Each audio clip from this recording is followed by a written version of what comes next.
The Red Sox left Boston 12 days ago atop the American League East, but after only 3 wins in 9 games since then, the Sox have fallen out of first place for the first time in more than 2 months, relinquishing the top spot to the Yankees. The good news is Manny Ramirez returns to the lineup tonight, hoping to inject some life into the Red Sox offense.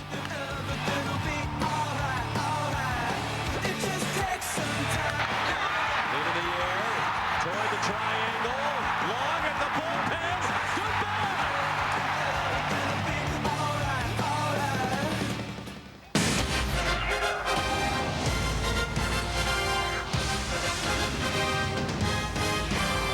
Fox 25 Sports welcomes you to Fenway Park. We greet you with a welcome sight for Red Sox fans. Manny Ramirez taking batting practice and greeting some of his former Cleveland Indian teammates. He'll be back in the lineup tonight for the first time since May 11th as the Red Sox entertain the Indians in Game 1 of a 3-game series.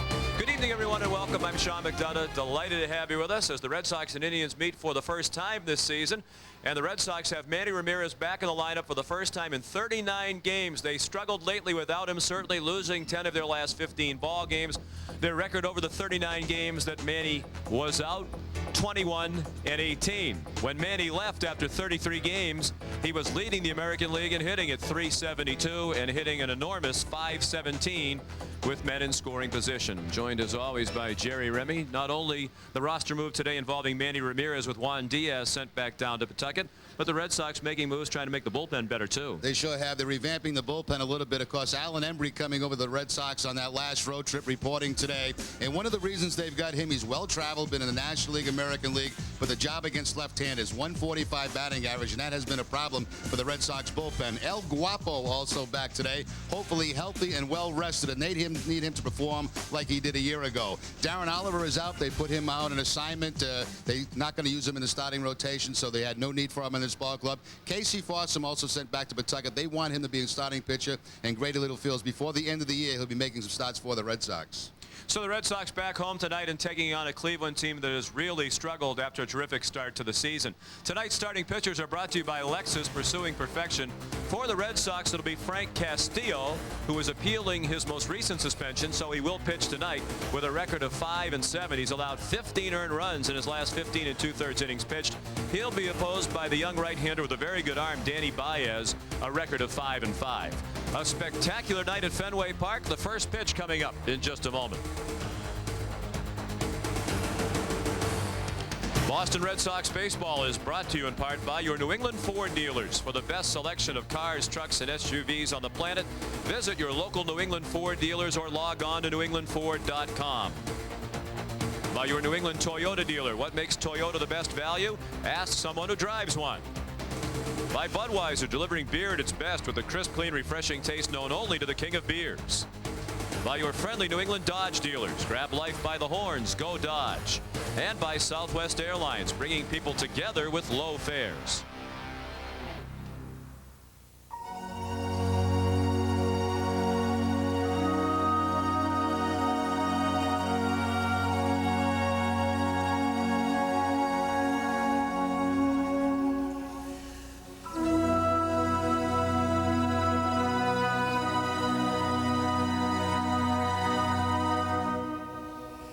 The Lexus ES 300. At your Boston area Lexus dealer. Jeep thinks all you want to do is climb mountains. GMC thinks you also want peak performance. Our engineers gave Envoy an inline 6-cylinder engine with more horsepower than their V8. No wonder Motor Trend named Envoy the 2002 Sport Utility of the Year. So, you buying a mountain or an SUV? Current GMC lessees can use bonus cash and their lease loyalty to lease this Envoy SLE 4x4 for $319 a month. Call for residency restrictions and lease details. See the pros at your local GMC dealers.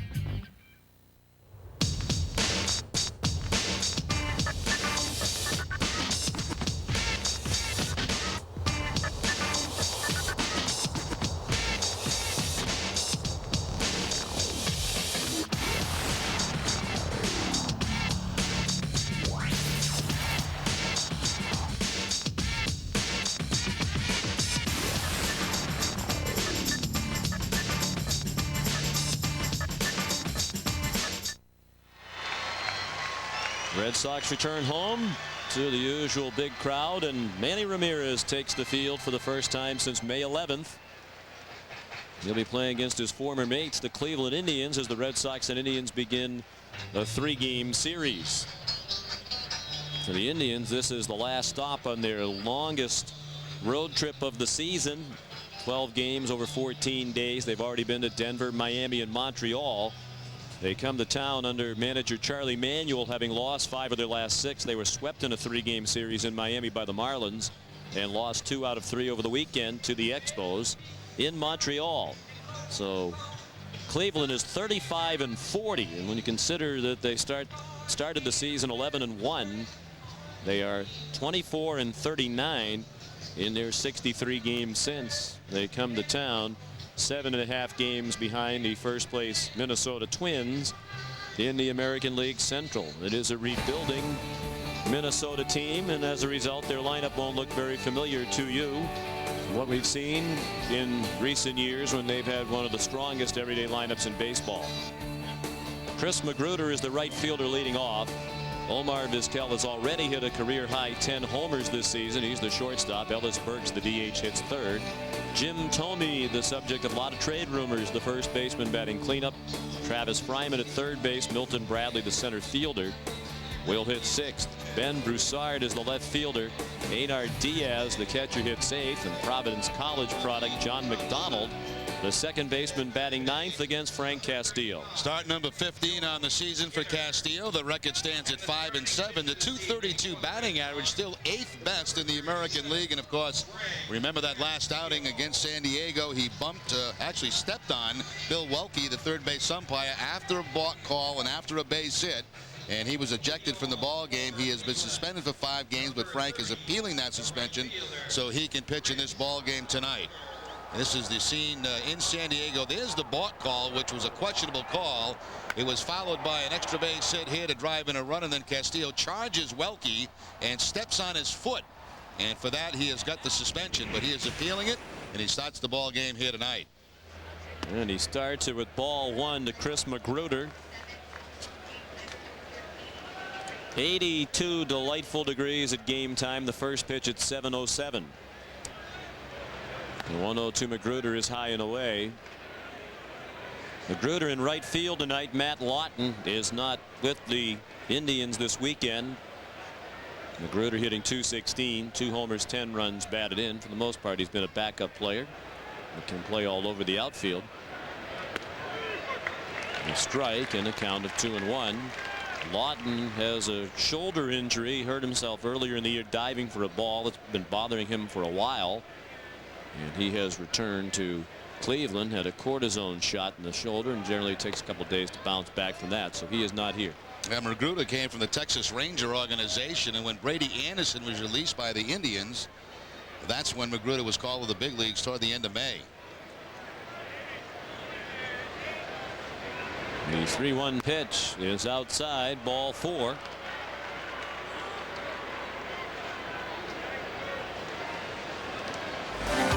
Here's the Red Sox defense behind Castillo tonight. Manny Ramirez is the left fielder. Johnny Damon in center, and Trot Nixon in right. Shea Hildenbrand, Nomar Garcia-Parra, Lou Merlone, and Tony Clark, the infield from third to first. And Jason Varitek behind the plate. John Hirschbeck, the home plate umpire. Wally Bell, C.B. Buckner, and Mark Carlson around the bases from first to third. So the lead man on for the Indians. And control trouble continues for Castillo as he missed very high to Omar Vizquel, who all of a sudden has become a power hitter, hitting 10 homers and driving in 45 runs. A .305 average for Vizquel.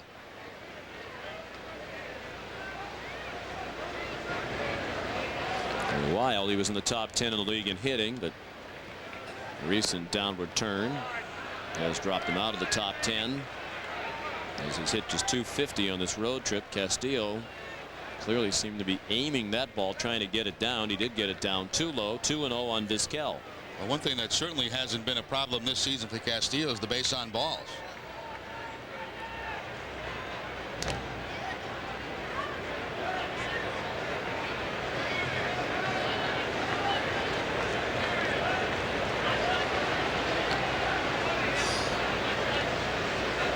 Castillo doesn't walk many.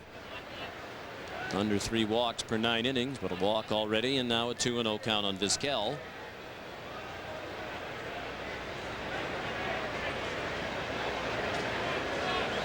Gruner has not attempted a stolen base. He really is not the typical leadoff hitter. They just don't have anybody else right now who can perform that function.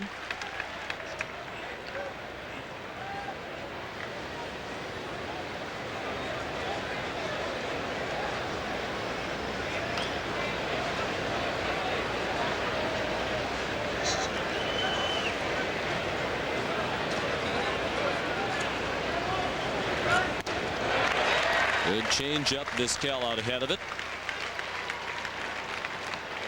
What a difference. You mentioned it, John. We're accustomed to seeing the Cleveland Indians come in with one of the top offenses in all of baseball, and it has really been a struggle this year. Last in the league in average, 12th in runs, last in hits. Plus a lot of big names no longer with the Indians. Another ball high and a full count. No more Kenny Lofton. Juan Gonzalez gone. Ellis Burks, a number 3 hitter now. Robbie Alomar has departed. And there's talk that Jim Thome, you just saw in the on-deck circle, could be next. Well, Magruder should be going on this 3-2 count. Vizquel does not strike out very much.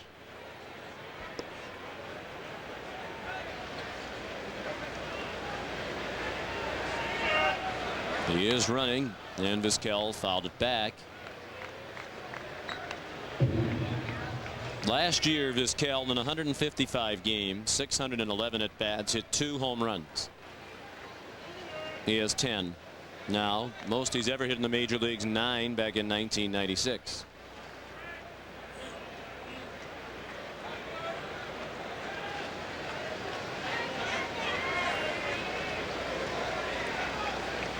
Magruder runs again. Vizquel hits it in the air in right center. A late start for Nixon on the run. He dives.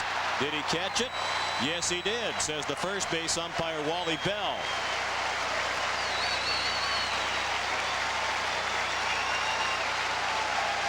Well, that play should get the crowd going here at Fenway Park. It's been very quiet early, and Trot Nixon covering an awful lot of ground. It certainly helps there to be the left-handed outfielder. Reaches out, makes the catch, holds onto the ball when he hits the grass. And fortunate there, he didn't hurt a shoulder in that dive. So a big defensive play. That certainly would have been at least a double, maybe a triple for Vizquel. The way his left arm went rather awkwardly under him, looked from here that almost as if he was reaching for the ball that might have come out of the glove onto the grass. It was kind of an awkward movement after he made the catch. Ball 1 on Ellis Burks, hitting .269, 11 homers, 35 runs batted in. He's second on their team in homers behind Thome's 19.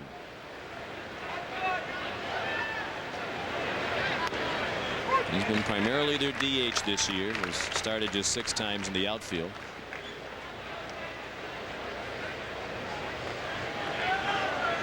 One and one, the count on Burks.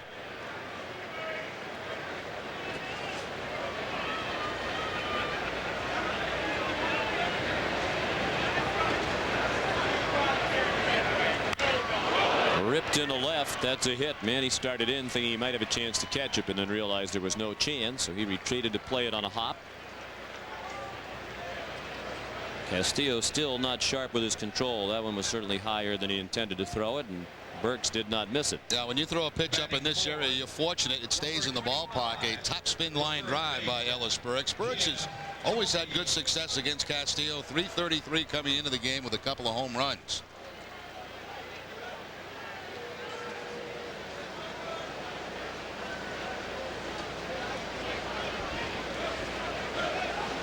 Two men on, only one out, and it took a terrific catch by Nixon to record the out. Here's Thome hitting .272, 19 homers and 50 runs batted in. Swings away and misses. He's the Indians' all-time franchise leader in home runs, 301 career homers.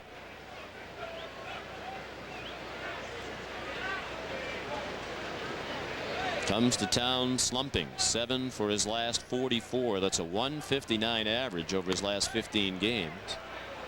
He was surrounded by the local media before the game tonight. As you mentioned, he's the subject of a lot of trade rumors. Some rumors that he might be coming here to Boston. He does have a no trade clause in his contract and has indicated he would like to stay in Cleveland.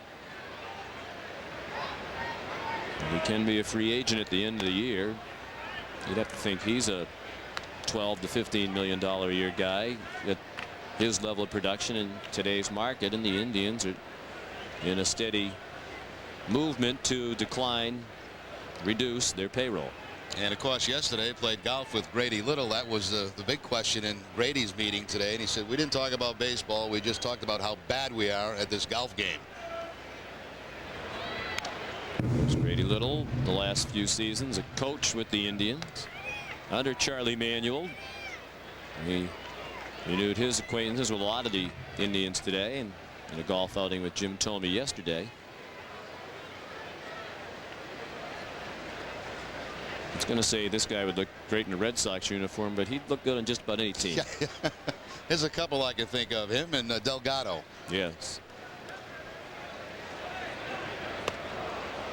Castillo still throwing it all over the place. Another full count. Having trouble right now with all of his pitches. Fastball, the changeup's been up. He's thrown 20 pitches and only 9 of them have been strikes.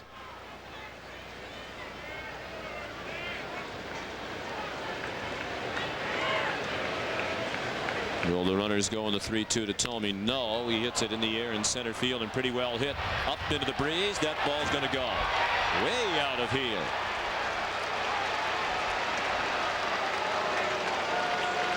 A 3-run homer for Jim Thome, and the Indians are off to a quick 3-0 lead here in the first. That ball landed at the base of the flagpole, well above the camera position out there and almost dead straightaway center field. A bomb by Thome, his 20th of the year. Career home run number 302. Well, this puts Thome number 2 in the league in home runs, 2 behind Alex Rodriguez. And even though the breeze is blowing out here at Fenway, wow, he didn't need any help with that one. That was a shot. So rocky start for Castillo. And the Indians, who have struggled all year to score runs, put up a crooked number here in the first, and they're looking for more. Still just the 1 out. Travis Fryman is the hitter. He took a strike. Now he hits one in the air and pretty well hit in left. Manny's going to have to play that one off the wall about halfway up. Barehanded by Ramirez on the carom. His throw not in time. A double for Fryman. Travis has been a hitter who's had a very tough go of it, hitting just .214 coming into tonight's game. Tony Cloninger making his way out to talk to Castillo. Castillo, as you mentioned, Sean, has been all over the place, and then when he comes over the plate, the Cleveland Indians are hitting it hard here in the first inning. I have to laugh. You know, Frank Castillo, one of the most mild-mannered guys on this Red Sox team, and yet he's facing his 2nd suspension of the year. Well, I thought the first one was ridiculous. That was weak. Down in Tampa Bay, got suspended for hitting a Tampa Bay batter after Ryan Rupert of Tampa Bay hit 2 Red Sox players, and Castillo hit that Tampa Bay hitter before any warning had been issued in the game.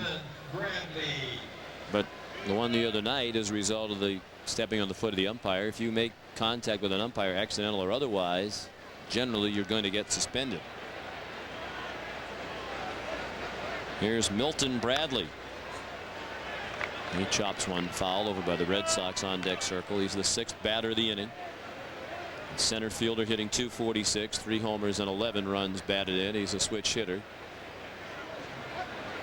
Hitting .247 from the left. It really hasn't mattered this year what side he hits from in terms of his batting average. Just recently coming off of the Saberless back on June 4th. Had an orbital fracture and a scratched iris. Happened to him down in Anaheim.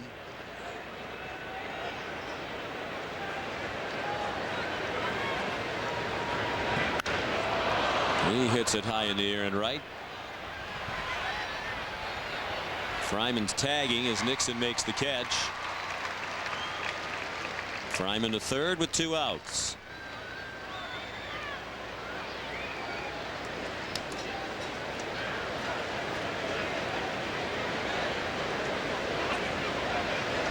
They estimated the Thome home run at 415 feet. The left fielder, And with 20 homers for Thome this year, he's now hit 20 or more in 9 straight seasons. That extends his Cleveland team record.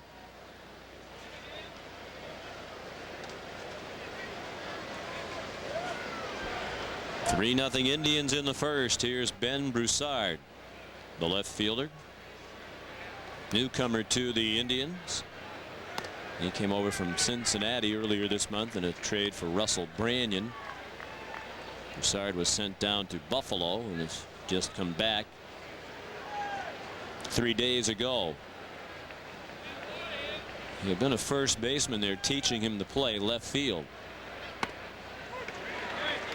Al Bumbry, formerly a Red Sox coach, fine outfielder during his playing days with the Orioles, working with Broussard.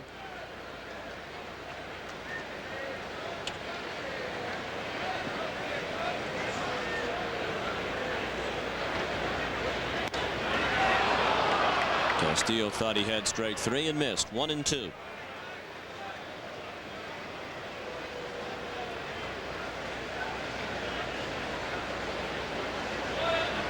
Down in AAA with Buffalo in Louisville. The AAA affiliates of Cleveland and Cincinnati respectively. 267 for Broussard with 13 home runs.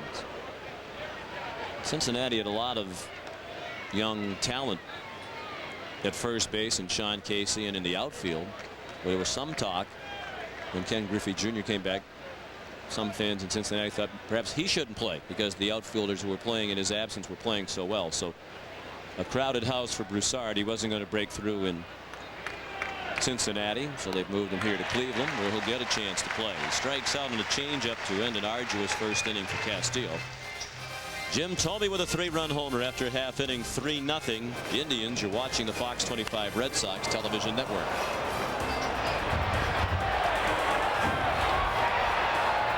It was the nanny case that captured the nation. Now, 5 years later, Matthew Eapen's mother is talking to Fox 25's Maria Stefanos about what happened to her son. He was abused and he was murdered. And about the nanny accused of his murder. When you think of Louise Woodward, what do you think of? The Debbie Eapen interview, tonight after the game on Fox 25 News at 10.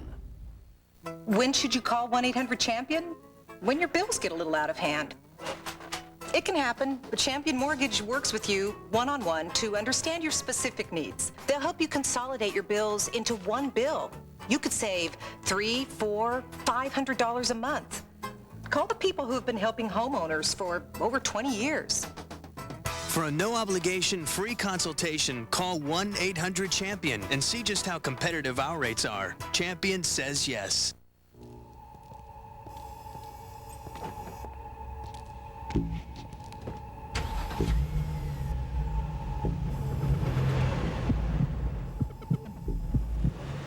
Introducing the 260 horsepower adrenaline pump.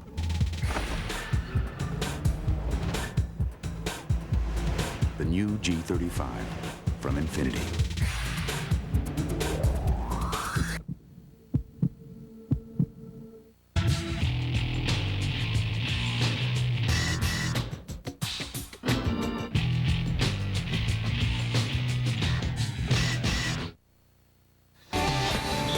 Red Sox lineup brought to you by Southwest Airlines. The Red Sox tonight trying to snap a 3-game losing streak. They were swept over the weekend by the Dodgers in Los Angeles. Johnny Damon, the center fielder, leads off. Carlos Baerga, the DH, batting third. The shortstop, Nomar Garcia-Parra. Manny Ramirez back in the lineup in left field as the cleanup hitter. Shea Hillenbrand at third base. Jason Varitek, who was one of the few bright spots on the road trip, catching and batting sixth. Then Trot Nixon in right field. Tony Clark at first, and Lou Merlone, the second baseman, will hit ninth against the 24-year-old right-hander Danny Baez, making the transition this year from the bullpen into the starting rotation. He has a terrific arm, and he slings the first one up there outside to Damon. I was very impressed last year with Danny Baez working out of the bullpen. Matter of fact, I thought someday he'd be a closer. But he's back into the starting rotation this year. The only problem he's had has been wild. 43 walks in 81 innings. Apparently, as he's made the transition to being a starter, they talk about how sometimes in the first inning he comes out as if he's closing, just firing mid 90-mile-per-hour fastballs, and hasn't really paced himself and has tired himself out early in some outings. 2-1 the count now on Damon. Baez a very quick worker, in contrast to his opposite number tonight, Castillo. Bradley a long run, but he's there. He's playing relatively deep and did not get a great jump, but the ball stayed in the air long enough for Milton Bradley to run it down. The Indians, not a very good defensive team, 9th in the American League. They've made 53 errors. They have Ben Broussard making the transition to the outfield and left. Milton Bradley in center, Chris Magruder in right. Travis Fryman, the 9-time Gold Glover, Omar Vizquel, John McDonald, and Jim Thome the infield. Einar Diaz behind the plate. Now the former Indian Carlos Baerga. There's the 94-mile-per-hour fastball. 296 for Baerga. He hit his second home run of the season Sunday in Los Angeles. He's driven in 15 runs. It's almost as if Baez said, okay, I'm going to pace myself to the first batter. Fastballs to Damon were 90, 91. First two to Baerga, but 94. Okay, I'm loose. Here we go. Let's get after it. Everything hard. Hard fastball, hard slider. He's throwing a changeup now. He had a splitter last year as a reliever, but more changeups now. Baez was born in Cuba. Another 94-mile-per-hour heater. He defected to Costa Rica in 1999 while at the Pan Am Games in Winnipeg, Manitoba.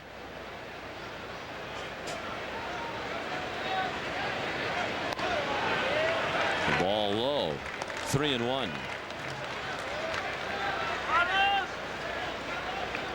Manny Ramirez in the hole. He'll follow Nomar Garcia-Parra.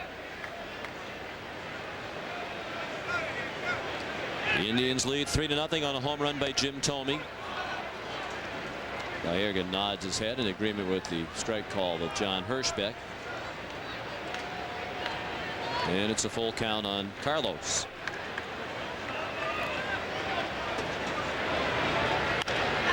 Line down the left field line, but slicing foul.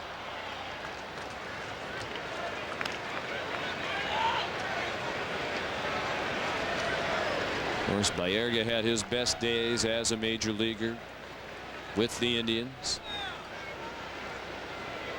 Early in his time there, 92 through 95, his best stretch. During that span, he averaged nearly 100 runs batted in per year, 19 homers. Hit comfortably above 300. He just drew a walk on a 3-2 pitch. It's a good job by Baerga because even on the 3-1 count, he made him throw him another strike to run it to 3-2, foul the ball off, make him throw, a guy that walks a lot of people, make him throw as many pitches as possible. Eventually draws the walk.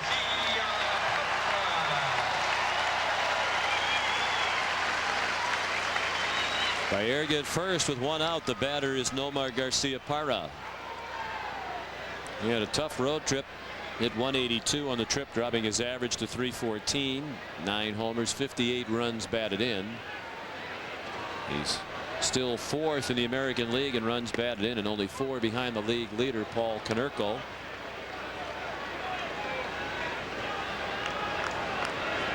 Garcia-Parra tied for 8th in the American League in batting average.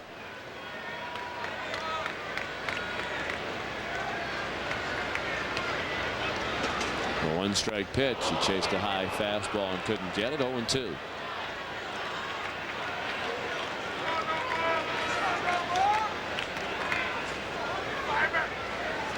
Red Sox return home a half game behind the New York Yankees in the American League East. The Yankees are in Baltimore tonight with Andy Pettitte on the mound against Sidney Ponson. The 0-2 pitch hit in the air in the direction of the triangle. Milton Bradley in the triangle makes the catch. The ball is carrying very well to straightaway center field here tonight. And you also have Baez providing a lot of the power for these hitters too with that hard fastball. Here's the hand for Manny.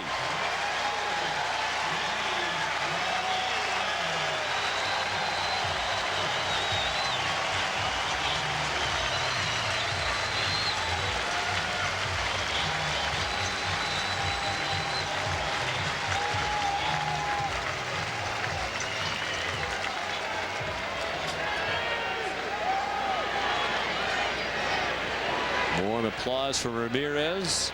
Back in action after missing 39 games. Red Sox held their own for a while without Manny, but the offense has really felt the effect of his absence lately. 3-6 road trip, largely a product of their inability to score runs. Manny was leading the league in hitting when he left at .372. That's his average for the year. 9 homers, 35 runs batted in. He no longer has enough plate appearances to qualify among the league leaders. He would be the league leader with that .372 average. Ichiro on a little bit of a slide. For a while he was threatening the 400 mark, but Suzuki of Seattle has fallen back to .369. And when Manny left the Red Sox, he was on an 8-game hitting streak. That still counts. If he gets a hit tonight, it'll be 9 games in a row. Make it 9 for Manny. And hopefully no head first slides. Manny fractured his left index finger. The 3rd inning of a ball game out in Seattle on May 11th while sliding into home plate. And on the disabled list, spent 10 games rehabbing in Pawtucket and had a very difficult time. Went 3 for 30, a 100 batting average in the 10 games for the Paw Sox with 1 home run. Buddy Bailey, the Pawtucket manager, said you could see the improvement over time. At the beginning, Manny's finger was stiff and swollen. And over the stint with the Paw Sox, the finger started to feel better. The range of motion improved. He hits that to right. Magruder is playing very deep and makes the catch right in front of the track to end the inning. After 1, Cleveland 3 and Boston nothing.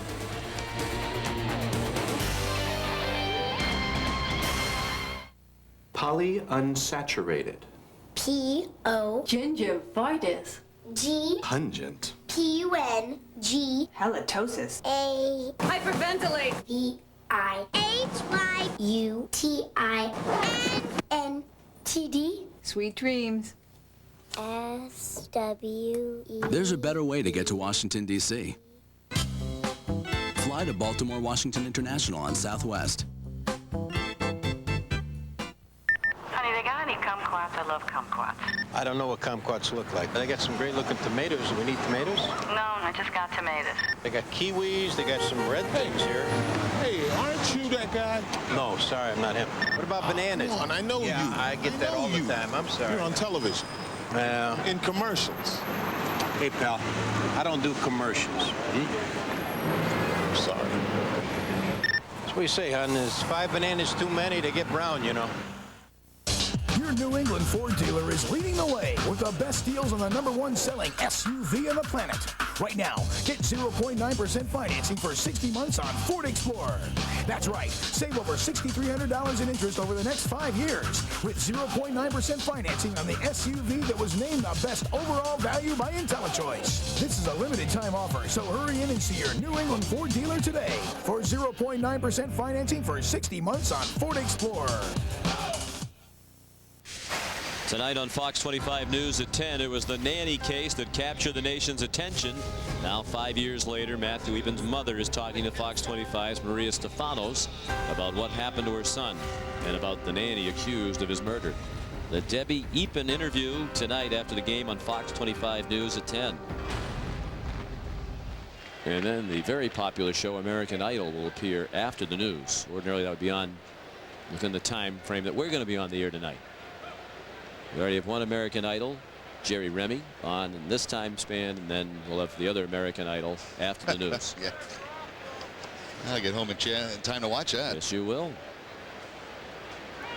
Einar Diaz, the Hall of Famer, not having a very good year. .221 for Einar, 2 homers and 12 runs batted in. Diaz, McDonald in the top of the order. Magruder against Frank Castillo, who labored mightily in the first inning at control trouble. Walked the leadoff man, gave up 3 straight hits. One of those hits, a home run by Jim Thome with 2 men on, accounting for all of the runs in this game.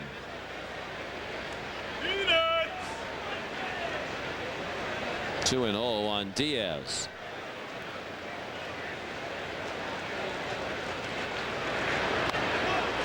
We mentioned the departure of Lofton and Gonzalez, Alomar, and then you look at guys like Diaz and Fryman, Lawton, who's not in the lineup tonight, but hitting .241 for the year, hitting well below where you would normally expect them to be.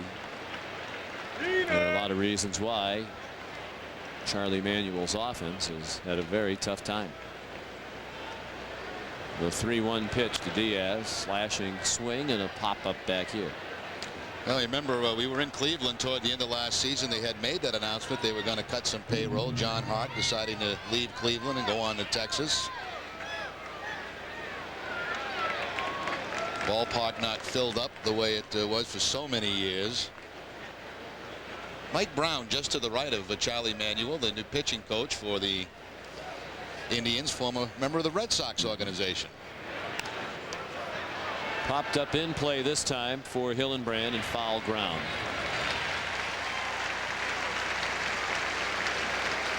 One out. Particularly apparent at this part of the batting order, Jerry. You remember in recent years you'd go to Cleveland. Fryman might be hitting 9th. Yeah, that's right. And now he's up there hitting 5th. I've always thought the thing that differentiated their great lineups in recent years was the 7, 8, 9 hitters that Cleveland had would be middle of the lineup hitters on a lot of other teams, and that's no longer close to being true. Here's John McDonald. Look out. Welcome back to New England, John. Connecticut native, Providence College product. We have 2 Providence College Friars playing second base for these 2 teams tonight. McDonald and of course Lou Merlone.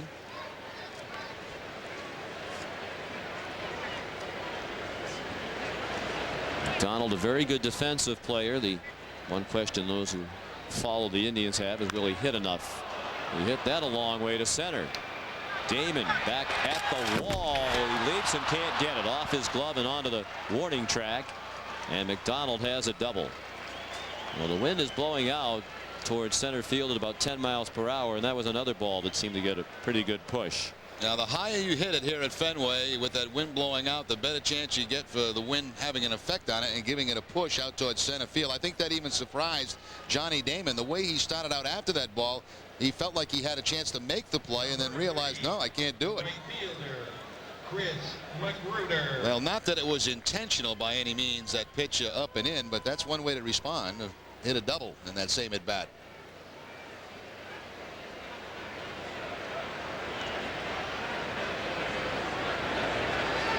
So McDonald in scoring position with 1 out. Here's Chris Magruder, lines a shot foul past the far end of the Red Sox dugout.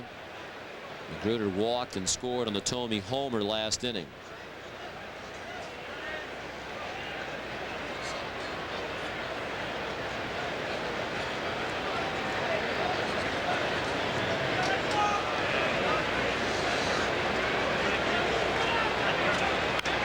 Off the end of the bat, foul ball of the other dugout. Magruder quickly in the hole. No balls and 2 strikes.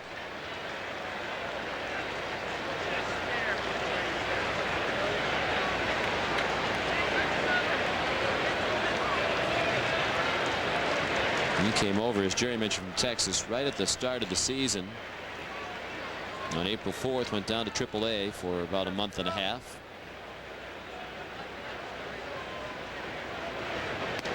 Strike 3. Good pitch. Outside part of the plate. Second strikeout of the night for Castillo. That one in the first inning, almost the same spot. It was not called a strike. Castillo right back to that same pitch, and this time it is called a strike by Hirschbeck. Hirschbeck generally has a very big strike zone, a guy that pitchers like to see behind the plate. And particularly on the outside corner, even off the corner. Breaking ball high to Omar Vizquel, who was robbed of a hit on a nice diving catch by Trot Nixon in right center field last inning. 3-0 Indians in the second. 2 outs. McDonald the runner at second.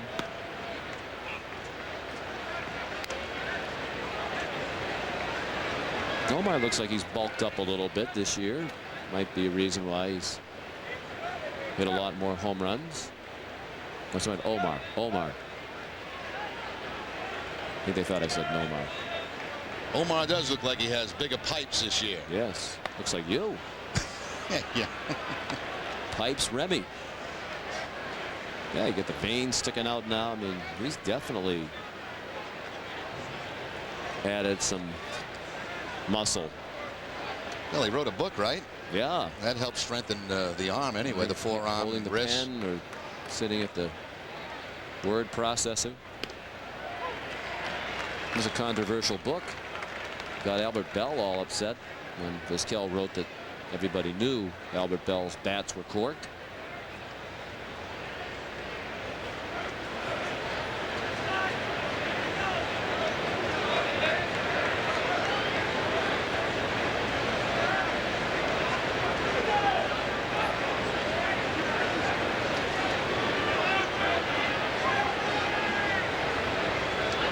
One pitch. He chased ball 4 high and fouled it away. When you're this deep into your career, you've won 9 Gold Gloves as a middle infielder. Would you worry about that kind of weightlifting? I mean, if you're Omar Vizquel, you've made a pretty nice career for yourself the way you used to be. Well, you know, guys hire personal trainers now in the offseason. They spend a lot more time working out, obviously, than the players of the past. Trying to get themselves stronger, and Vizquel certainly looks stronger than he has in the past.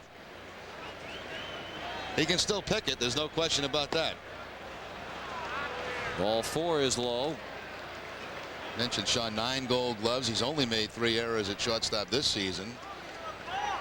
Number 23, the Tony Cloninger on the phone to the bullpen.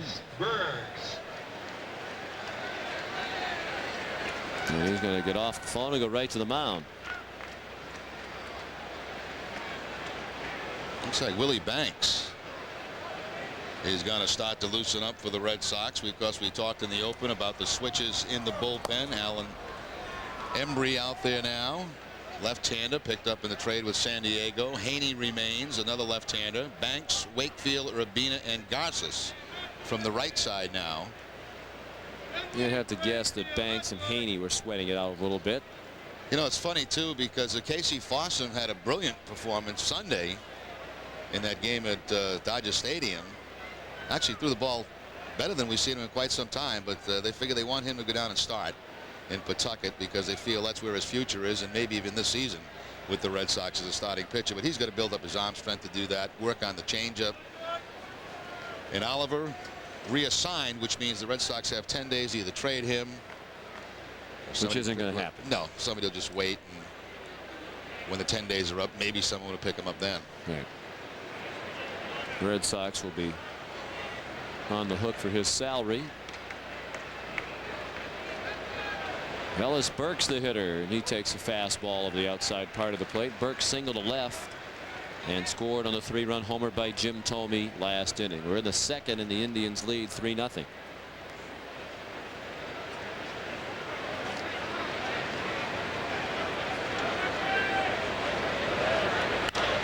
Up the middle, base hit. Past Garcia Parra. McDonald around to score. Vizquel goes to third, and the Indians lead 4-0. Well, Brady Little likes to let his pitches work out of jams, but you got to wonder how long he's going to go tonight, because Castillo not sharp at all in this ball game. Number 25. Ellis Burks picks up his 36th RBI of the season. Ellis has had a nice, long, productive career, hasn't he? Yes, very steady, very solid. Top shelf guy, really is. I had him in the minor leagues one year. I was a coach with the Red Sox. He was in Double-A. He hasn't changed a bit. And here's Thome again, who had a bomb to center. He hits a rocket foul down by Canvas Alley. Thome had a 3-run homer above the camera position in straightaway center field, well above it, estimated at 415 feet.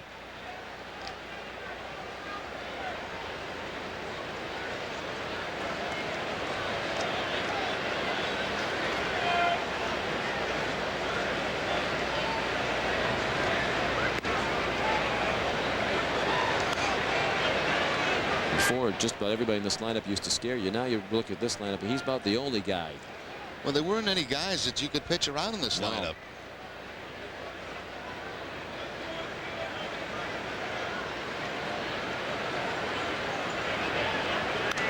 Of course, we mentioned before, Lofton, Gonzalez, Alomar last year. Of course, 2 years ago, Manny Ramirez leaves. And then you think of all the prospects they traded away because there wasn't room for them. Younger players they'd like to have now. Richie Sexson, Brian Giles, Sean Casey. Imagine how much different this team would be right now if they had those guys. They traded David Bell. They had no room for those guys. No. Traded David Bell, I believe, for Joey Cora.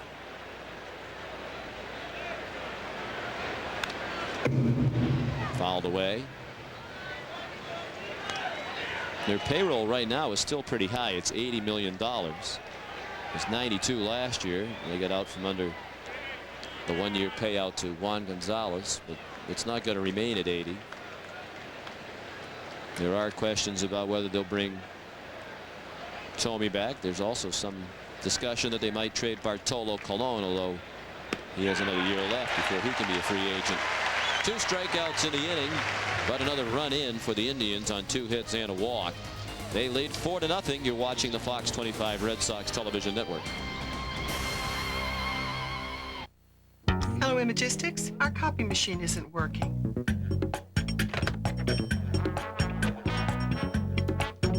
What's going on? Imagistics service call. Machine's down. Imagistics down? That's unlikely. I know. For over 25 years, corporate America has called on us, Imagistics, providing dependable office document equipment and unparalleled service. The princess decided to go for That ocean, she's really picking up. Well, we'll just have to wait it out. Mother, I'm scared. No need to be scared, little kitten.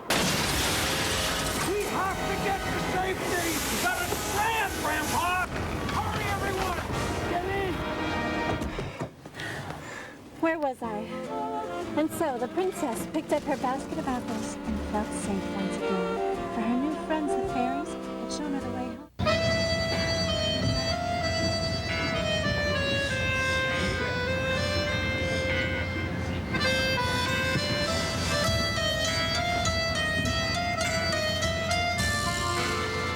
Rich, frosty, delicious coffee culotta from Dunkin' Donuts. Who wouldn't want one? Stop by Dunkin' Donuts today for cool, cooler, coolest prices on culotta, starting at just $1.99. Back at Fenway, the Indians have a 4-0 lead as we go to the bottom of the second. Well, as a reminder, all fans entering Fenway Park to watch this Red Sox take on the Indians this Thursday receive a Red Sox travel umbrella, compliments of Delta Airlines. A limited amount of single tickets are still available for the game, so join the Red Sox at Fenway Park.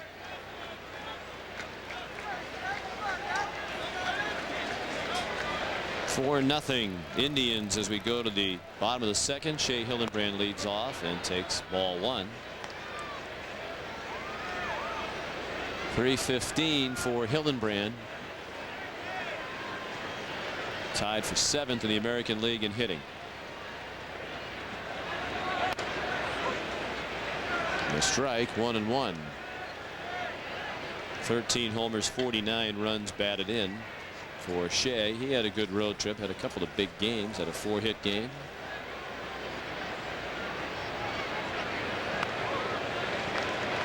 All-star balloting came out again today, and Hillenbrand still leads, but he's getting pushed hard now by Robin Ventura at third base. That should help Shea's cause now that the Red Sox are back home for a very long homestand. I think the voting at the ballparks is over. I think all you can do now is vote online for 1 week. I think so, yeah. Remaining. I saw a note about that in the press room today. Up the middle, might have caromed off Baez. Vizquel hangs on to it, and Hillenbrand has a hit. Vizquel might have hurt himself too. Kind of fling the ball down to the ground and walked away as if he was in pain.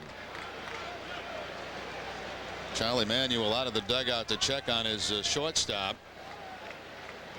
Dove for a ball where he had little chance, obviously, of getting Hillenbrand at first, but that's a normal reaction for Vizquel, one of the best, if not the best, defensive shortstops in baseball. Got that high carom off the mound. There's the dive, and he gets a glove. Unbelievable, but had no play.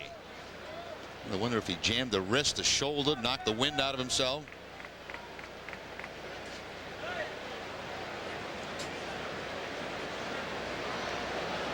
Probably upset that he dove. Yeah. I think it's his left shoulder. Yeah.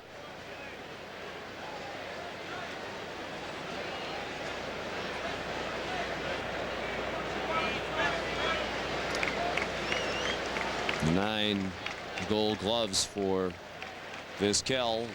Ties him with Louis Aparicio, second all-time behind Ozzie Smith. That was the trainer Jim Warfield, who was out there with Charlie Manuel. Ozzie Smith won 13 gold gloves and is heading for Cooperstown. Hillenbrand has arrived at first base with the first Red Sox hit. Here's Jason Varitek. He had a good road trip, getting his average up to 263. 5 homers and 27 runs batted in. Jason at 346 on the road trip, 9 for 26, including a homer. One strike, the count on Varitek.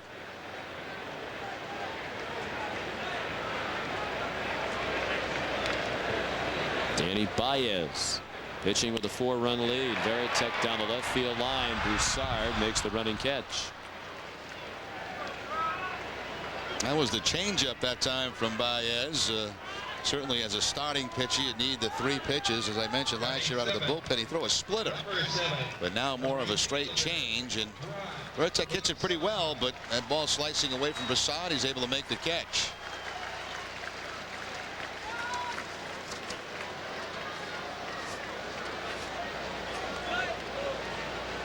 Rod Nixon showing signs of coming to life. 9 for his last 24. His average up to 246. 7 homers, 27 runs batted in. Ball 1, low and away. 290 on the road trip for Trot. Started the road trip 0 for 7. And then finished 9 for his last 24. Just missed that one. Popped it out of play. Third base side. It seems strange to be back home. It's been a long time. Atlanta, San Diego, LA, a long trip prior to that. But the Red Sox now home through the All-Star break. The Red Sox had a trip to Toronto, New York, and Detroit. They were home for just 6 games with Arizona and Colorado, then right back out for 9 more on the road. Now a prolonged homestand. Cleveland in for 3, Atlanta for 3, Toronto for 4, and Detroit for 3, which will take the Red Sox all the way up through July 7th and into the All-Star break. So you won't have to pack a bag again until July 10th when you head off for Toronto. Nice. You log in a lot of pool time. You had a little snooze by the pool on your off day yesterday. I fell asleep when I got burned. You came in today. I thought maybe you'd stop by one of those tanning salons. No, this is real. It didn't take long either. Falling asleep by the pool will do that to you. Tony Clark on deck.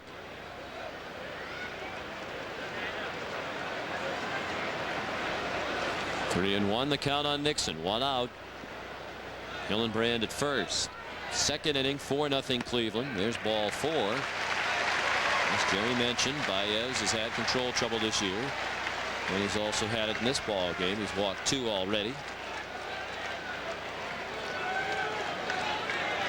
Only 2 pitching staffs that have walked more than the Indian staff, the Tampa Bay Devil Rays and Toronto Blue Jays. The Blue Jays have walked the most in the American League. Number 22, the first baseman, Tony Clark. Here's Tony Clark. Starting back-to-back games. He was in the lineup Sunday and went 1 for 4. He's hitting .206, 2 homers and 19 runs batted in.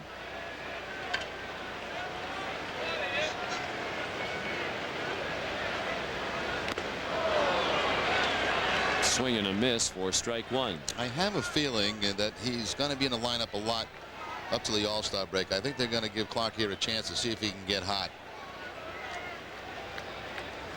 He's had a few chances and hasn't been able to do so, but then again, the other guys who would ordinarily be competing with him for playing time, Offerman and Daubach, haven't done anything lately either.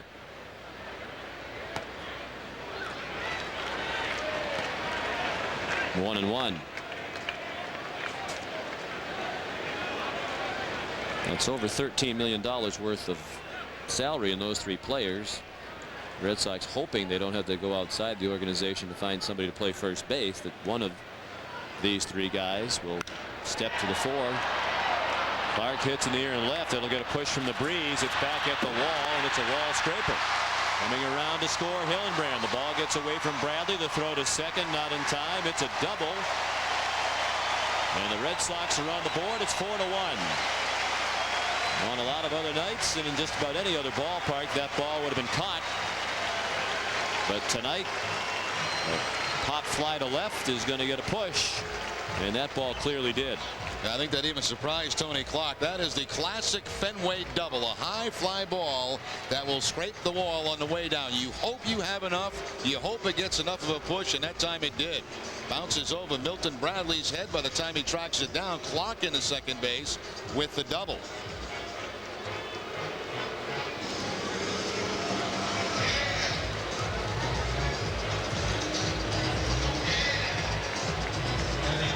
So a base hit here could get the Red Sox right back within 1 run. Here's Lou Merlone batting 9th tonight, hitting .279. He was up above 300 for a while, but had a quiet road trip, 2 for 14.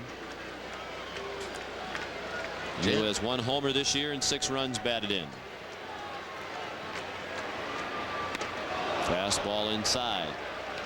Lou jammed his wrist in that series, first game of the series, and against the Dodgers. You can see it's wrapped there, the left wrist. Did not play in the final 2 games. Baez get the start at second base. He's had a lot of little bumps and bruises, some leg injuries that have plagued him as well. 2-0 the count.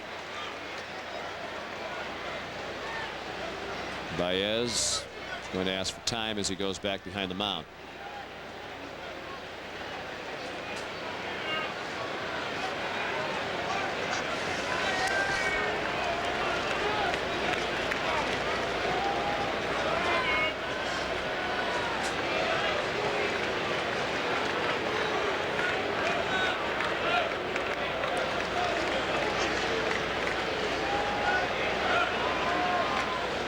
Lou would like some time.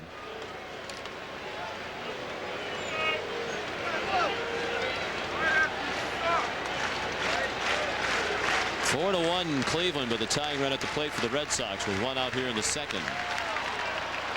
Hot foul and out of play to the right.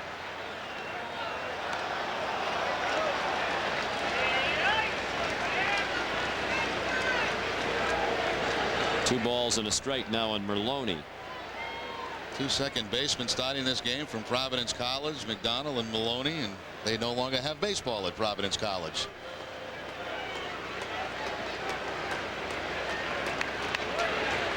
It's a shame. They had a good program. 3-1. Johnny Damon on deck.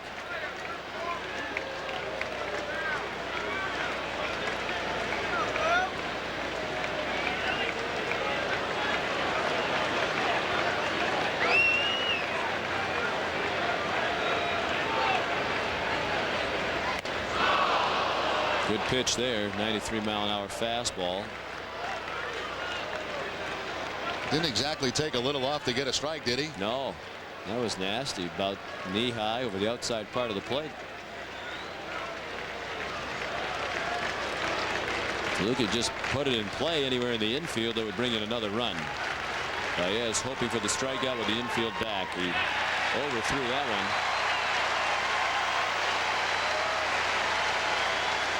This has not been a pitching clinic so far. Baez has walked 3. Castillo has walked 2. We haven't finished the second inning yet. Number 18, the center fielder. Let's pause for station identification along the Fox 25 Red Sox television network. You're watching WFXT Fox 25 Boston, home of the Red Sox. Sean McDonough, Jerry Remy at Fenway Park. Red Sox have the tying run at first. Johnny Damon the go-ahead run at the plate, and he took a strike. Damon fly to center, leading off the Red Sox first. 4 runs, 5 hits for Cleveland. 1 run, 2 hits for the Red Sox. They've been helped in this inning by a couple of walks issued by Baez. 2 walks and 2 hits in the inning. 1 run in. They're looking for more. They're going to get more. Base hit to center field. On the score, Nixon. Clark doesn't run well. They hold him, and it's a good thing Mike Cubbage did, as it was a terrific throw by Milton Bradley. An RBI single by Damon. It's 4-2, and the tying run is now in scoring position for Boston.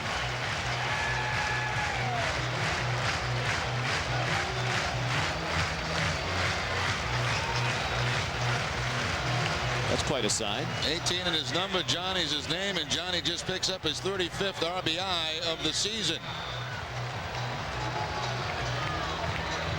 I thought you were going to read the whole thing there for a minute. I wasn't sure we'd have quite enough time. Just the first couple of lines. Give us the flavor. I didn't see what the rest of it said.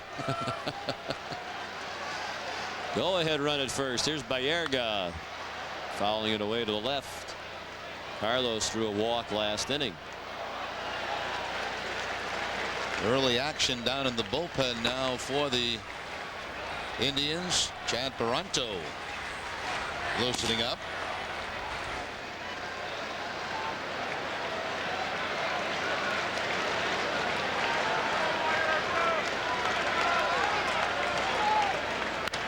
Baerga hits it in the air in shallow left center. Bradley waved Broussard away. Clark will not try it. We just saw what a good arm Bradley has. And Clark does not run well. So Baerga pops out in shallow left center. Smart move by Bradley, too, to wave Broussard away. He has the stronger arm, and Broussard, as we mentioned, is just learning how to play the outfield. A lot of times you'll take a chance with 1 out, but that ball not hit deep enough. Plus the fact you've got Garcia Parra coming to the plate, and Bradley has already shown you his very strong throwing arm. Couple of crow hop steps, but they were not going to try to score a clock on that. Not with Nomar on deck. Garcia Parra fly to the triangle in center. Bradley ran it down last inning. Breaking ball outside.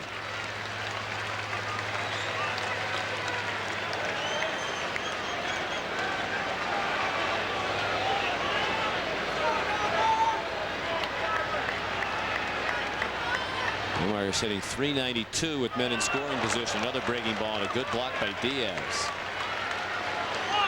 Leaving Clark at third. Garcia Parra 4th in the league with runners in scoring position at that .392 mark. Slider bouncing right back into the chest protector of Enar Diaz. Not a bad time to be hitting. 2-0, bases loaded.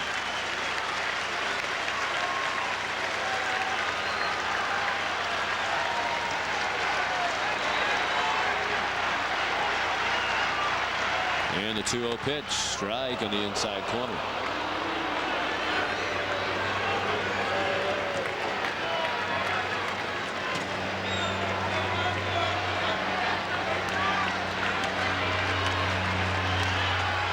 The 2-1, low and away.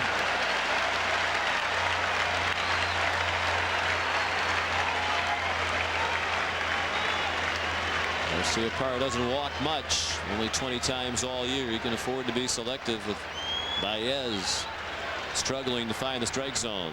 Right down the middle, and he popped it up. Center of the diamond, McDonald and Vizquel. It's Omar to end the inning. So the Red Sox send 8 men to the plate. They get 2 runs. They leave the bases loaded. After 2, Cleveland 4 and Boston 2. You're watching the Fox 25 Red Sox television network.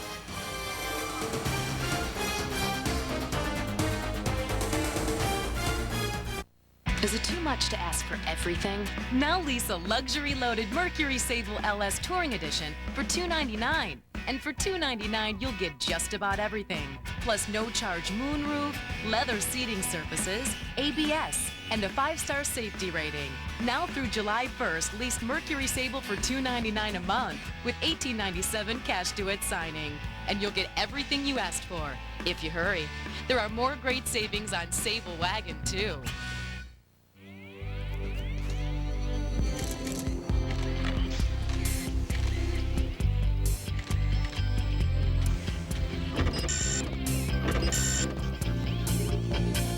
The V6 Nissan Altima, North American Car of the Year.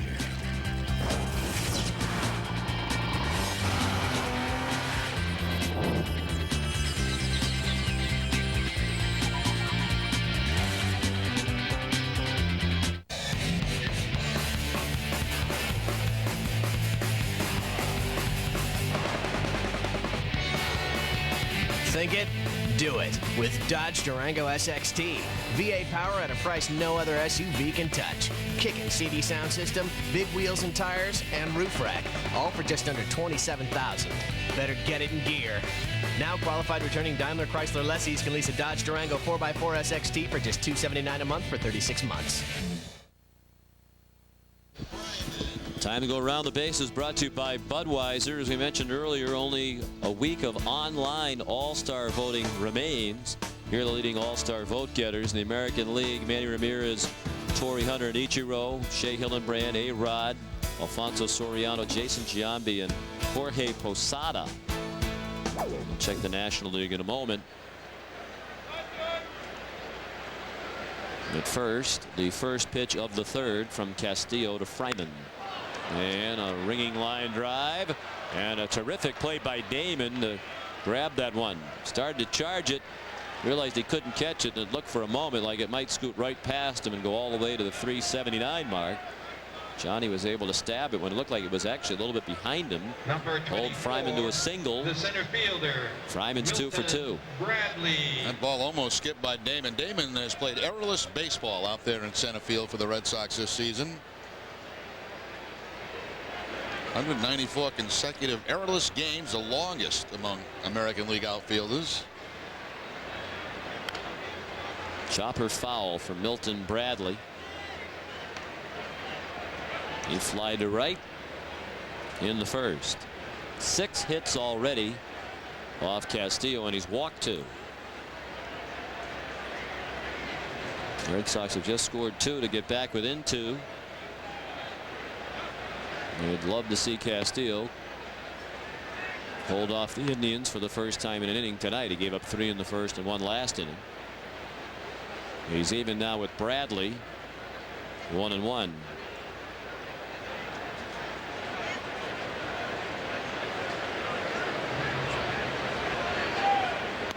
Shea Hillenbrand's lead, by the way, at third base down to 41,000 votes over Robin Ventura.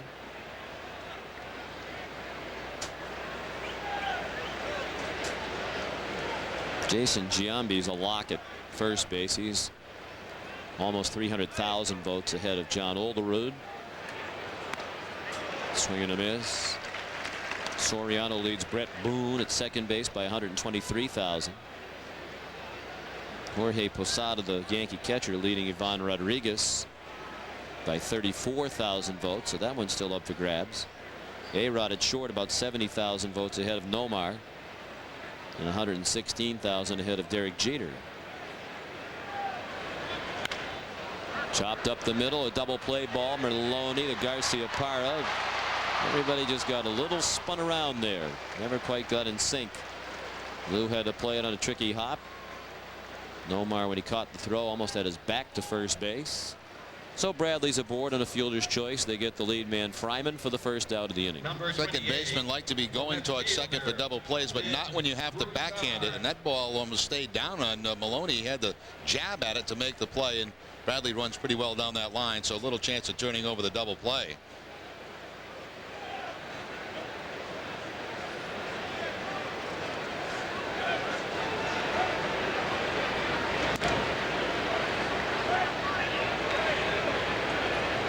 Here's Ben Broussard, who struck out to end the first. Castillo has fanned 3.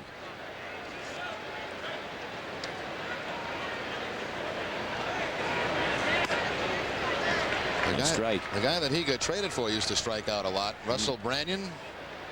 A bunch.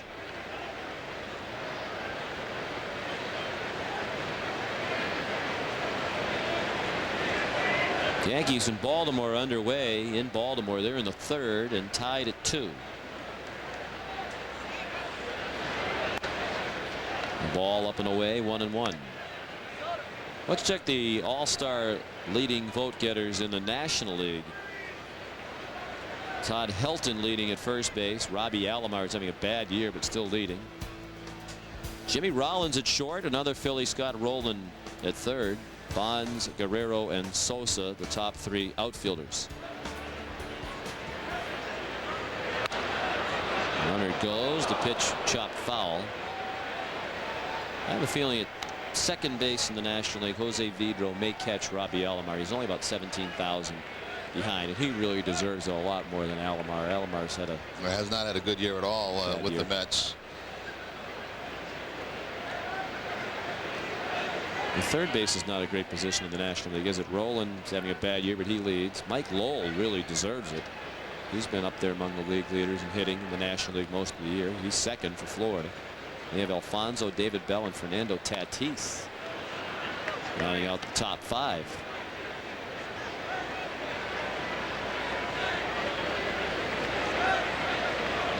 Two and 2, the count on Broussard. I guess the only surprise in the American League would be Manny, because Manny's been out for such a long time. Manny's actually second. Ichiro leading all vote getters in the majors with over 1,200,000 votes. Manny second at 628,000. Torrey Hunter third, 590. Mike Cameron fourth, 540,000. So Manny's going to make it.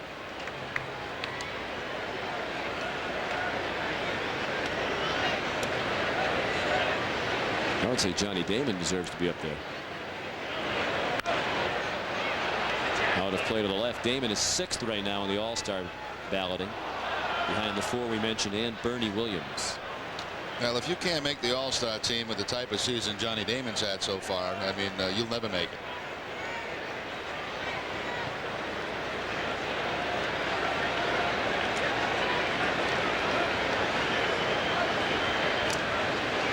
Around the Bases was brought to you by Budweiser.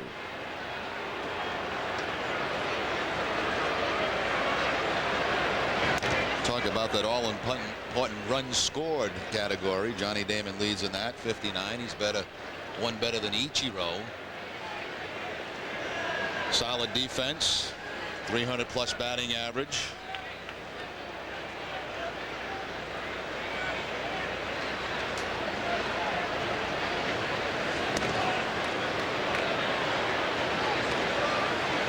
I'm going to go home and log on and vote from 100,000 times tonight. Can you do that? I don't think so. I think there's just some way they can calculate how many times you've voted. Probably take a while too.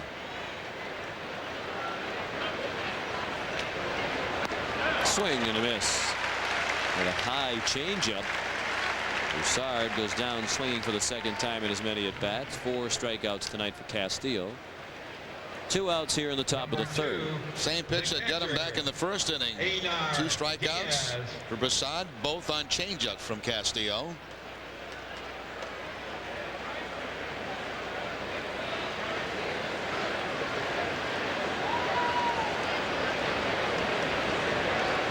Here's Einar Diaz. Popped out to Shea Hillenbrand in foul ground last inning. Indians got 3 in the first, another in the second. The Red Sox scored twice in their half of the second inning. Bradley wasn't very far from the bag after the pitch out. He's back to first standing.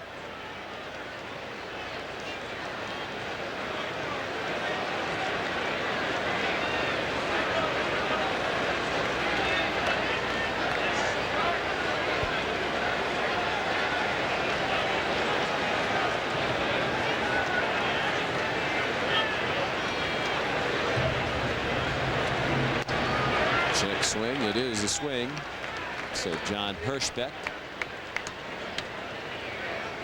1-1 on Diaz. He has pretty much a free swinger, doesn't walk very much, 12 walks. He has struck out 17 times on the season. Still dives out over the plate. Bradley runs, the pitch, a ball, the throw. Out. Jimmy Buckner hesitating for a moment. Perhaps he thought Maloney dropped the ball. He was checking to make sure he did not. So Bradley is caught stealing, and that ends the inning. We go to the bottom of the third at Fenway Park. The Indians 4 and the Red Sox 2. 1, 2, 3. Now we're making driving a Chevy even easier. 1. Pick any Chevy. 2. Get big cash back. Or 3. Get low APR financing. So 1. Pick any Chevy truck or SUV. 2. Get from $1,500 to $3,000 cash back. Or 3. Get 1.9% APR financing. Chevy trucks and SUVs up to $3,000 cash back or 1.9 financing. It's as easy as 1, 2, 3. Get to your local Chevy dealer today. The world's financial markets can't believe the latest money-saving offers by Bernie and Phil's Furniture. There's no down payment, you see, and no interest for 1 year. And the best part is, there is no interest for 1 full year. Purchase any of Bernie and Phil's quality furniture this week and you'll pay no interest for 1 year. With no down payment. By Jove, I think she's got it. Bernie and Phil, quality, comfort, and price. That's nice. Ask anybody, we're having fun with a new Toyota and a special someone. It's the best time to save with $750 cash back on Camry Solara, where you could save thousands with special financing. Financing as low as 1.9% APR. Or get your best summer deal on a completely redesigned 2002 Camry, named the best pick for safety. Get the feeling, get the feeling. Ask anybody. It's the best time to get a new Toyota. Friends, tonight you can watch another episode of the hit series American Idol, The Search for a Superstar, but because of the game, you won't be able to see it until a little bit later on, after Fox 25 News at 10. The next 10 finalists will compete head-to-head, and again, your vote decides who will move on in the competition. So stay up, because you won't want to miss the biggest music talent search in history. American Idol, The Search for a Superstar, tonight at 10:30 on Fox 25. Jason Varitek coming into the game has thrown out 30% of the runners going against him this season and guns down Milton Bradley. And 10 of the last 17 at 59% for Varitek.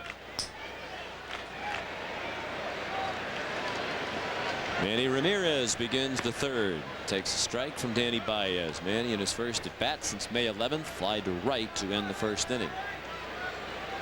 Ramirez, Hillenbrand, and Varitek. Red Sox down 4-2 as they hit in the third. Baez has had control trouble. He's walked 3 in the first 2 innings. Got the Red Sox to leave the bases loaded last inning. Starting pitching has been very good for the Indians. Talking with Tom Hamilton, longtime radio broadcaster for the Indians before the game tonight. One pitch is fouled away. He said in the 13 years he's been doing the games that clearly this is the weakest offensive club that they've had, and the timing of it's unfortunate because the starting pitching is as good as it has been. They're 4th best in the American League right now in starters ERA.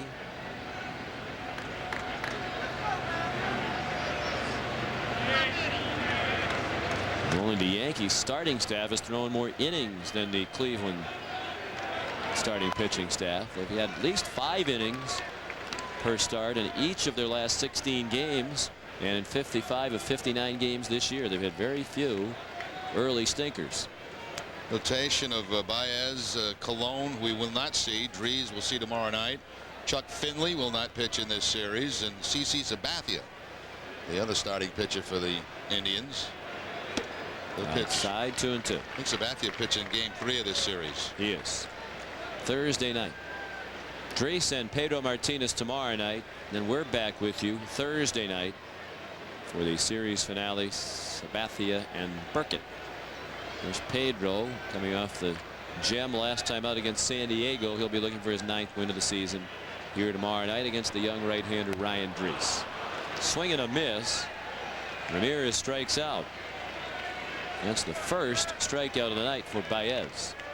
I only saw a couple of swings from Manny down at the AAA level, some clips that they had on the news, and it looked down there that he was just feeling for the baseball. No contact that time for Ramirez. That first at bat he had hit the ball well to the opposite field.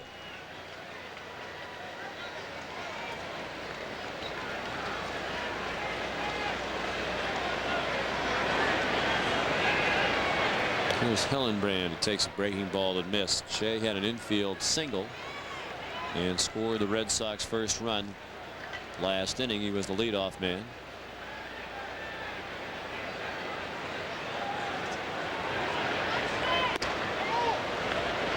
And certainly much has been written and said about the rehab process for Manny Ramirez. We talked with Mike Port today on the radio program on 1510 The Zone. He was talking about when Manny first got injured.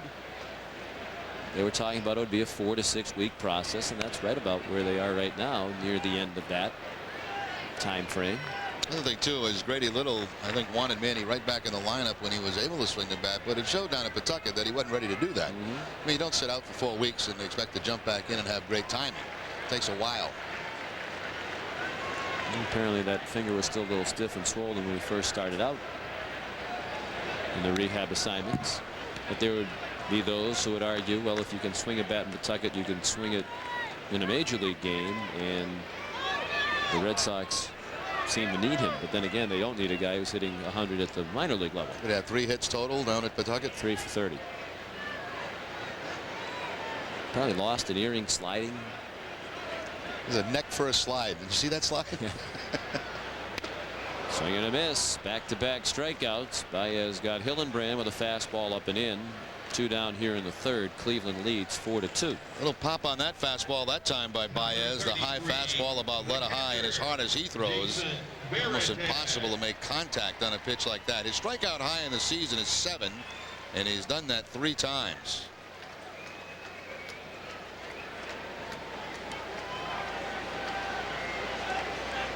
Baez hoping for his first 1-2-3 inning as he pitches to Jason Varitek, who takes the ball low and away. Jason hit a fly ball to left, and Ben Broussard ran it down in the corner last inning.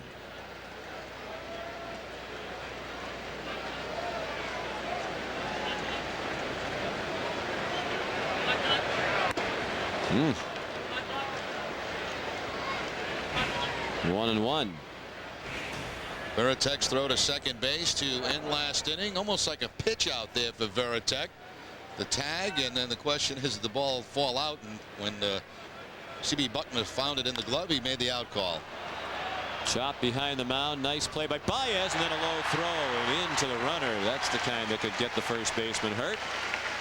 Into the dugout it goes, so Varitek will go to second base.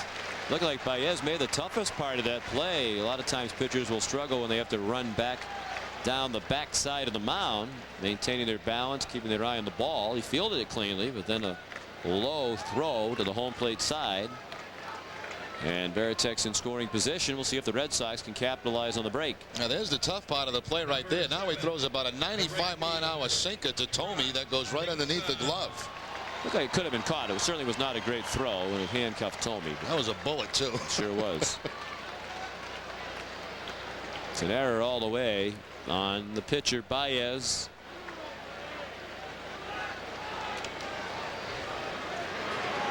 And it gets the tying run to the plate here. Trot Nixon walked and scored last inning. It's the first error of the game for either team. Ball 1 nearly sailed past the catcher Diaz.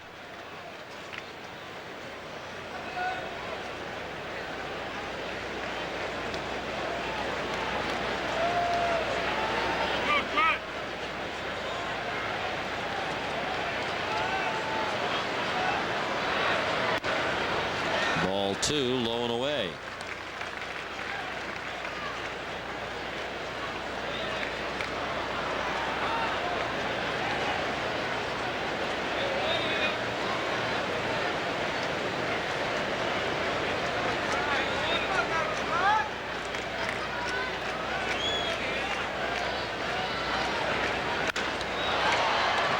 fly, shallow center, a late start for Bradley, now charging in to make the catch. Bradley got a very late start, but has excellent speed. He was able to run it down. The error does not hurt the Indians. After 3, 4-2 Cleveland on the Fox 25 Red Sox television network. Now let's send you back to Maria Stefanos and David Wade at the Fox 25 news desk. Thanks, guys. Tonight on Fox 25 News, a construction accident knocks out phone service in local cities. When will the problem be fixed? A black bear spotted running through an area town. This picture taken as proof. Did she get inside information? Martha Stewart talks about the stock scandal.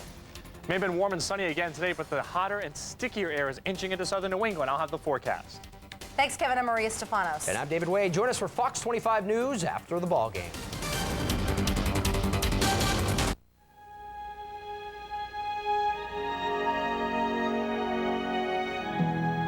Sometimes I need quiet. Sometimes I need peace. Sometimes I need to get away.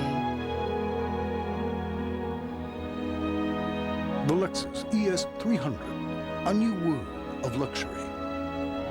See your Boston area Lexus dealer. Ford leading.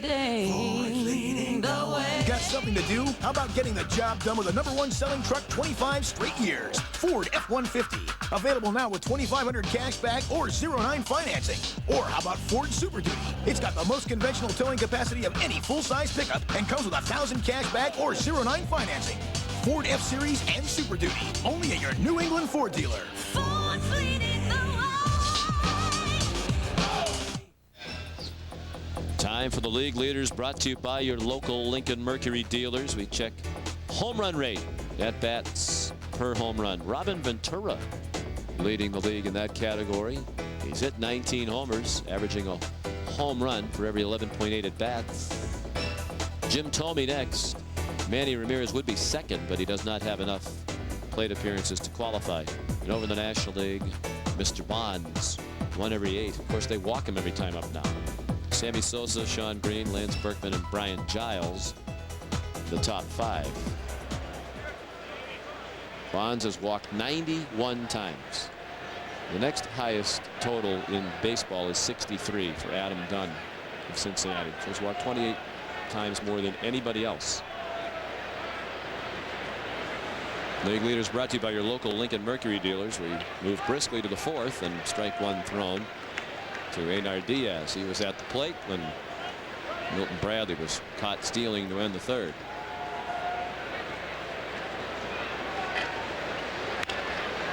On the ground, the 3rd, handled by Hillenbrand on to Clark.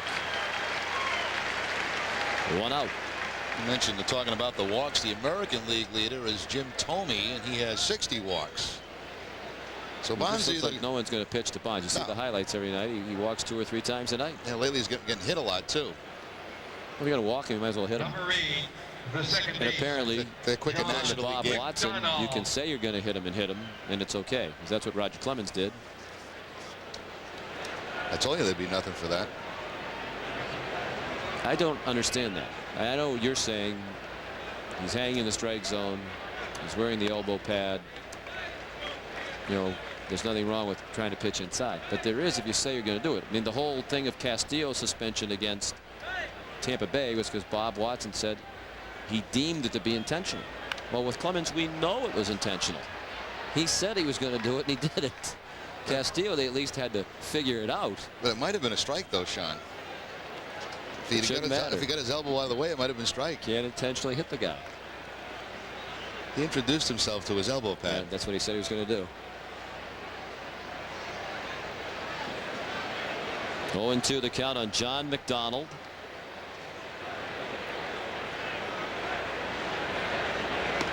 And a ball outside. McDonald, ordinarily a shortstop, very good defensive player.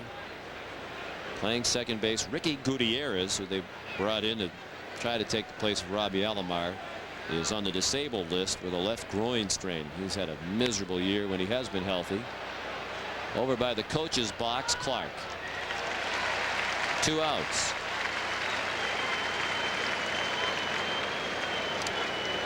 They have 2 more years left on the deal with Gutierrez at about $4 million per. Number 30, the right fielder, Chris. Top of the order here in the top of the 4th. 4-2 Cleveland. Here's Chris Magruder. He walked and scored on the Jim Thome 3-run homer in the 1st. He was called out on strikes in the 2nd. Cleveland scored 3 in the 1st on the Thome homer with Magruder and Burks aboard. Burks had singled. Cleveland added another in the 2nd, a 1-out double by John McDonald. He scored on a 2-out single by Ellis Burks. And the Red Sox got 2 in the bottom of the 2nd. A single by Hillenbrand, a walk to Nixon. Clark double to drive in Hildenbrand. Nixon scored on a single to center by Johnny Damon.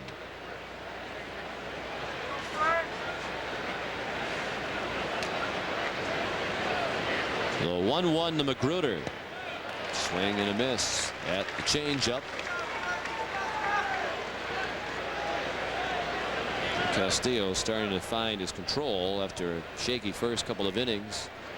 And he was throwing it all over the place. Been much sharper here in the last 2 innings. Popped up and out of play. This is what Castillo's talked about on a number of occasions. The last people in charge here, Jimmy Williams and Kerrigan as pitching coach, and also Kerrigan as manager. As soon as Castillo got in any kind of trouble at all, and after 5 innings he'd be out of the ball game, and he said Grady Little lets him work through some problems, and it's happened a few times recently. He's had trouble early in the game, settle down, and then give you a good solid 6 innings. Grady much more patient with his starting pitches. It's almost as if Williams and Kerrigan's attitude was they were thankful to get through 5 innings and still be in the ball game, and they didn't really trust Castillo beyond that. Frank's in very good shape. You go down to the clubhouse for the game, he's always riding the bike. He's I think very physically fit. When he first got here, Sean, I think they were concerned he had some arm problems up in Toronto, and they wanted to try to protect him as much as possible. But again, like from a pitcher's point of view, every time there was a little bit of trouble, you know, there's somebody up in the bullpen and it's a quick hook.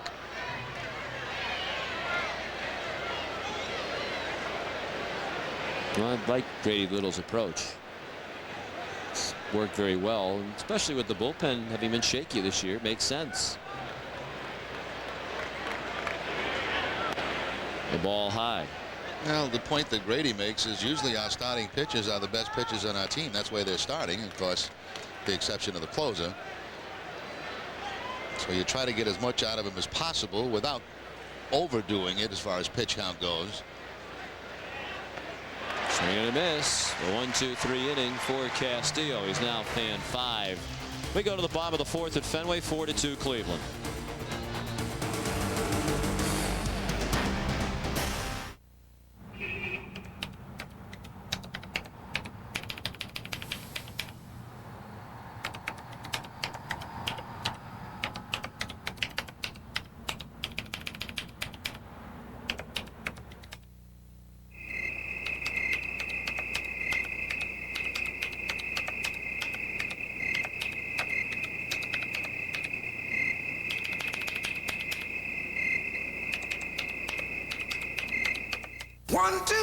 The GM Overdrive rolls on, and your local Pontiac dealer is announcing more great deals. Now, select 1.9% APR financing or cash back from $2,000 to $3,500. Choose from the sporty Grand Am or Sunfire, Wide Track Grand Prix, rugged Montana, versatile Aztec, or the high-performance Bonneville.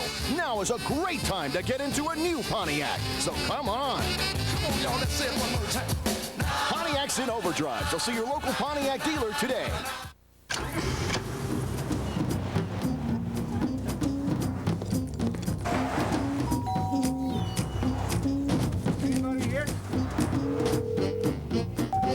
Westside Cable. I'm here for the install. I'm at your front door, sir. I'll tell you what. We'll meet you back there sometime between 12 and 5.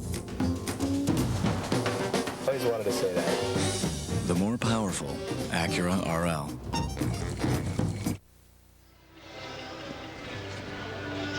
Bottom of the 4th inning. It's a 4-2 Indian lead here at Fenway Park.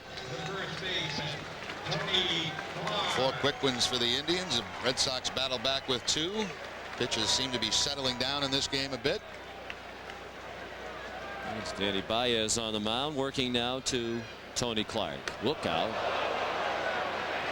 Fastball up and in. Clark, a wall double, wall scraper that knocked in a run in the second inning. Clark, Merlone, then the top of the order, Damon. Red Sox have had at least one base runner in every inning. They've left 5 men on over the first 3.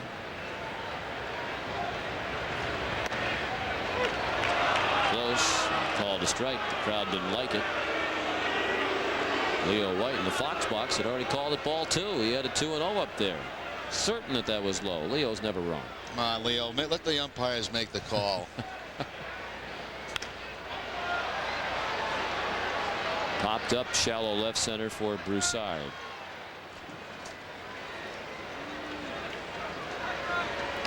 One out. The number 26, the second baseman, Lou Merlone. Lou Merlone walked in the second inning.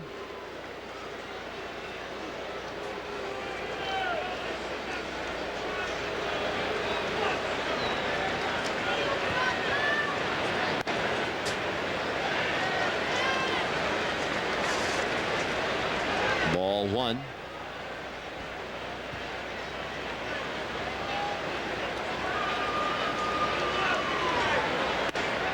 And just inside, ball 2. 2 different types of fastball from Baez. The cross-seam fastball. He turned that last one over at 91.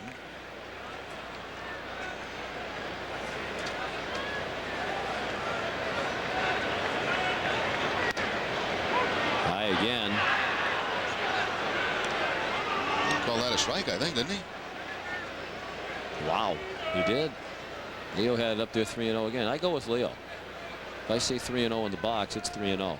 A high strike. John Hirschman's had a little bit of a shaky inning here after a pretty good 3.5. Oh, foul ball. Just a can of corn in the first row of the roof boxes. They botched it and it fell all the way down the lower deck.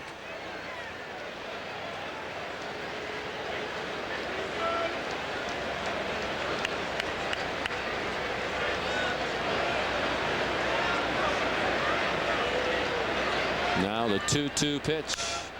He jammed him. Lou rolled it down the line. A long throw for Fryman, right on the money. 2 outs. First meeting of the season between the Red Sox and the Indians. The Red Sox 3-6 against the Tribe last year, but it was a much different Cleveland team. Last year the Indians hit .278 as a team. They averaged 5.5 runs per game. This year the Indians have the worst batting average in the American League at .239, worse than even Tampa Bay. And they're averaging 3.9 runs per game, more than 1.5 runs per game down from a year ago. Only the Cubs and Pirates have a lower batting average as a team in all of baseball. And on those 2 teams, the pitchers bat. It's been a long trip, too, for the Indians. I think this is the 4th stop. Yes, it is. For Cleveland on this road trip. Over this trip, they will travel almost 6,000 miles. Denver, Miami, Montreal, and Boston. It's a tough trip, isn't it? Start in Cleveland, you go to Denver, and all the way down to Miami, up to Montreal, here and back to Cleveland. 5,965 miles when they're done.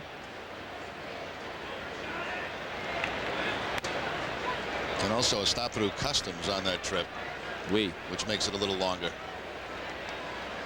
3-1 on Damon. He singled a drive in a run in the second inning. Fly to center in the first inning. Ball 4 high.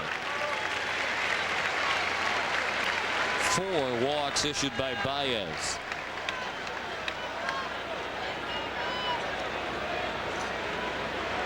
Number 10, the designated hitter, Carlos Baerga.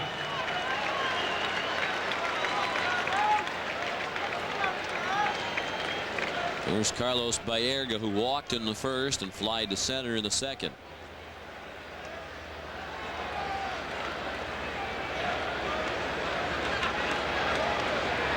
Almost the tying run at the plate. Damon back to first. He has stolen 17. He's been thrown out only 4 times. Johnny's tied with Ray Durham of Chicago for 5th in the American League in steals. He's only 4 behind the league leader Kenny Lofton of Chicago.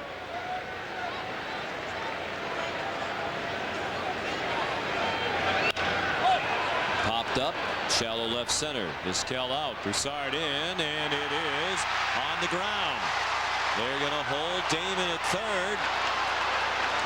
And I think if Mike Cubbage had it to do over again, he'd try to send Damon around.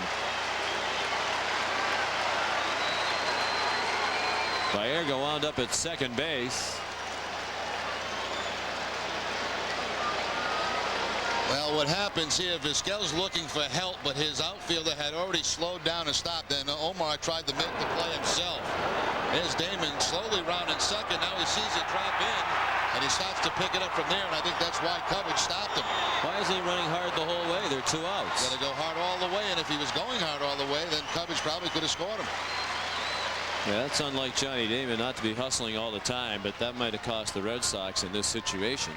It looked like it was a ball that was going to be trouble. Yeah, I mean, right off the bat, it looked like it was heading for that problem spot for the shortstop and outfielder. There's Nomar with a chance again as the go-ahead run. He popped up with the bases loaded to end the second inning. Fly to center in the first.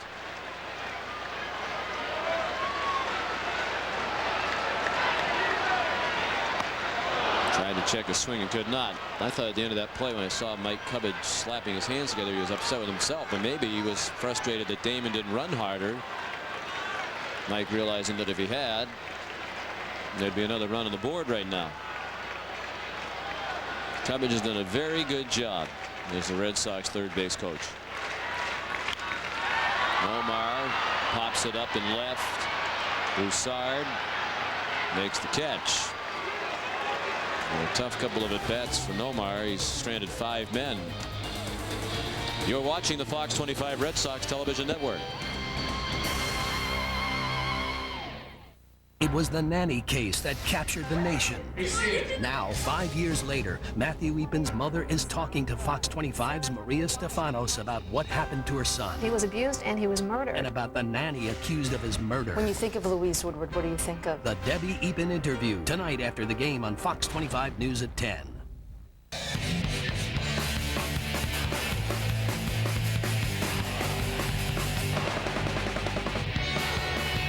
Think it?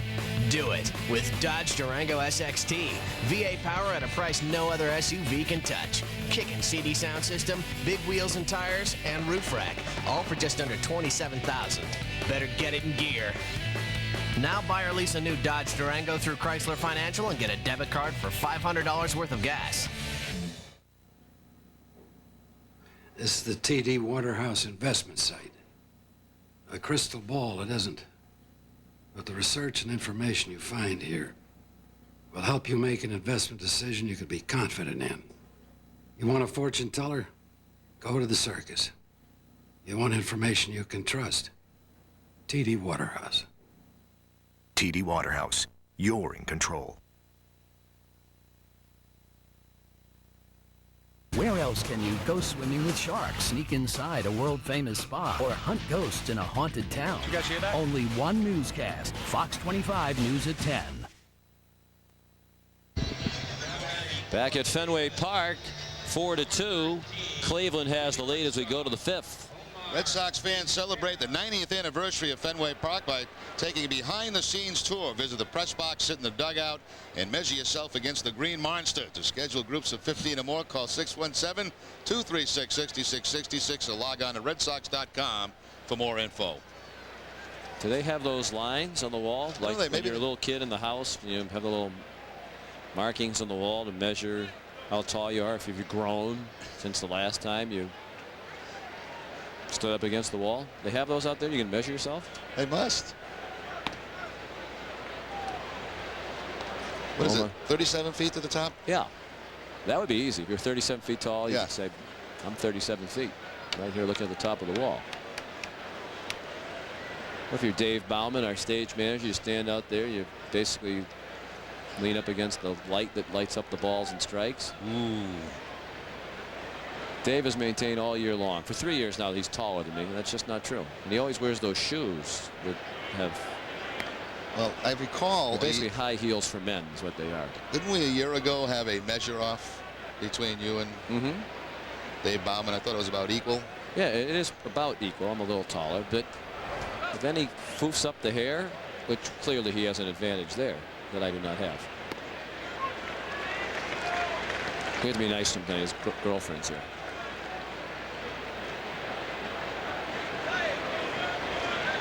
Castillo coming off his first 1-2-3 inning of the night. Retired 5 in a row in all. The 2-2 to Vizquel. Sliced away. Those tours are great, by the way. Everybody I have talked to who's taken the tour has raved about it.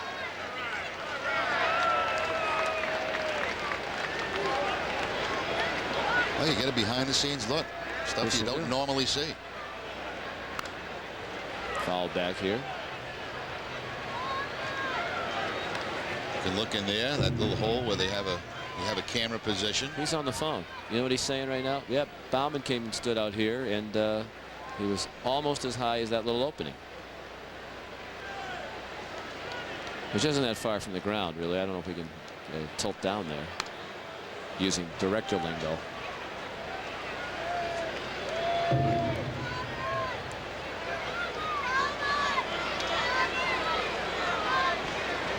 Yeah, that's about Dave. Dave could stand there and have an eye-to-eye conversation with that guy. Well, that's tough on him with his lady here tonight. A pop-up. Hillenbrand a few steps in to make the catch. Well, you have to keep him humble. Dave's doing all right for himself. Yes, he is. Sarah's a lovely young lady. Number 23, the designated hitter. You always know when one of Dave's girlfriends is here because, you know, usually he just comes in and sits and watches the game. Tonight I walked in, he's got the headset on. Cue the blimp, and I want to get City Hall on the other line and make sure we're plugged in. These Democratic convention people are going to be here. You know, he's barking out orders like he was running the whole show. Did you meet the Democratic convention people? Yes, I did. They're very impressed with the city. Yes. Chop to third. Hillenbrand throws out Burks. We should let the folks at home know we're talking about. Apparently, Boston is one of the cities that's up to host the Democratic convention the next time around. And I believe they're also up to host the Republican convention since we have to sort of be equal time here. But the Democratic committee selection people are here tonight, and they're being schmoozed. That would be a good job. You travel around the cities that want to host a convention, and they try to show you how wonderful their city is. So they take you to all the nice places like Fenway Park, and give you some food and beverages. Do you take them out on your boat? No, I was not asked to. If so, I would. For either party. I don't care which party comes. That'd probably cinch the deal right there. But it's good for the city. You know, either one of those conventions would be good because it brings a lot of people into the city. It's good for the economy. I think they say about $150 million. Wow.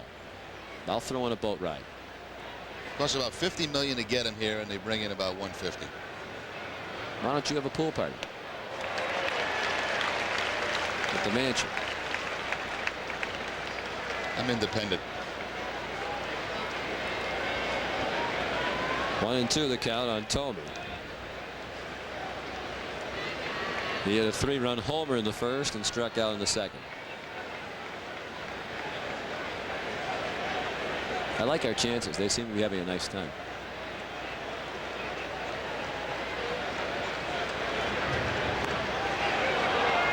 A ball, 2-2. A shift on in the infield. Garcia-Parra over on the right side. Only Hillenbrand on the left. A lonely, solitary figure. Damon very deep in center. Strike 3, inside corner, borderline pitch goes Castillo's way. He has settled into a nice groove now. He's struck out 6. He's retired 7 in a row. It's 4-2 Indians in the 5th.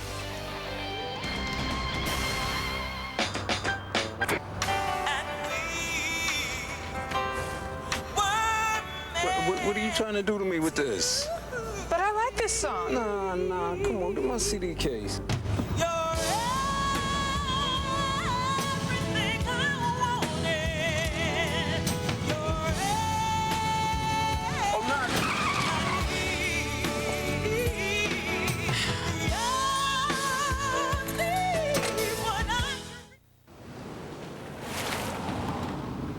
I quit my job today. I met this really cool guy on the internet. He's 30. Life throws all kinds of curves. Fortunately, with its advanced safety systems, the smooth-riding RX300 is designed to better handle the ones on the road.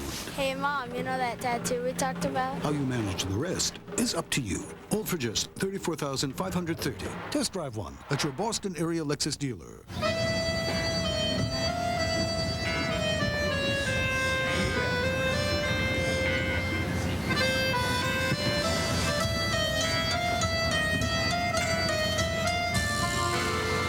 Rich, frosty, delicious coffee culotta from Dunkin' Donuts.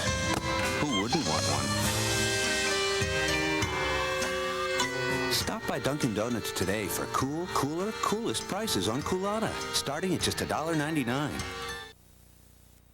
Fox 25 News recognized, honored, award-winning, winner of the Edward R. Murrow Award, winner of 3 Associated Press Awards, winner Station of the Year and Photographer of the Year. Fox 25 News winner National Headliner Award, the winner of 11 National Academy of Television Arts and Sciences Awards. Recognized, honored, award-winning Fox 25 News.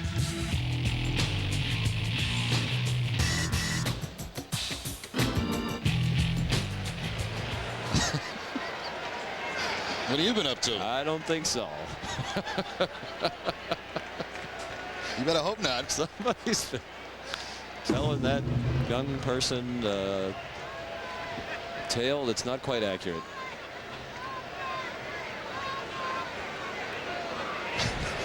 I know you left the road trip early, but Manny Ramirez in his return to action, the first time in a month and a half, has flied to right and struck out swinging against Danny Baez. He was allowed only 3 hits. One of them was an infield hit. Another of the hits was a wall scraper pushed off the wall by the wind. Red Sox really had only one solid hit.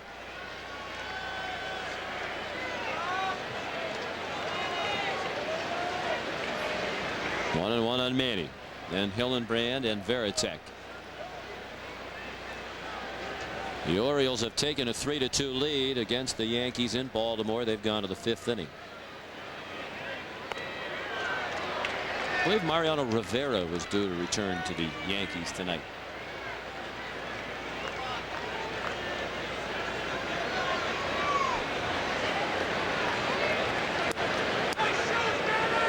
Is that Pettit against Ponson? Yes, sir.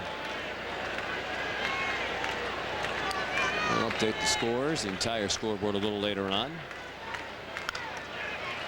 Chop to short. Vizquel to Tomey. Manny's 0 for 3.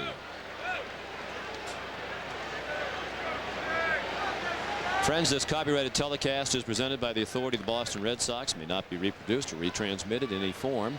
In addition, the accounts and descriptions of this game may not be disseminated without the express written consent of the Boston Red Sox. 1 out in the 5th. Red Sox trail 4-2. Here's Shea Hillenbrand, who singled and scored in the 2nd, struck out in the 3rd.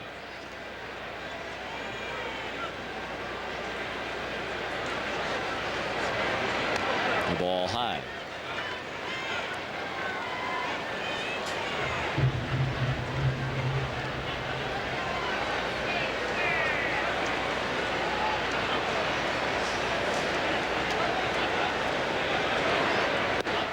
And a ball low, 2-0.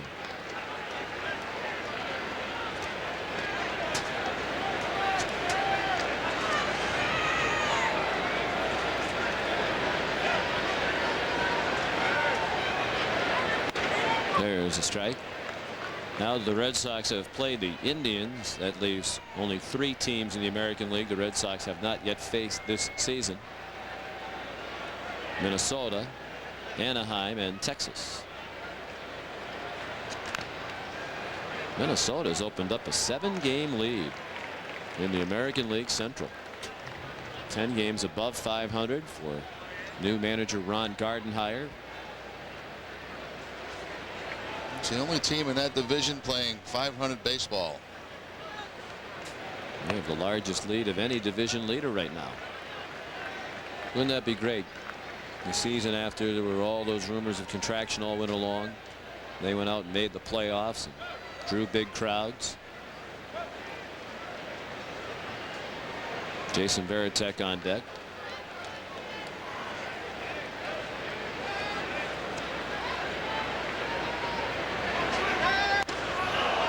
Red Sox will not see as Hillenbrand strikes out for the second time.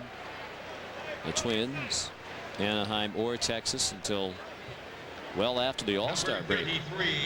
The catcher. Once again, that high fastball up and in that time to Hillenbrand. Second time he's got him to chase that high fastball.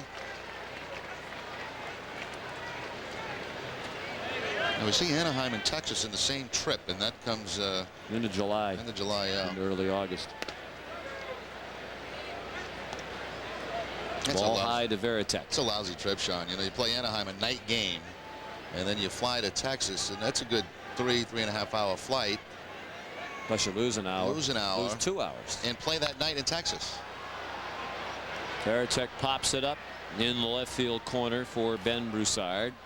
And Baez has a 1-2-3 inning. His first of the night after 5, 4-2. Indians. Polyunsaturated. P-O. Gingivitis. G. Pungent. P-U-N-G. Halitosis. A. Hyperventilate. V-I-H-Y-U-T-I-N-N-T-D. Sweet dreams.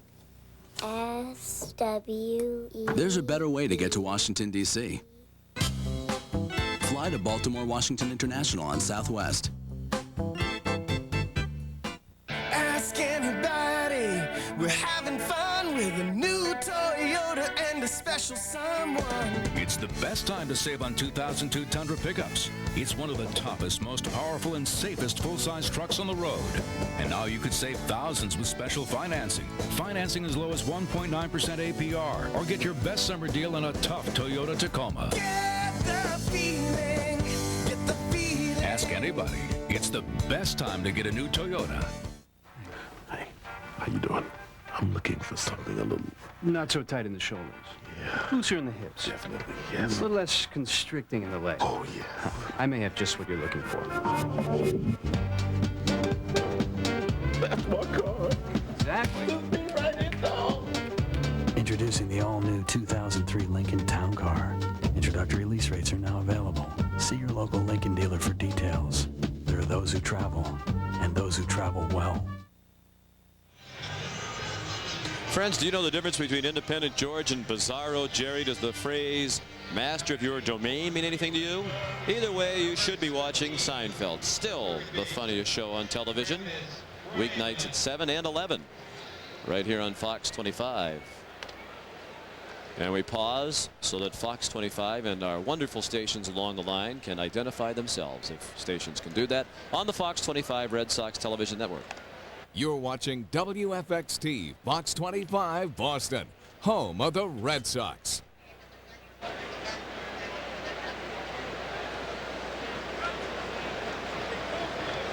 Sean McDonough, Jerry Remy at Fenway Park.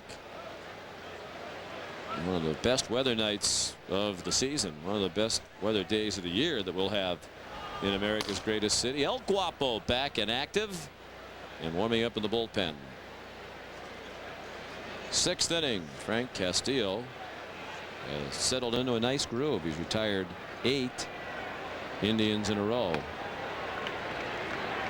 Travis Fryman, the last man to reach when he singled in the 3rd. The Indians have 4 runs on 6 hits and 1 error. 2 runs, 4 hits, no errors for Boston. Even with the return of Manny, the bats really have not come to life so far tonight. The Red Sox have come through a very difficult part of their schedule,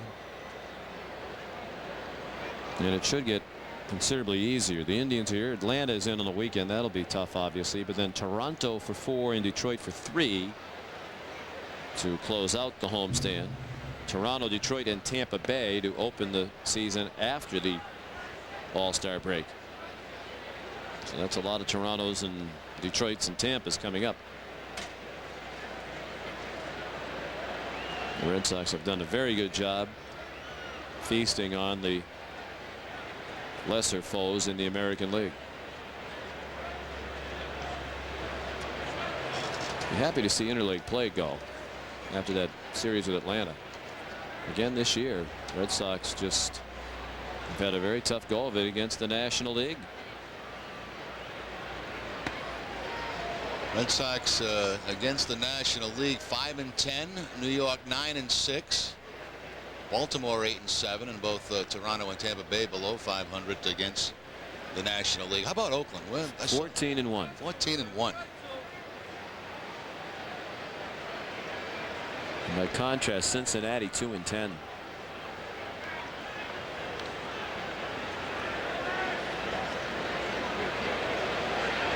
Milton Bradley on deck as the count goes full to Fryman. 103 pitches tonight for Castillo, 11 short of his season high and above his average of 96 per start. Chop foul into the Cleveland dugout.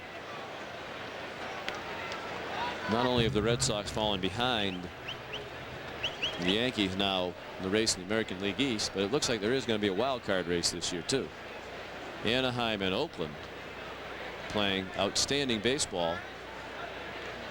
Baez have won 8 in a row as they head into action in Seattle tonight. All of a sudden they're only 2 back of the Mariners in the West, and Anaheim's 2.5 up. And similar to what the Athletics did last year. They had a terrible start. Everybody figured they'd be trading players by the All-Star break. They stayed with the club. They kept Giambi, and of course had a terrific second half of the season. They're only 2.5 games behind Seattle, 2 games behind Seattle, and Seattle's going to play better before it's over. They're going to get healthy.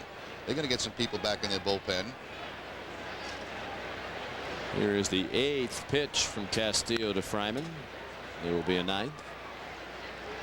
Well, Oakland with that starting pitching, you can get on some winning streaks when you send those guys out there, especially Zito. Mulder's now healthy. Hudson didn't have a great start to the year. He's fired it up now. Aaron Harang has done a nice job since coming up from the minors. Billy Koch closing games out. He's got 19 saves.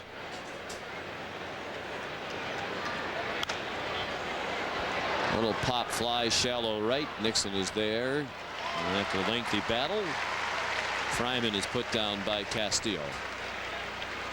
One thing about it, there are more games obviously against your own division, so that means Seattle is going to be playing Oakland more, Oakland against Anaheim more, and that may be to the East's benefit. Yeah, another reason I don't like the unbalanced schedule. You're playing for the same wild card, but you're playing a dramatically different schedule, both within your league and in interleague play. Milton Bradley 0 for 2, takes a strike.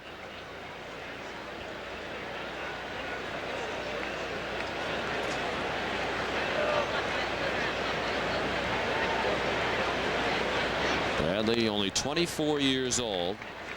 They got him at the trade deadline last year from Montreal for a right-handed pitcher, Zach Day. Got into 10 games at the end of last year.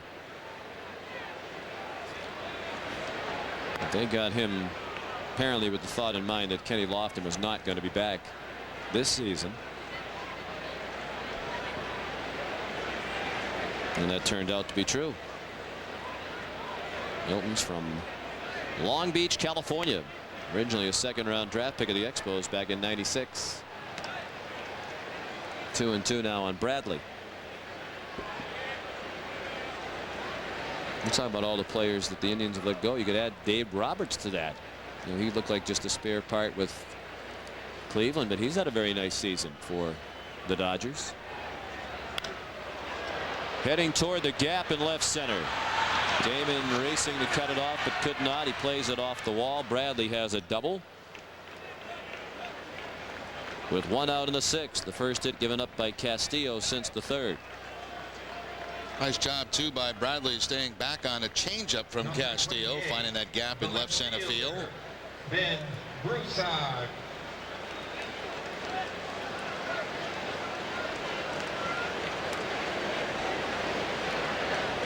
So a one-out runner in scoring position here in the 6th inning. Ben Broussard has had a tough night against Castillo, has struck out twice.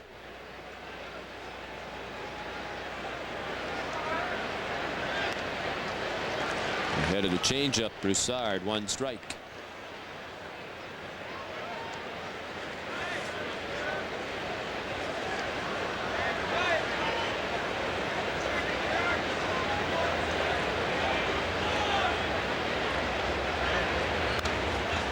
Two strikes.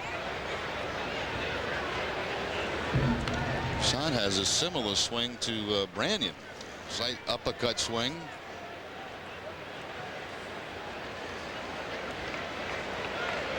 Mentioned the injury to Matt Lawton. They're also without outfielder Todd Dunwoody, who's on the 15-day disabled list with a sprained left foot and ankle.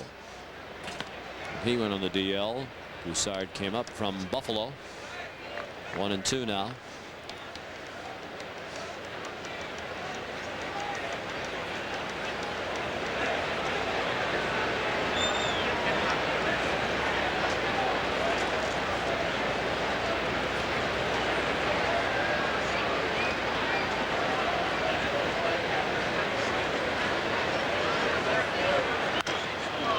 There's a base hit through the right side. Bradley hesitated, thinking it might be caught.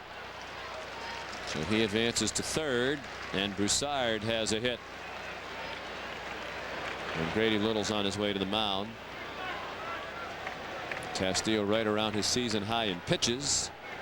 Back-to-back hits here in the 6th. That'll do it for Frank. Ran up that pitch count in the first 3 innings. He threw 70 pitches in the first 3 innings. And the fans recognize that they are about to witness the return of El Guapo. Gets a nice hand as he runs in. 4-2 Cleveland. We're in the 6th. We'll return to Fenway Park in a moment.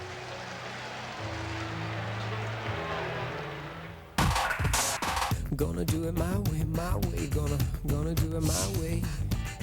Gonna be the right way if I do it my way, yeah. Gonna be the right way. You can't explain it until you have one of your own. The 2002 Accord from Honda. Now lease a 2002 Accord LX for $239 a month for 48 months. Hey, how you doing? I'm looking for something a little... Not so tight in the shoulders. Yeah. Looser in the hips. Definitely, yes. A little less constricting in the legs. Oh, yeah. I may have just what you're looking for. That's my car. Exactly. Right in though. Introducing the all-new 2003 Lincoln Town Car.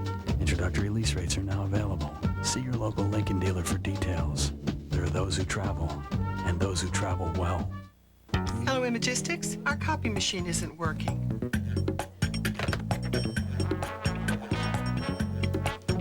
What's going on? Imagistics service call. Machine's down. Imagistics down? That's unlikely. I know. For over 25 years, corporate America has called on us, Imagistics, providing dependable office document equipment and unparalleled service. Cleveland leads in the 6th inning, and they have runners at first and third with 1 out. So the call to the bullpen brought to you by Nextel Direct Connect. Get right through. Call 1-800-NEXTEL-9. Rich Garces back in action for the Red Sox. Just reinstated today from the disabled list, a hamstring problem. His last outing was against the Yankees back on June the 1st. The numbers on the season, Red Sox hope that those improve now that he's returned from the DL.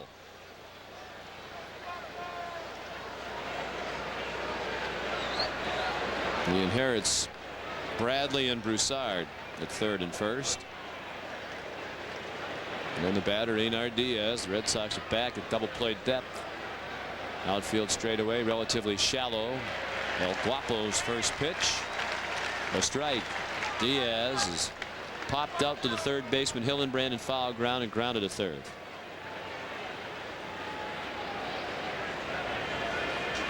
He is grounded into 7 double plays. Way inside, it almost hit him.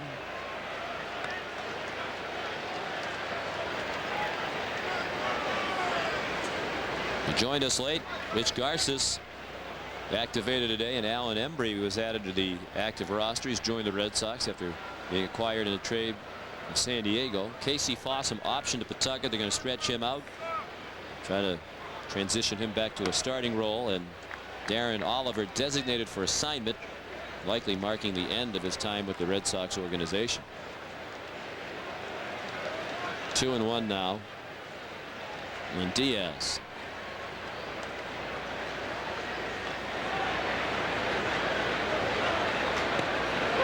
A strike.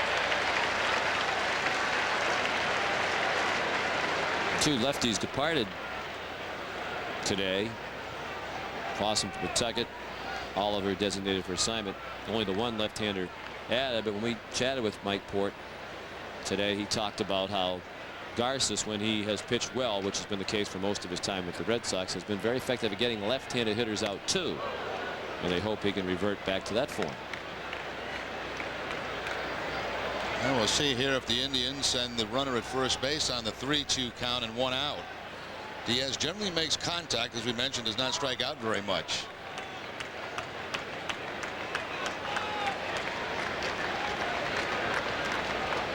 The runner does go from first. It's a little pop fly, shallow center. Damon dives, made the catch, throws to first. They'll have an easy double play. Great play by Damon.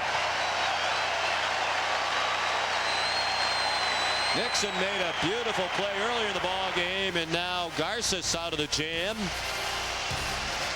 Thanks to the brilliant effort by Johnny Damon. The double play ends the inning. We go to the home half of the 6th. Still 4-2. Cleveland.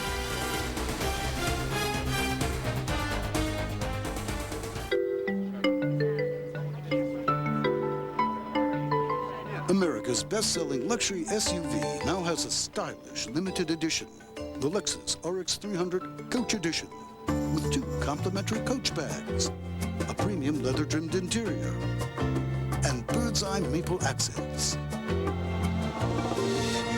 Consider the road properly accessorized. See your Boston area Lexus dealer. What are hamburger lovers saying about the new BK back porch grillers? Whoa. Doggone thing tastes like it's homemade. Double hamburger. Tastes like it's straight off the grill. You know, flame broiled a la parrilla. That's a good burger. I think I found a new burger. It's like nothing I've ever had before. It tastes just like I made it. And I'm a pretty good cook. It's awesome. You gotta try this. One bite? Burger King introduces 2 delicious new back porch grillers, the BK Smokehouse Cheddar and the BK Homestyle. Burgers your way. You got it. 1, 2, 3. The GM Overdrive rolls on, and your local Pontiac dealer is announcing more great deals. Now, select 1.9% APR financing or cash back from $2,000 to $3,500. Choose from the sporty Grand Am or Sunfire, Wide Track Grand Prix, rugged Montana, versatile Aztec, or the high-performance Bonneville. Now is a great time to get into a new Pontiac. So come on. Come on, y'all. Let's say it one more time. Pontiac's in overdrive, so see your local Pontiac dealer today. Johnny Damon making a spectacular play in center field. 3-2 count. He's playing fairly shallow against Diaz and gets a great jump on this ball. Now the runner, so there's no way that ball's going to drop in. Damon with the dive, a little bit of a snow cone as he comes up, and then all he has to do is flip that ball to first base to get the double play and get out of the inning. Terrific defense by Damon, and look at Guapo. He's telling Damon where to throw the ball. Yeah.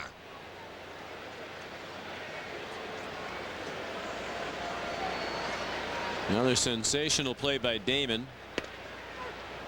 Here's Trot Nixon. Made a great catch on a ball hit by Vizquel back in the 1st inning. The Red Sox have not had a hit since the 2nd. They had all 3 of their hits in the 2nd inning against Danny Baez. He's retired 5 in a row since a walk to Damon in the 4th. Bottom 3rd of the order, Nixon, Clark, and Merlone coming up.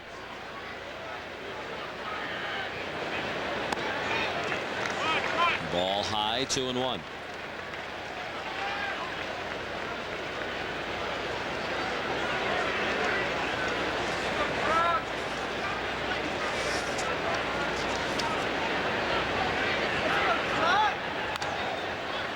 We now officially, by the way, have no chance of catching Trot in our NASCAR on Fox prediction contest. Ricardo Rincon, the left-hander, and Chad Pirano, who was up earlier, warming up in the bullpen.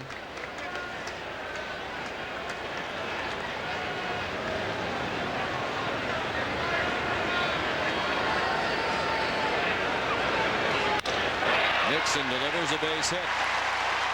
Sounded like a broken bat toward the end of the bat. The first Red Sox hit since the second inning. Again, they'll get the tying run to the plate. Number 22, the first baseman. That fastball that turns over from Baez toward the end of the bat for Nixon. Right, it sounded like a broken bat, but good results. Line drive to center field for the leadoff hit here in the 6th inning. So Nixon solidifies first place, huh? Yeah, he's going to finish first. He has too big a lead. There's only one race left for us to pick on July 6th. And he's way ahead. We can't catch him. The race is for second. Unguaranteed last. Pretty much. If you had a miracle, you could actually move up to second. No, you can move up to third. Can't catch me, but we could catch Daubach. I zoomed past Daubach this week back into second place. Clark chops one to second. McDonald, Vizquel, Tomey.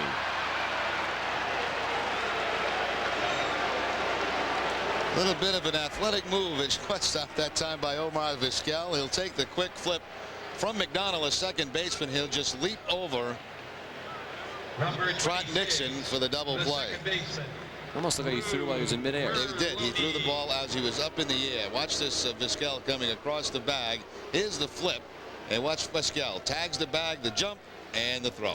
Now that's tough to do. I mean, that's all arm strength. There's no legs in that throw at all. Lou Merlone pops it up. Fellow Friar McDonald makes the catch. That's that. After 6, 4-2, Indians.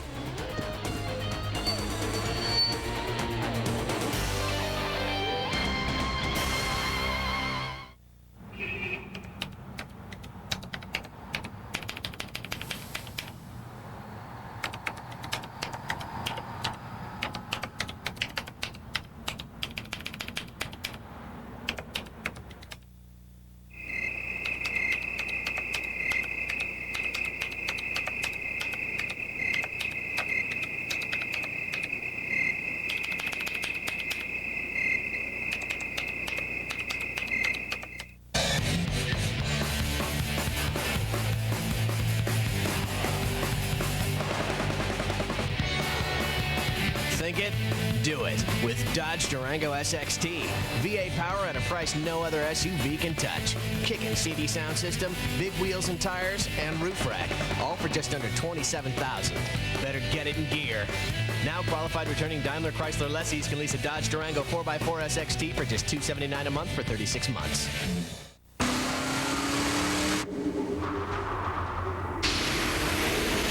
The redesigned 6-cylinder 2002 BMW 3 Series, starting under $28,000. Once you drive one, you'll never go back. Except, of course, to do it again.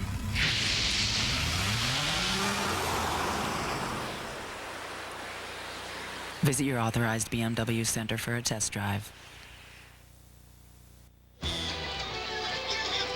Boston Red Sox baseball on Fox 25 is brought to you by Southwest Airlines, bringing people together with low fares, and by your local Lincoln Mercury dealers.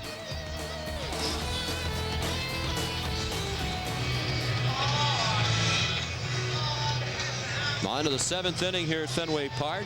Game 1 of this 3-game series. The Indians on top 4-2, and a new pitcher for the Red Sox, their third of the night, Tim Wakefield. 23rd appearance. He worked in 2 games on that current road trip. Last time out for Wakefield against the Dodgers on the 22nd. An inning, had a strikeout. 45 strikeouts in 57 innings for Wakefield. Opponents only hitting 184.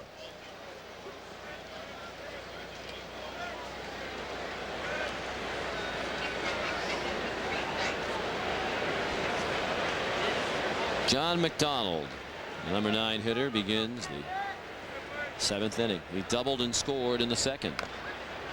Fouls one off his foot. Frank Castillo, the starter for Boston, went 5 in the third innings, allowed 4 runs, all earned on 8 hits, including a home run. Frank walked 2. His control was shaky early, and then he got a firm grasp on the strike zone thereafter. Wound up striking out 6. 116 pitches, a season high for Frank tonight. 73 of them strikes. Rich Garces credited with 2/3 of an inning, even though he faced just 1 batter. He got Diaz to fly into that double play on the great catch by Damon. Garces threw 6 pitches in his return to action, 3 of them strikes. Wakefield has thrown 3 pitches, 2 of them balls. McDonald in the top of the order. Magruder and Vizquel are due. Popped back by the screen.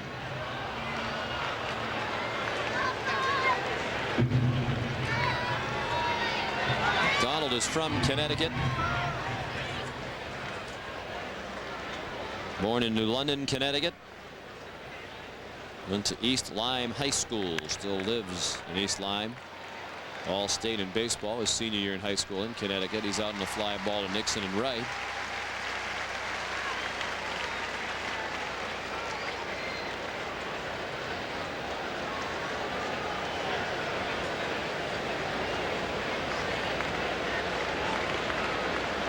Number 30, the right fielder, Chris. Now Chris Magruder, top of the order for the 4th time for Cleveland. He walked and scored to lead off the game. Has struck out twice since.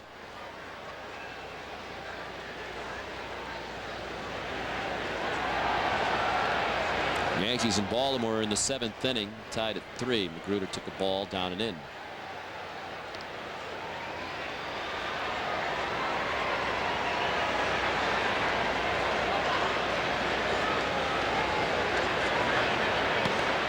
Knuckleball, and Veritek couldn't squeeze it.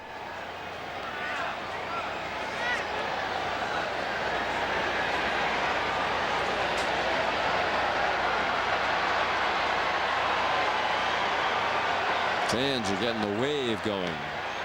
Wakefield throws a strike. 2-1.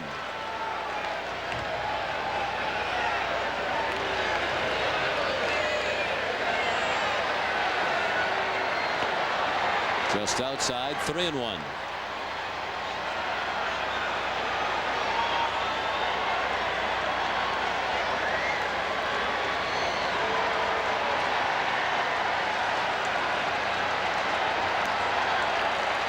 Again, Wakefield drops one in. Not giving in with the fastball. Goes to the curveball that time on the 3-1 count. Payoff pitch. Swatted down the right field line. That's a fair ball up into the stands on a hop. The ground rule double for Chris Magruder. He's in scoring position with 1 out. Yeah, maybe a break there for the Red Sox. If that ball does not go out of play, it may be a triple as it starts to rattle around in that right field corner. Number 13, the shortstop. Knuckleball up and away, and hooks that ball down the right field line. Hits that warning track, and one big high hop over the fence for the ground rule double.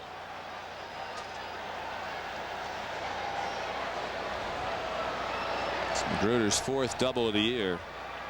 Vizquel takes a strike at the knees. Omar fly to right. The nice catch by Nixon in the 1st. Walked in the 2nd. Popped out and foul ground to Hillenbrand in the 5th. Ball low, scooped out of the dirt by Veritek.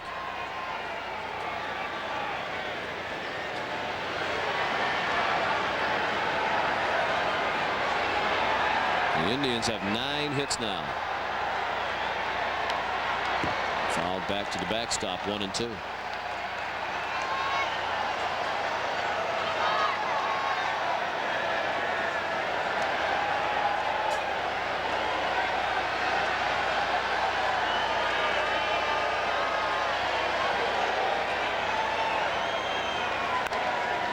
Little pop up.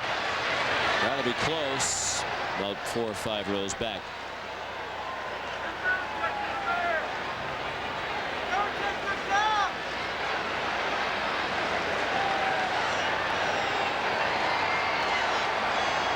Think we can get Jerry and Joe next door to do the wave with us when it comes back around? You don't see the announcers very often do the wave.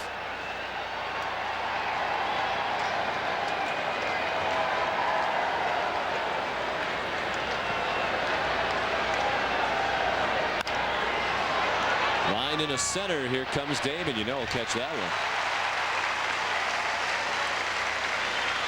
2 outs. Yeah, that was just routine for Johnny Damon after that play he made to end last inning. The designated hitter, Ellis Burks. Vizquel slapping it to center field. Damon again with a good jump and no problem that time.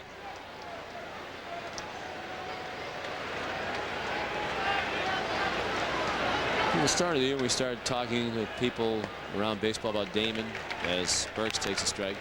He got sort of mixed reviews as a defensive player. I don't know. I think his arm, is probably a little bit below average, but accurate with it. Hits the cutoff man. And see a lot of center fielders throughout the years that don't have the strongest of arms, but as long as they hit the cutoff man, they're okay. I would be happy with this guy anytime. Kerry has to roll it back in.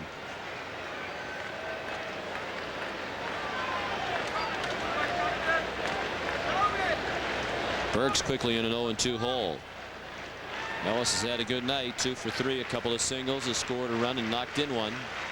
Way outside, no chance for Veritek. And on to third goes Magruder.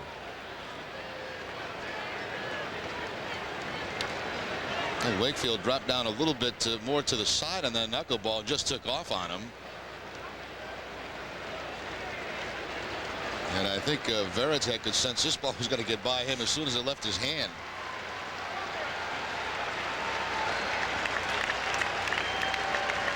So now the runner is at third. And Burks strikes out. I think Wakefield tried to throw that knuckleball a little harder. And he got Burks. Wake's first strikeout of the night. You're watching the Fox 25 Red Sox television network. Fox Undercover takes on the tough assignments. It's in-depth reporting. We dig deeper. We spend weeks, we spend months on a single investigation. We just want to get your side of the story. We're not afraid to name names. We're aggressive. Some of your clients say you should not be practicing law. If the state's wasting your tax dollars, we're going to tell you about it. If someone's ripping people off, we're going to expose it. Governor, you're trying to cut costs. Do we really need a state house doctor? No one's off limits. We don't stop. We won't stop until we uncover the truth. With Verizon Wireless, now you can talk. Can you hear me now? Good. Or access the web. Good. Across the country. Because now get unlimited, that's right, unlimited night and weekend minutes to use nationwide. All on the America's Choice Network. Now with mobile web for only $40 monthly access. That's the best wireless value. Good. From the best national wireless network. Plus, pick up a sleek web-ready LG phone. Hurry, the minutes may be unlimited, Good. But the offer's not. Verizon Wireless. We never stop working for you. Your New England Ford dealer is leading the way with the best deals on the #1 selling SUV on the planet. Right now, get 0.9% financing for 60 months on Ford Explorer.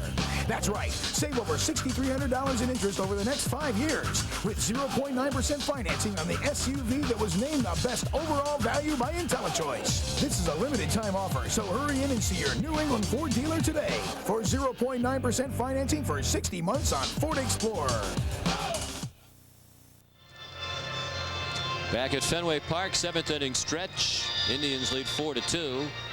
And after 6 innings from the starter, Danny Baez, here's the veteran lefty Ricardo Rincon. 35th appearance, 27 innings total, 26 hits and 20 strikeouts. Opponents hitting .252. Always been tough on lefties. And of course, Johnny Damon leading off this inning for the Red Sox. Now batting for the Red Sox, number 18, the center fielder, Johnny Damon.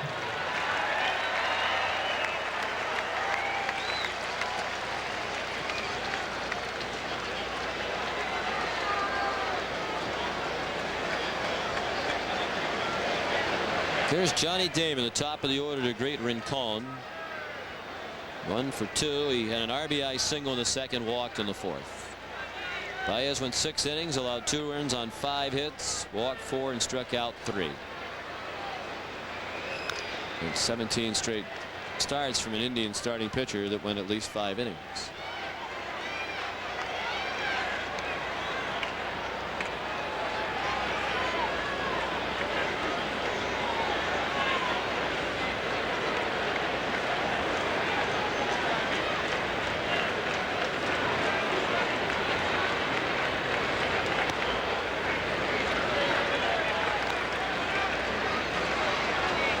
One now on Damon.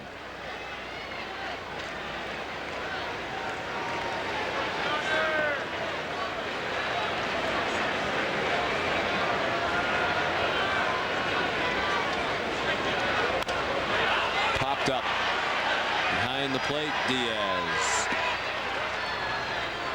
Let's check the scoreboard now. Brought to you by your friendly New England Dodge dealers. At Baltimore tonight, Derek Jeter and Alfonso Soriano have homered. Soriano's came leading off the game against Sidney Ponson. But the Orioles and Yankees are tied at 3 in the 7th inning. Wild game in St. Petersburg.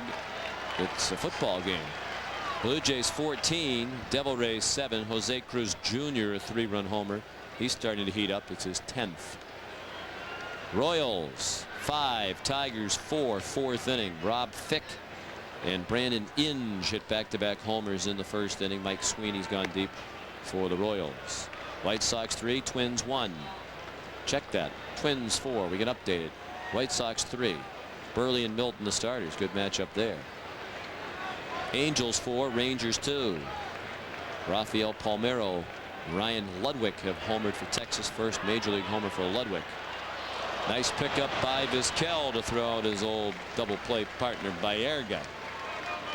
2 down. And the Athletics and the Mariners with the Oakland A's moving up quickly on Seattle now, just 2 games back. They'll try to get within a game if they can make it 9 straight wins tonight with Tim Hudson against James Baldwin. Charlie Manuel on his way to the mound. With Garcia-Parra coming up, that might be it for the lefty. It will be. They'll go to the bullpen for a right-handed pitcher. With 2 outs in the 7th inning, the bases are empty. Cleveland leads 4-2.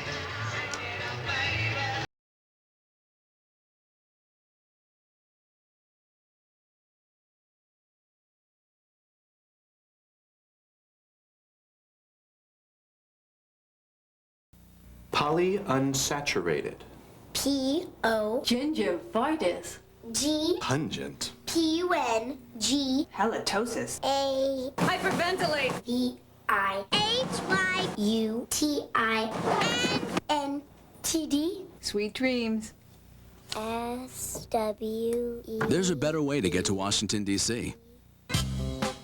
Fly to Baltimore Washington International on Southwest. Is it too much to ask for everything? Now lease a luxury-loaded Mercury Sable LS Touring Edition for $299. And for $299, you'll get just about everything. Plus no-charge moonroof, leather seating surfaces, ABS, and a 5-star safety rating. Now through July 1st, lease Mercury Sable for $299 a month with $1897 cash due at signing. And you'll get everything you asked for, if you hurry. There are more great savings on Sable Wagon, too.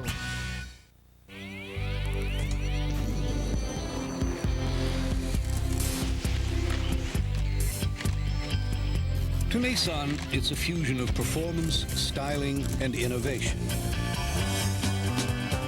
To 50 renowned automotive journalists, however, it's an aphrodisiac. Presenting the V6 Nissan Altima, North American Car of the Year.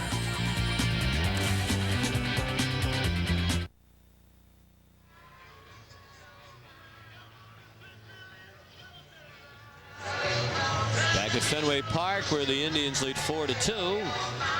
And Massachusetts native Mark Wohlers is now the new pitcher for the Indians. Split team time last year between Cincinnati and the New York Yankees. Signed as a free agent back in January by the Indians, making his 24th appearance.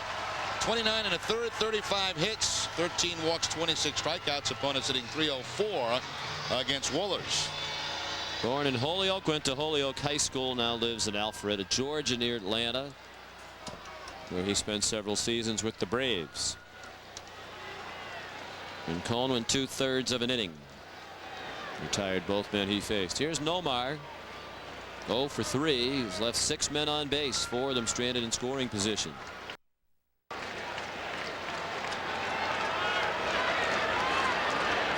Wohlers once a dominant relief pitcher. Great closer back in the mid-90s. 39 saves in 1996 for Atlanta. But all of a sudden had major control trouble. Had some physical problems. And has been trying ever since to get back to the form that once made him outstanding.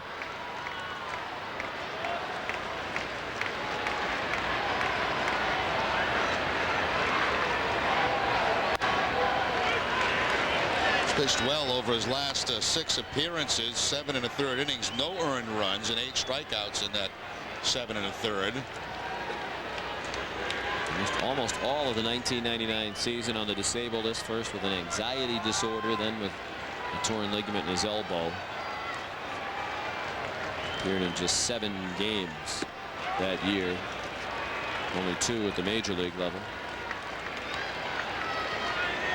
Had Tommy John surgery in '99. 2-1 the count on Garcia Parra, trying to get on so Manny would get back up there as the tying run.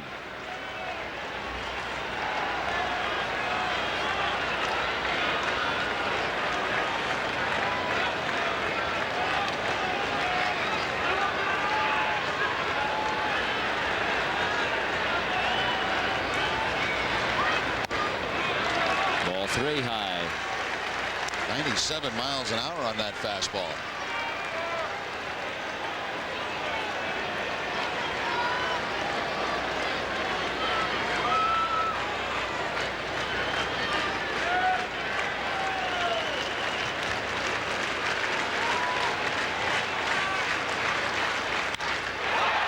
In the air toward the triangle, Milton Bradley makes the catch. That's twice the Nomar's fly that same spot, about 800 feet, for 2 outs made by Garcia Parra after 7 4-2 Cleveland.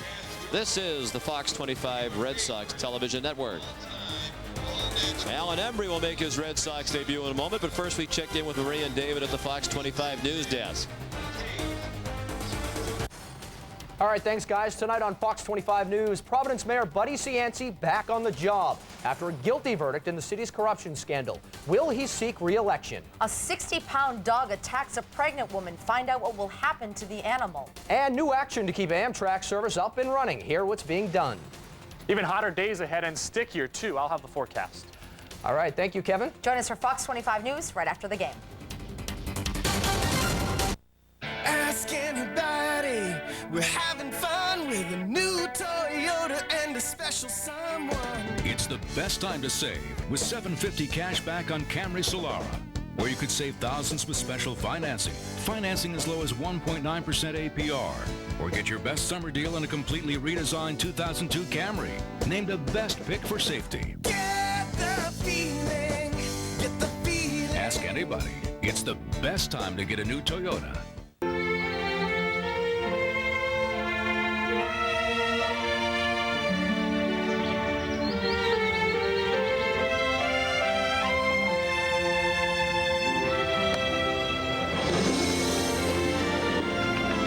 Dunkin' Donuts Fruit Coolata. Real fruit. Makes it really refreshing. Stop by for cool, cooler, coolest prices on Coolata, starting at just $1.99. Alan Embry about to make his Red Sox debut, acquired a couple of days ago in a trade with the San Diego Padres. Before today's game, he spoke with our Butch Stearns, and Alan said he's excited to be playing for the Red Sox. This is one of the best places to be right now. Like I said, we were here in '95 in the playoffs, and that experience was incredible. And hopefully we can get to the playoffs with this group. This is a great group of guys. From what I understand, from everybody's told me, he said, you're going to really like this. And to help this team win would be awesome. 36 appearances for the Padres this year, the 0.94 ERA. He's been with Cleveland, Atlanta, San Francisco, and Chicago in the American League. 38 strikeouts in 28 2/3, and one of the reasons they got him, a 145 batting average against lefties. He'll be facing Jim Thome. Thome, Fryman, and Bradley due up. Embry, one of the many relievers who pitches from the stretch even with nobody on base. Thome fouled the first one straight back. He had a 3-run homer. That was the big hit in this game. It came back in the first inning, posting a 3-0 lead for Cleveland. He has struck out twice since then. Shift on again in the infield for the Red Sox with 3 infielders on the right. Left-handed hitters batting 145. As Jerry mentioned. Strike. 0-2. Embry's 32 years old, from the Pacific Northwest, born in Oregon, went to high school in the state of Washington and makes his home in Vancouver, Washington. Originally a 5th-round draft choice of the Indians back in 1989. Out of play to the left. And you can see he throws hard. Always has been a hard thrower throughout his major league career. 94, 95 with the fastball.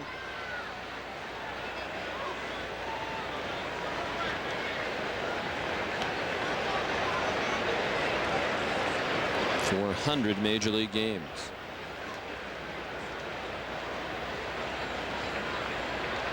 And he gets Thome. A nice start to his Red Sox career for Embry. A strikeout of Thome, the 3rd time that Thome has fanned tonight. Kind of a typical Jim Thome night, hasn't it? 3 strikeouts, but also that home run to drive in 3 runs. Again, challenge time from Embry. Throws the fastball right by him.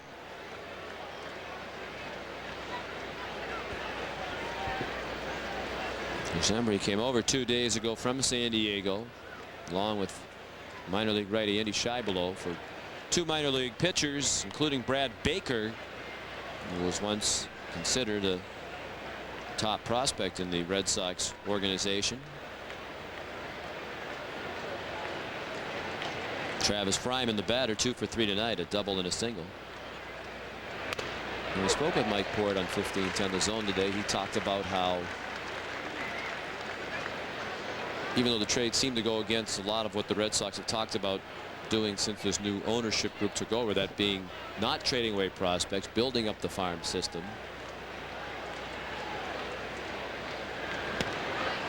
That just missed. Port pointed out that they felt one of the places where they actually did have some quality depth of prospects was in starting pitching at the Class A level, where Baker was, and that he was one of 4 or 5 pitchers down there who were all well thought of. So they felt that was a position of strength. Look out. Fan leaning over for the ball, came toppling onto the field. Very impressive in front of his lady friends. And he was hoping he might get the ball for his embarrassment, but didn't wind up with the ball either. She seems very proud of her man now.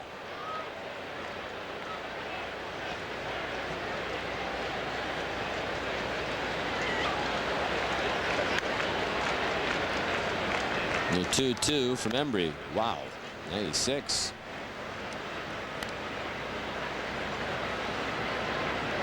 Milton Bradley on deck.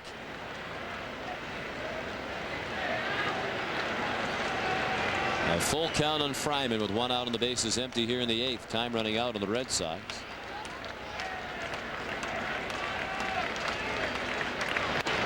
Ball 4.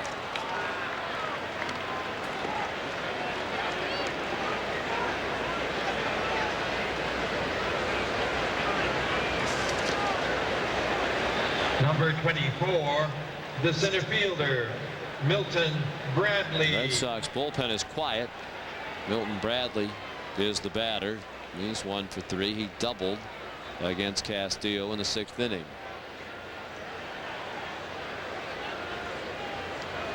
Switch hitter batting from the right side for the first time tonight. And Bradley took a strike.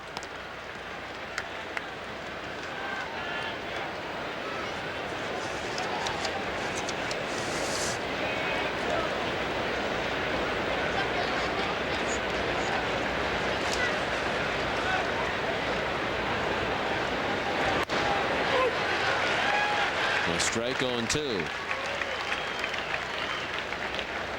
You diehard National League fans, we have not forgotten that part of the Dodge dealer scoreboard. The Reds beat the Cubs at Wrigley today 5-2. Boone, Casey, and Branyan all homered for the Reds, and old friend Chris Steins hit one for the Cubs. Out of play to the right.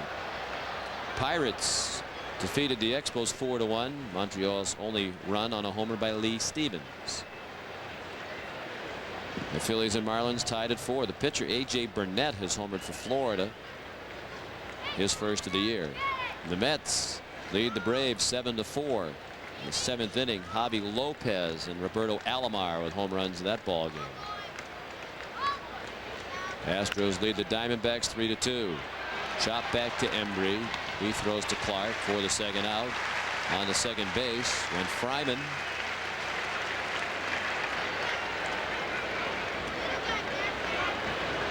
Elsewhere in the National League, there's Paul Shuey, by the way, just activated off the disabled list.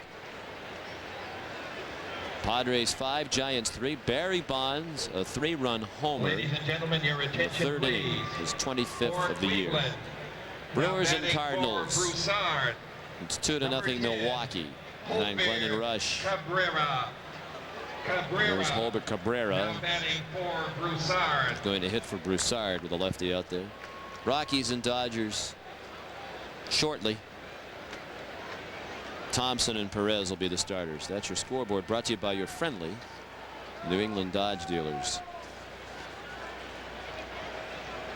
Cabrera has had a tough time with the stick. He's been up 62 times with 7 hits. That's a 113 batting average.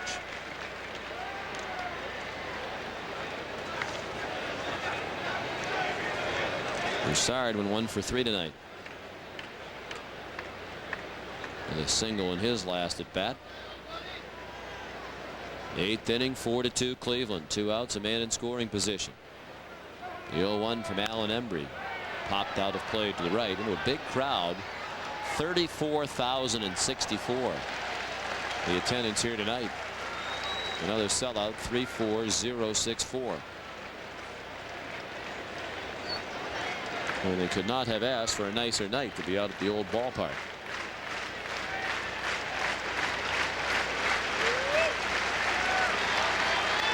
Fans trying to help Embry get out of the inning.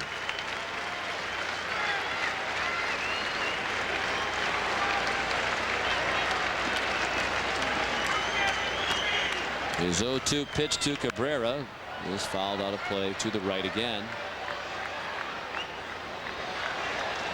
Cabrera started the season on the DL. He suffered a gunshot wound in his backside in his home in Colombia during the offseason. Couple of stints. I guess if you have to take a gunshot wound, I guess that's the place to take it. Wow.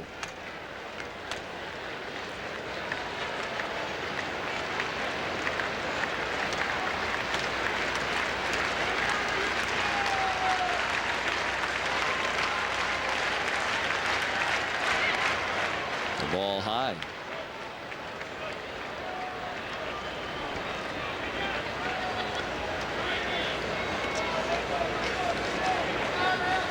That makes the typical first day of spring training conversation a little more interesting. You know how you're always down the first day, everybody comes up to you. How was your winter? How was the off season? How's the family? Usually it's good, fine, everything's great, yeah, wonderful. But, you know, he'd have to say, well, it wasn't very good today. Got shot. Right center, Nixon makes the catch. Embry out of his first inning as a member of the Red Sox unscathed. The Indians leave a runner. They've stranded 6.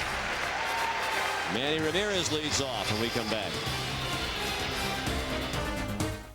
What is it that you do for a living? Well, I'm between things. He's an entrepreneur. Uh-huh.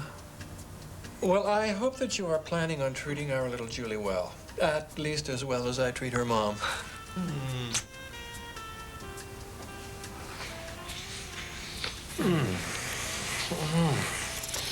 Now that's refreshing. Doc's hard lemon flavored malt beverage. 5% alcohol by volume.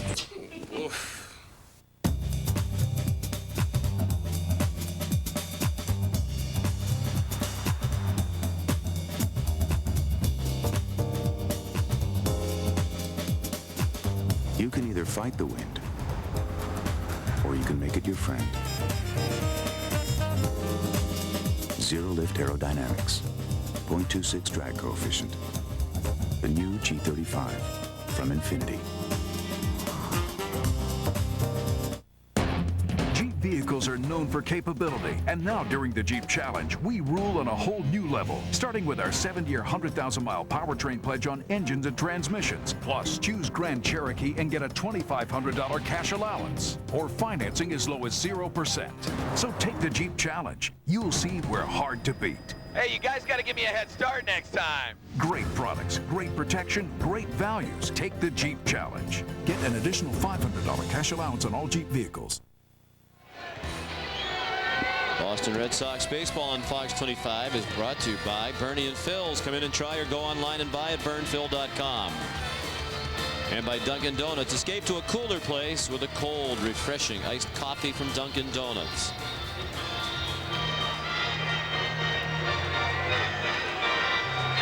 Still 4-2. Cleveland. It's been that way since the second inning. Albert Cabrera stays in the game in left field. And the new pitcher just off the disabled list today, Paul Shuey. 11 times Shuey's been on the disabled list in his major league career. 28th appearance for Shuey in 25 innings. Only 18 hits allowed with 24 strikeouts and a .205 batting average against. Created by his old mate, Manny Ramirez. He's 0 for 3 in his return to active duty tonight. And he's flied to right, struck out, and grounded to short. Shuey, the fourth pitcher of the night. Baez went 6 from Cone, 2/3 of an inning. Wohlers retired, the only man he faced. And now Shuey to 2-0 with Ramirez. Urbina warming up in the Red Sox bullpen. Shuey is the 8th pitcher to work in the game. Alan Embry was the 7th. Each team has now used 4. Wow. 58-footer played by Diaz on the hop. I think Shuey had one appearance, a rehab appearance, before returning to the Indians. Just a little bit short here. That probably would have been a strike on a little league field, but at major league distance, just a little short. The Indians designated Nerio Rodriguez a right-handed pitcher for assignment to make room for Shuey today. 3-1 now.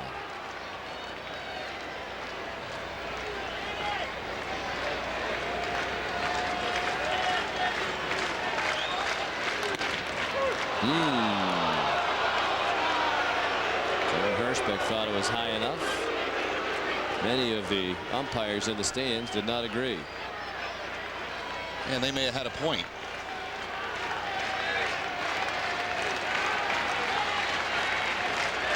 Payoff pitch. Up the middle, base hit. And he grounds a 3-2 pitch right up the middle.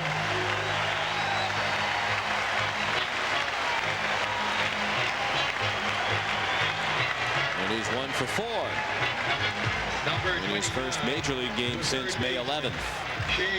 And again, the Red Sox will get the tying run to the plate.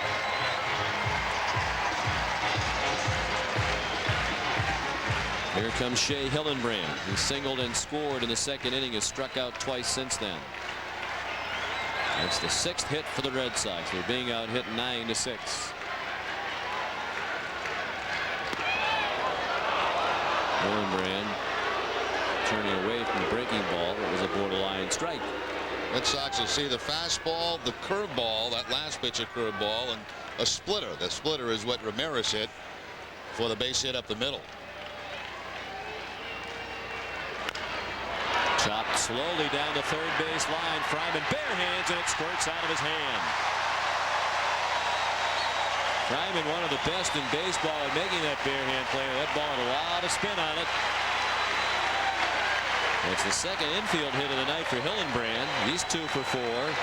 The tying run is at first with nobody out here in the 8th inning. I think even if he makes this play with the bare hand, it's going to be a very close play at first base against Hillenbrand. You mentioned, Sean, a lot of spin on that ball, and it's been right out of the hand of Travis Fryman. Jason Varitek with a long look down at Mike Cubbage. Varitek has not sacrificed this year. Red Sox have only 10 as a team, although Grady Little has gone to the sacrifice a bit more often lately. Of course, part of that because of interleague play. We have the pitcher's bunt. He does turn to bunt. Gets it down, a good bunt. They look to third, nobody there.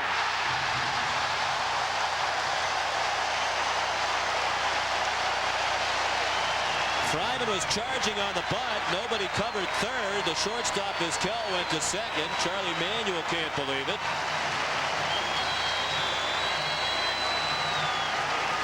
An apparent mental mistake by Paul Shuey, and the Red Sox catch a big break. They were willing to give up an out. Now they don't have to. Varitek safe at first. Bases loaded. Nobody out. Not supposed to be anybody at third base. Vizquel was at second. Fryman was charging. The play was to first base. Once he spins that way, nobody home. He has no chance of getting Varitek at first base. Shuey self-destructing here in the 8th inning. They scored that a bunt hit for Varitek. Here's Nixon. Go ahead run at first. Tying run at second. Trot takes a strike. Nixon walked and scored in the second. Fly to center in the third. Single to center in the 6th inning. He's been coming on with the bat of late.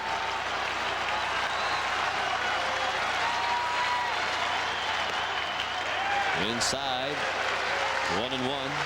Trot's 10 for his last 26.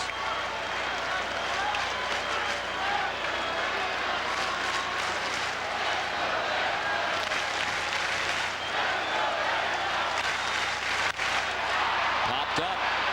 Shallow left. Not deep enough to score the run. Cabrera the catch. 1 out.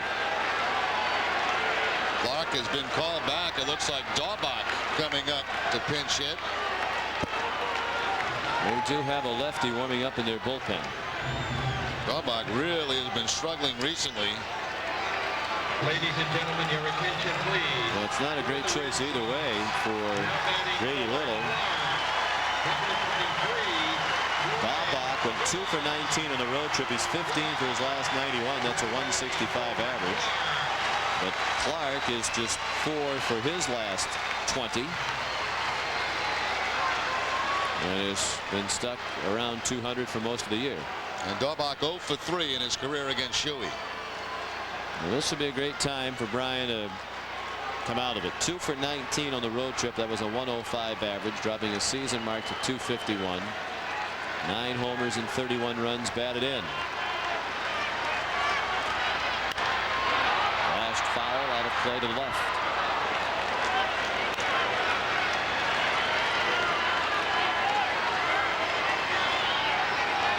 Right-handed hitters have actually fared considerably better against Shuey. 81 points higher. It's probably, Sean, because he's got that split against those lefties.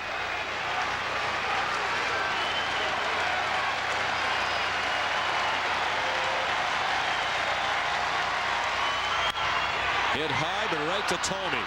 He goes to Vizquel. Back to first. Double play. Daubach hit it hard, but right at Tomey. The Red Sox load them with nobody out and do not score. We go to the 9th. Still 4-2 Cleveland.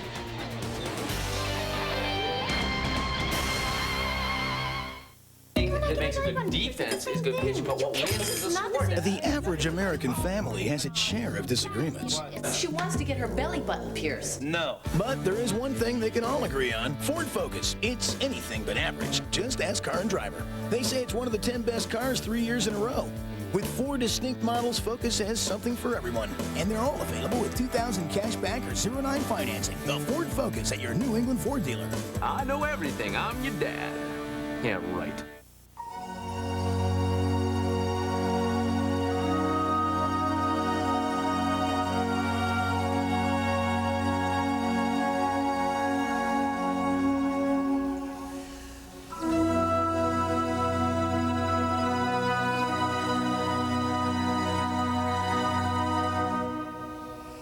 The Lexus ES 300.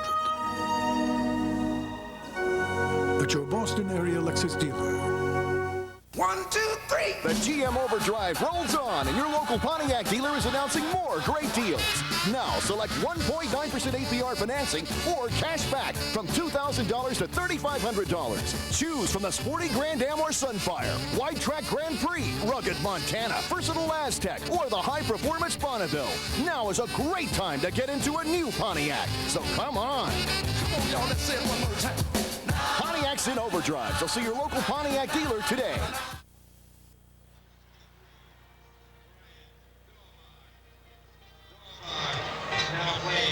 Brian Daubach hit the ball hard off Shuey with the bases loaded, but right at Jim Thome, the first baseman.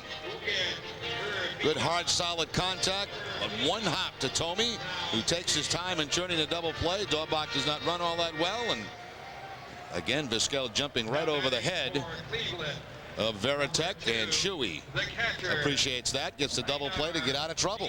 Red Sox have had their chances in this game tonight. They sure have, Jerry. They've left 9 men on base and grounded into 2 double plays. The 5th Red Sox pitcher of the night will be Ugueth Urbina. Trying to hold the Indians at the 4-2 lead to give his team a chance to come back in the 9th inning. Last time out for Urbina against San Diego, picked up a save in that ball game. An inning did not work at all in the LA series. So getting work tonight is the 5th Red Sox pitcher, Castillo, Garces, Wakefield, Embry, and Urbina. Embry pitched 1 inning in his Red Sox debut, walked 1 and struck out 1. Urbina will try to keep them within 2. Bottom part of the order, 8, 9, and 1 hitters coming up. Diaz, McDonald, and Magruder. Diaz 0 for 3.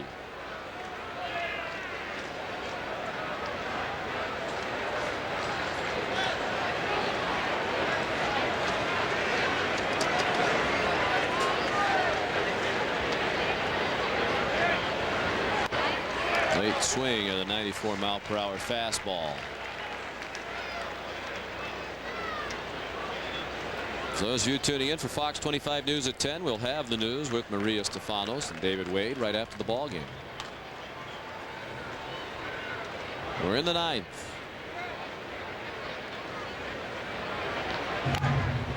Foul ball. Let's pause for station identification along the Fox 25 Red Sox television network. You're watching WFXT Fox 25 Boston, home of the Red Sox.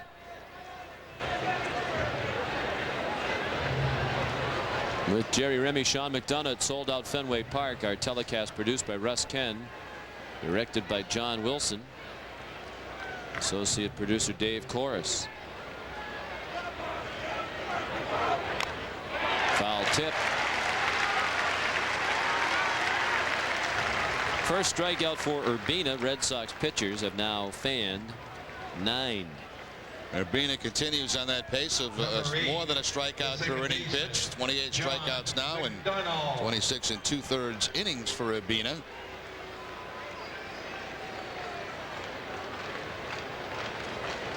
Here's John McDonald, 1 for 3. He doubled and scored back in the 2nd. Indians have not scored since the 2nd inning, nor have the Red Sox. All the scoring in this game was in the first 2 innings. Jim Thome had a 3-run homer in the first, the biggest hit of the game. 1 strike on McDonald.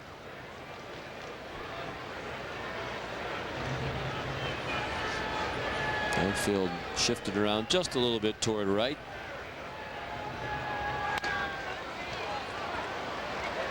One and 1. To Damon, just a step or 2 toward right. Nixon a couple of steps toward the line.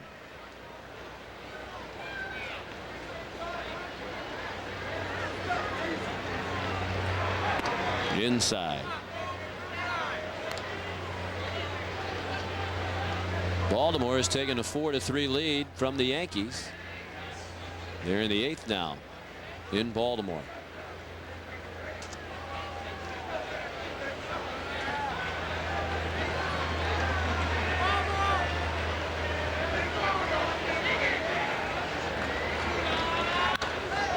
Slapped away to the right, 2-2.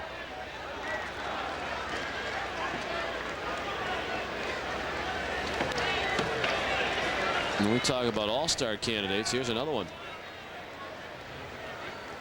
Urbina second in the league in saves, 2 behind Eddie Guardado. Certainly think so. Derek Lowe, Pedro would certainly be considered. Urbina would be considered. Damon would be considered. Hillenbrand leading in the voting. Garcia Parra. Ramirez would go if the voting ends the way it is right now. I don't think all of them are going to go. No. You know Joe's going to take quite a few Yankees on that team. Yes. That's been his history. He's definitely going. Yes. The 3-2. Struck him out. Back-to-back strikeouts for Urbina. 2 outs in the 9th. For a left-right combination with Embry and Urbina now, a couple of hard throwers. Embry was 94, 95 with his fastball from the left side. Same thing with Urbina.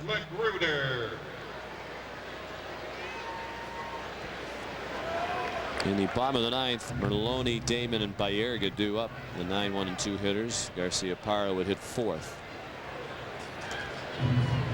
Chris Magruder, the batter.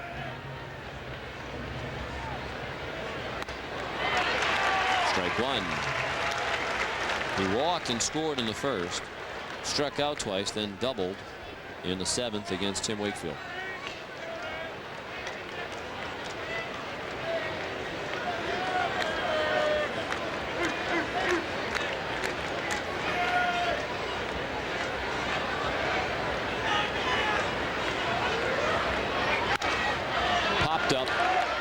Inning for Urbina. Garcia Parra went near the second base bag. The Indians going over in the 9th. Last call for the Red Sox, down by 2 as we head to the home half of the 9th.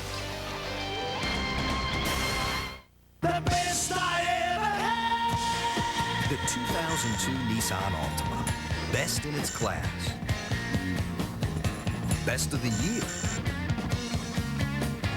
Best 2002 car on the continent. It's making a lot of people feel better about midsize sedans. So get over to your Nissan dealer and check out the Nissan Altima. The cure for the common car. Nicely equipped at only $18,999. Nissan. Driven. What are hamburger lovers saying about the new BK back porch grillers? Whoa. Doggone thing tastes like it's homemade. Double hamburger. Tastes like it's straight off the grill. Flame broiled a la parrilla. That's a good burger. I think I found a new burger. It's like nothing I've ever had before. It tastes just like I made it. And I'm a pretty good cook. It's awesome. You gotta try this. One bite? Burger King introduces 2 delicious new back porch grillers, the BK Smokehouse Cheddar and the BK Home Style. Burgers your way. You got it.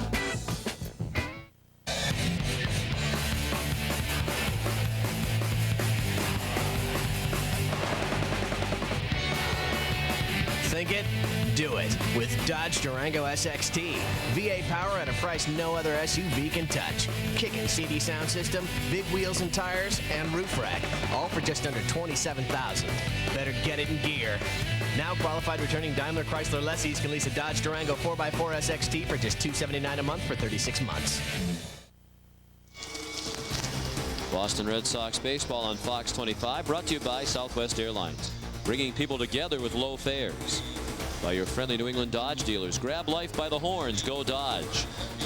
By Budweiser, who salutes America's designated drivers. We all make a difference. By your New England Toyota dealer, what makes Toyota the best value? Ask someone who drives one. And by your New England Ford dealers, for the best selection of cars, trucks, and SUVs on the planet, visit your local New England Ford dealers or log on to newenglandford.com.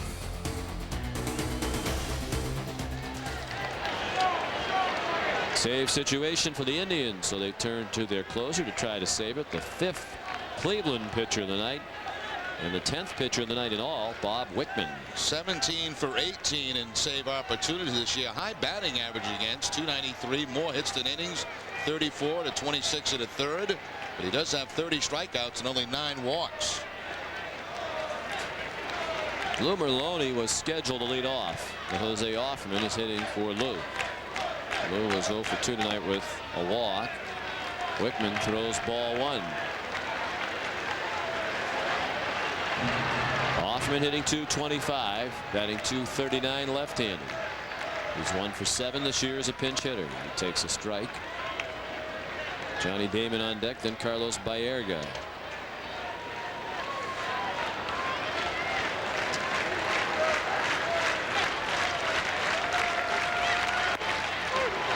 One and two. Numbers for Wickman a little bit deceiving. He hasn't had an inherited runner to deal with this whole year. He's had to protect a 1-run lead only once. 10 of his saves have come with a 3-run lead. Chopped down to first. Wickman covers. Offerman out. He went in head first.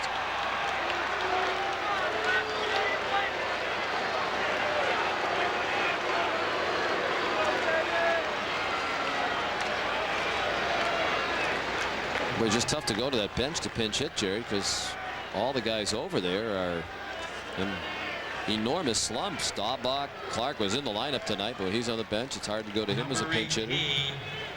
Offerman had a horrendous trip. He's now 17 for his last 103. Brian Nelson always an option. Switch hitter. There'll be no pinch hitting now as we get back to the top of the order. And Damon, who was single to knock in a run and walk, 1 for 3. Red Sox need a runner to get the tying run back to the plate. They had the tying run up there on a number of occasions. And a couple of times the go-ahead run at the plate. Damon's enjoyed his time against Wickman, 6 for 10 in his career against the Cleveland closer.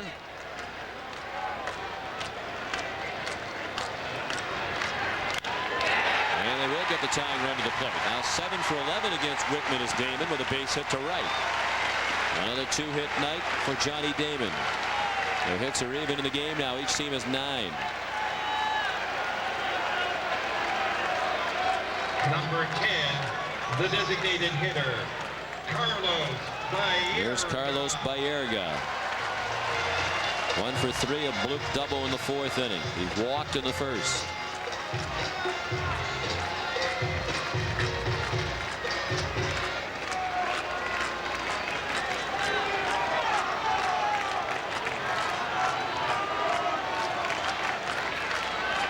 Ramirez hoping for a chance here in the 9th. Garcia Parra's on deck.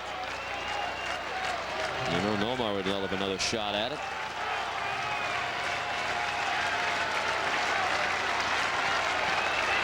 Damon will be held by Tomey.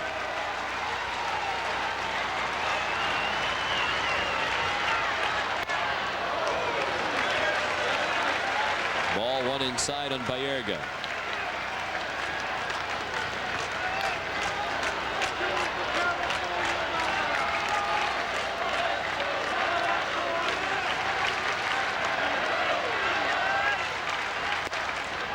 There's a strike. Indians plan on having Wickman closing out games for a while. They signed him to a 3-year contract last November. He's a Wisconsin native.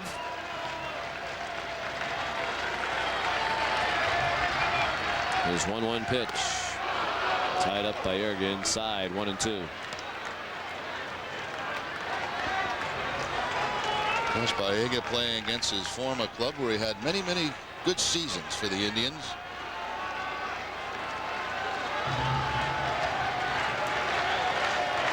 His career came apart rather quickly, but he's managed to resurrect it in fine fashion this season with the Red Sox. Slashing, swing and a miss. Good variety of pitches there by Wickman to keep Baerga off balance. The Red Sox 1 out away from their 4th straight defeat, and one last chance for Garcia Parra, who would like to atone for a miserable night. Wickman gets him with the slider for the 2nd out of the inning. Thinking home run. Wickman's only allowed 1 this season.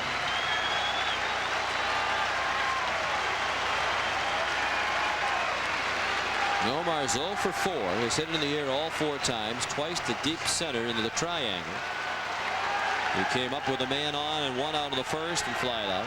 Came up with the bases loaded in the 2nd, popped out to end that inning. Came up with 2 men in scoring position, 2nd and 3rd in the 4th inning, and flied out to end the inning. Fly to center again in the 7th.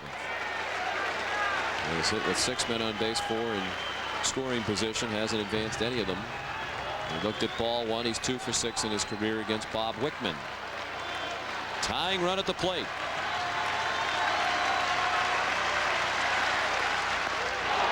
Swing and a miss. Are you at all surprised that they're holding on Damon? A little bit, yeah. Right-handed hitter at the plate, but still, that run does not mean very much. And you think maybe playing behind him would give Tomey a little more range with anything hitting that direction.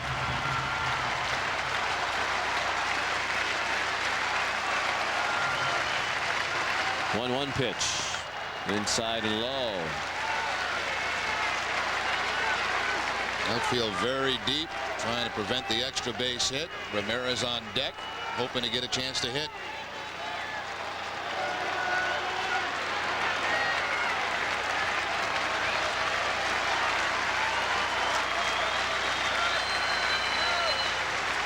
Now Tomey has moved back behind Damon, so Johnny takes off. Garciaparra hits it up the middle, base hit. Past the diving McDonald. Having the runner on the move almost hurt the Red Sox because McDonald was running to the bag and he almost caught that line drive up the middle. Well, how about this script? Manny's back for the first time in a month and a half, and he comes up with the tying run at first. He'd be the winning run at the plate with 2 outs in the bottom of the 9th inning.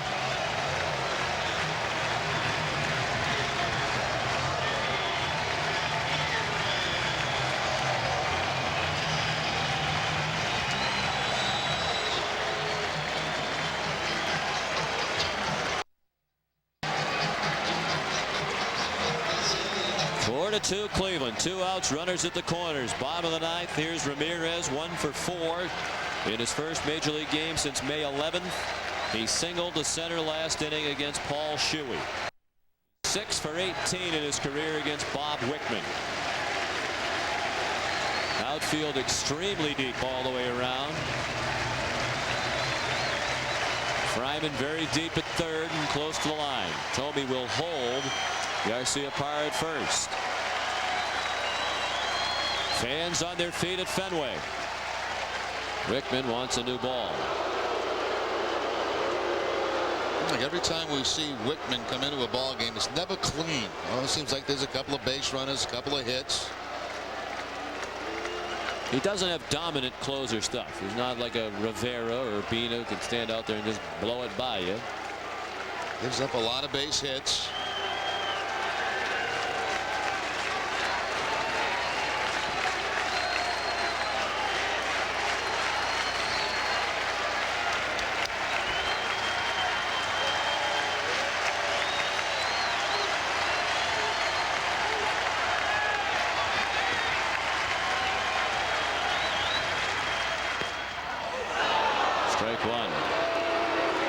Manny was bailing out. Yeah, it really did. That front foot was way in the bucket. Maybe looking for something middle in, trying to drill it out of the ballpark. Pitch was not middle in, it was away. Don't see that very often, that kind of approach by Ramirez. He couldn't get to a pitch over the outer half. He's going to stand that far from the plate and then bail out like that. He just missed the outside corner. You would think Wickman might be wanting to pitch him away anyway. Well, you got to make him use the big part of the ballpark here. Manny's trying to use the small part of the park over that left field wall.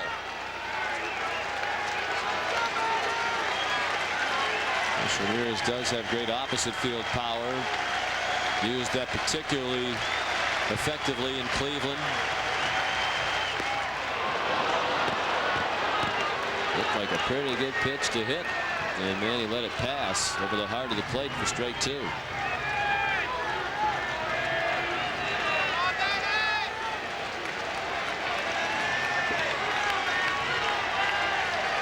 Red Sox down to their final strike.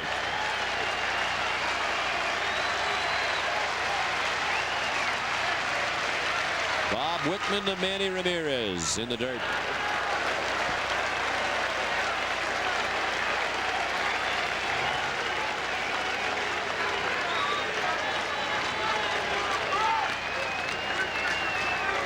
Charlie Manuel, he's come under fire in Cleveland with his ball club struggling. Seems a little unfair given all the changes on this roster. They're not the team they once were. The 2-2. He struck him out with a fastball.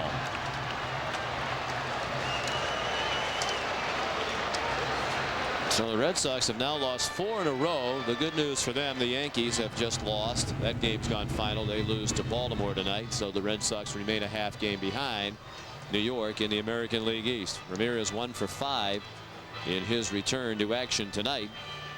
And the men left on base, the story of the night. The Red Sox stranded 11 and hit into 2 double plays. They had great chances all night.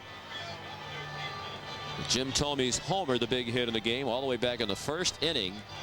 3 hours and change ago. He had a 3-run homer in the first. The Indians got 1 more in the second. The Red Sox 2 in the second. And that was all of the scoring in the game. 3 hours and 13 minutes the time of the game. 4 runs, 9 hits, 1 error for Cleveland.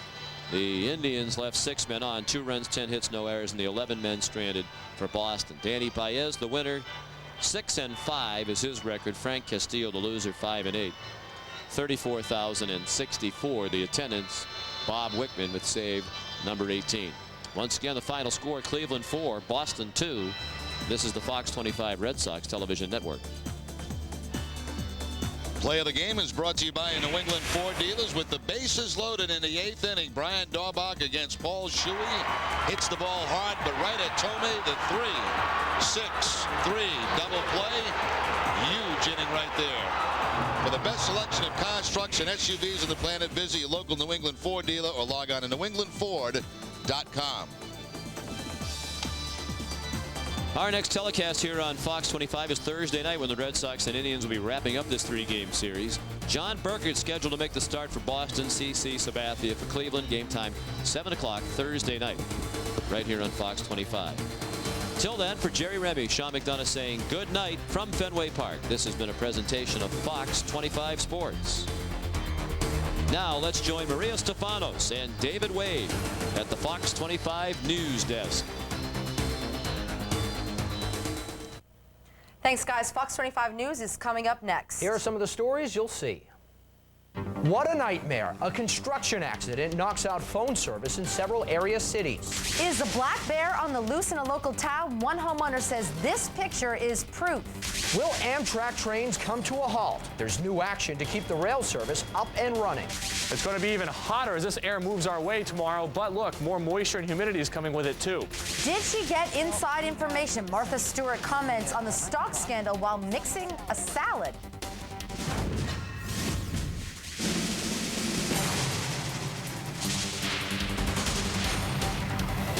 This is Fox 25 News at 10. We begin tonight with breaking news. 3 police officers are in the hospital after rushing into a burning home. Good evening, everybody. I'm Maria Stefanos. And I'm David Wade. It happened just a short time ago in Cambridge. For the very latest details, let's go right to Fox 25's Bianca De La Garza with the very latest. Bianca? David and Maria, these Cambridge police officers were on routine patrol when they noticed a burning home on Huron Avenue. Now, despite not having any fire equipment or protective clothing, they rushed in and saved a life. On the 2nd floor, they found a man. The officers got him out of the house. He did suffer serious burns to his legs. He had to go to the hospital for these injuries. Now, there's no word if he is a homeowner or a renter there. Meantime, these Cambridge police officers did suffer injuries as well. All 3 were taken to Mount Auburn Hospital. As we speak, they are being treated for smoke inhalation. Based on the response from the officers and the fire department, probably prevented a fatality or something more serious to all of them. Now, the fire is out now. Firefighters arriving shortly after these police officers. The names of those officers not being released yet, and the name of the man in the home has also not been given out. We, of course, will keep you posted if anything changes. David and Maria. Bianca, thank you. One small mistake causes one very big headache. Thousands of local people lose their phone service. A construction company cut through a phone cable. It happened in Alston, but it's affecting towns and cities all around the area, including Dorchester, South Boston, and Dedham. Tonight, the big question is, when will it all be fixed? Fox 25's Debbie Rahman is live with the very latest. Debbie? Maria, David, what a mix-up. Take a look behind me. We're going to show you inside the hole. Verizon crews working hard tonight to pull out those damaged cables and replace them with new ones. It turns out a contractor on this NWRA project drove this steel beam right into the ground, but he had the full approval of Verizon. This was a mishap that wreaked a lot of havoc. What do you get when a construction crew severs main fiber optic lines? Boston, Brighton in chaos. No phone service, computers, pagers, all down in a dozen communities. Right here. Those are the conduit? Okay. Verizon sent an army of engineers underground to find the problem. We've isolated it to this area very quickly. Now it's a matter of shovels and backhoes, opening up the cable. The trouble potentially put public safety at risk. Dedham police could handle 911 calls, but they could not read the caller's address on their screen. And that could be very bad in an emergency. We have to call Verizon, and it'll be a 3 to 4 minute delay at least until we verify that address. For a few hours, a handful of street fire boxes wouldn't work. And in the firehouses, we can't use the department phones because they're dead, so we're communicating with fire alarm through portable radio. extra patrols went out with lights flashing so they could help anyone without a phone. For most, this ordeal was a big inconvenience. There's like fleet ATMs on every corner and they're not working, they're temporarily out of service. ATM users weren't the only ones unable to get dough. We didn't get that business as usual. That's what happened to us. It's been slow. Now, Verizon says it has no plans to reimburse business owners who lost out. The good news is you can see them working hard tonight. They do expect to have these cables repaired by 9 a.m. tomorrow morning. We should also tell you a number of radio and TV stations were knocked off the air today when this happened, and Fox 25 itself had a number of phone problems all the way in Dedham. Reporting live here in Alston tonight, Debbie Rodman, Fox 25 News. All right, thank you, Debbie. And tonight, an Attleboro auxiliary police officer and his girlfriend are facing rape charges. But a man who says he was there is telling Fox 25's Bob Ward that the rape never happened. Bob, this story is certainly taking a strange twist. Yes, it is, David. Prosecutors say this is a case of forcible rape. But tonight I spoke with the officer's roommate, and he's telling me the sex was consensual, and he's shocked his friend is charged with rape. Just over a month ago, Michael Castiglione took an oath to defend the law as an Attleboro auxiliary police officer. But now he's accused of breaking the law he swore to defend. He's charged with raping a woman in his apartment with help from his 18-year-old girlfriend, Gianna Petito. She indicated that the male defendant grabbed her by the wrist and started dragging her towards the bedroom. She also indicated that the woman was pushing her in the same direction from behind. At arraignment, prosecutors said the rape took place in Castiglione's Attleboro apartment last Wednesday night. They were joking around about having sex, and, that didn't look like she was emotionally stressed at all. Christian Heath is Castiglione's roommate. He says when he came home Wednesday night, Castiglione and the alleged victim bragged that they just had sex. They were all bragging about it and having a good time joking about it, Including the victim, the alleged victim. Including her. She was just laughing about it too. It was ridiculous. Based on what you saw, do you think your friend Mike could have raped this woman with his girlfriend present? No, not at all. The house was clean. His bed, I even looked into his bedroom for like 2 seconds. There was nothing in there. It was fine. There was no signs of struggle. Her wrists, she said she was supposed to be handcuffed. They were fine. It's just garbage. Well, tonight, Officer Castiglione is held on $10,000 bail. He's also suspended from the police force. Maria? Thank you, Bob. While he's in, a state commission rules that Mitt Romney is a resident of Massachusetts and he can be on the ballot for governor. Fox 25's Bianca De La Garza has reaction.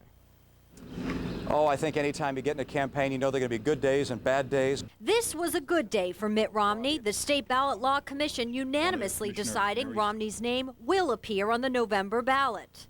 I think the process has caused me to gain ground. The Democratic Party claimed Romney could not run for governor because he hadn't been a resident of Massachusetts 7 years prior to the election, a requirement under the state constitution.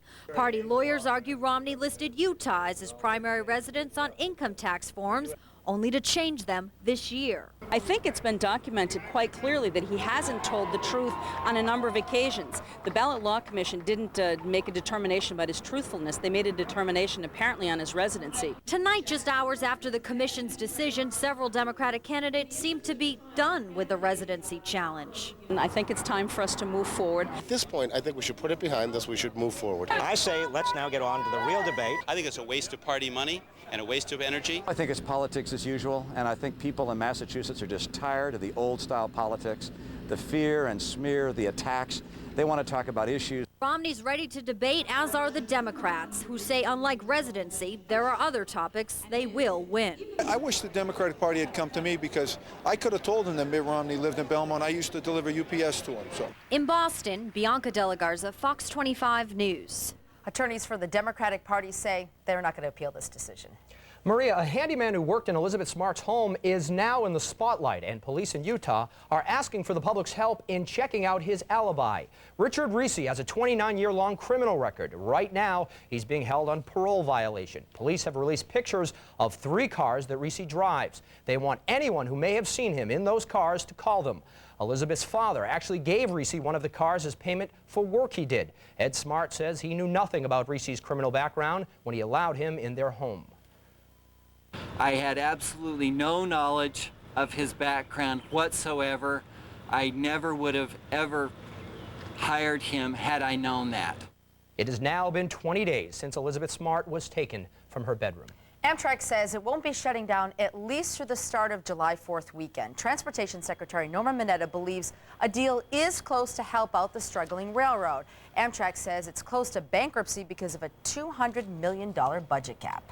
Well, he is back on the job and he's working the crowd. Tonight, Providence Mayor Vincent Buddy Cianci is very visible and very vocal. Fox 25's Dan Janig talked to the mayor tonight. He joins us live from Providence. What did he have to say tonight, Dan? Well, David and Maria, Mayor Cianci's like a life preserver. He stays afloat even through the personal and political storms of his publicized career. But here's what's being asked tonight.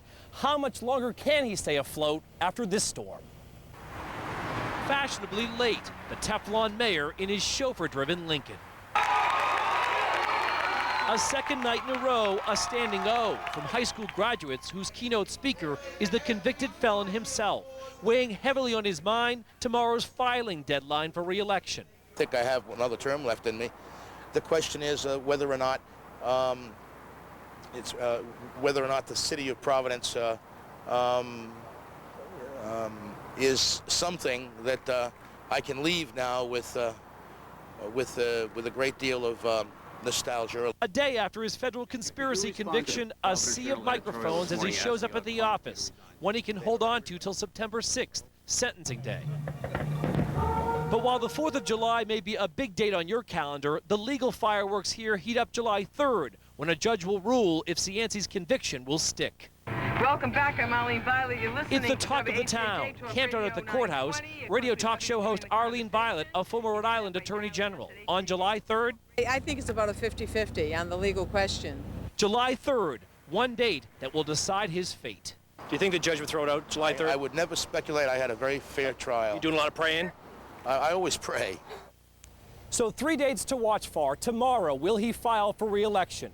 July 3rd, will the judge keep this conviction? If the conviction stays to September 6th, sentencing day, he could face up to 20 years, ending his term as mayor, ending a political era here in Rhode Island. We're live in Providence tonight. I'm Dan Janik, Fox 25 News.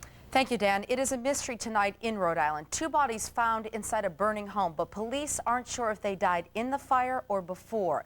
The fire broke out inside this Warwick home today. When firefighters got there, they found the 2 bodies inside. Police have not identified the victims yet. A criminal investigation is underway. The dog that attacked a pregnant real estate broker in Weston will now be put to sleep. The dog named Tyson bit Lisa Helfant last Monday. The dog's owner has now agreed to euthanize the animal. It is a 60-pound pit bull. Helfant had to have surgery for severe cuts to her stomach and her left arm, but she and her unborn baby will be fine. Well, she's the queen of entertaining. But now Martha Stewart has a pretty big mess to clean. Hear what she has to say about that stock scandal that has her in some pretty hot water. I'm Butch Stearns, live at Fenway Park. We knew Manny Ramirez would be the story in tonight's game. Just a question of whether we'd have a happy ending or a miserable one. Highlights and reaction from the Red Sox locker room coming up. If you don't have air conditioning, you might want to consider going to the mall or to a movie tomorrow. My sultry forecast just ahead.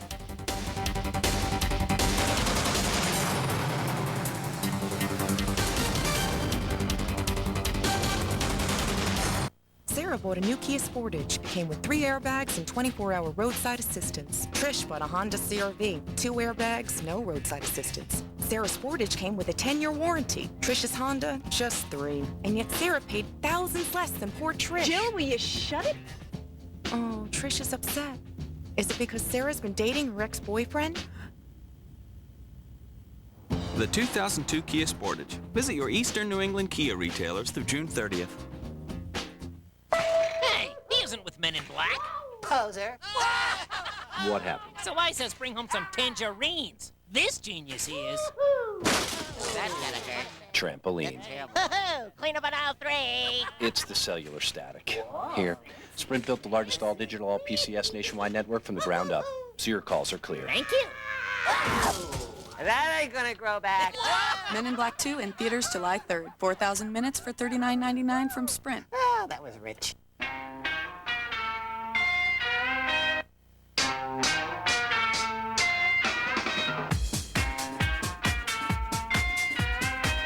Vibe, the evolutionary malt beverage infused with natural flavors.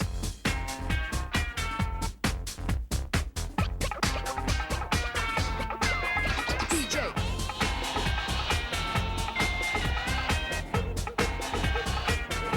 Different grooves, one vibe. Ford's leading. Leading. Ford's leading the way.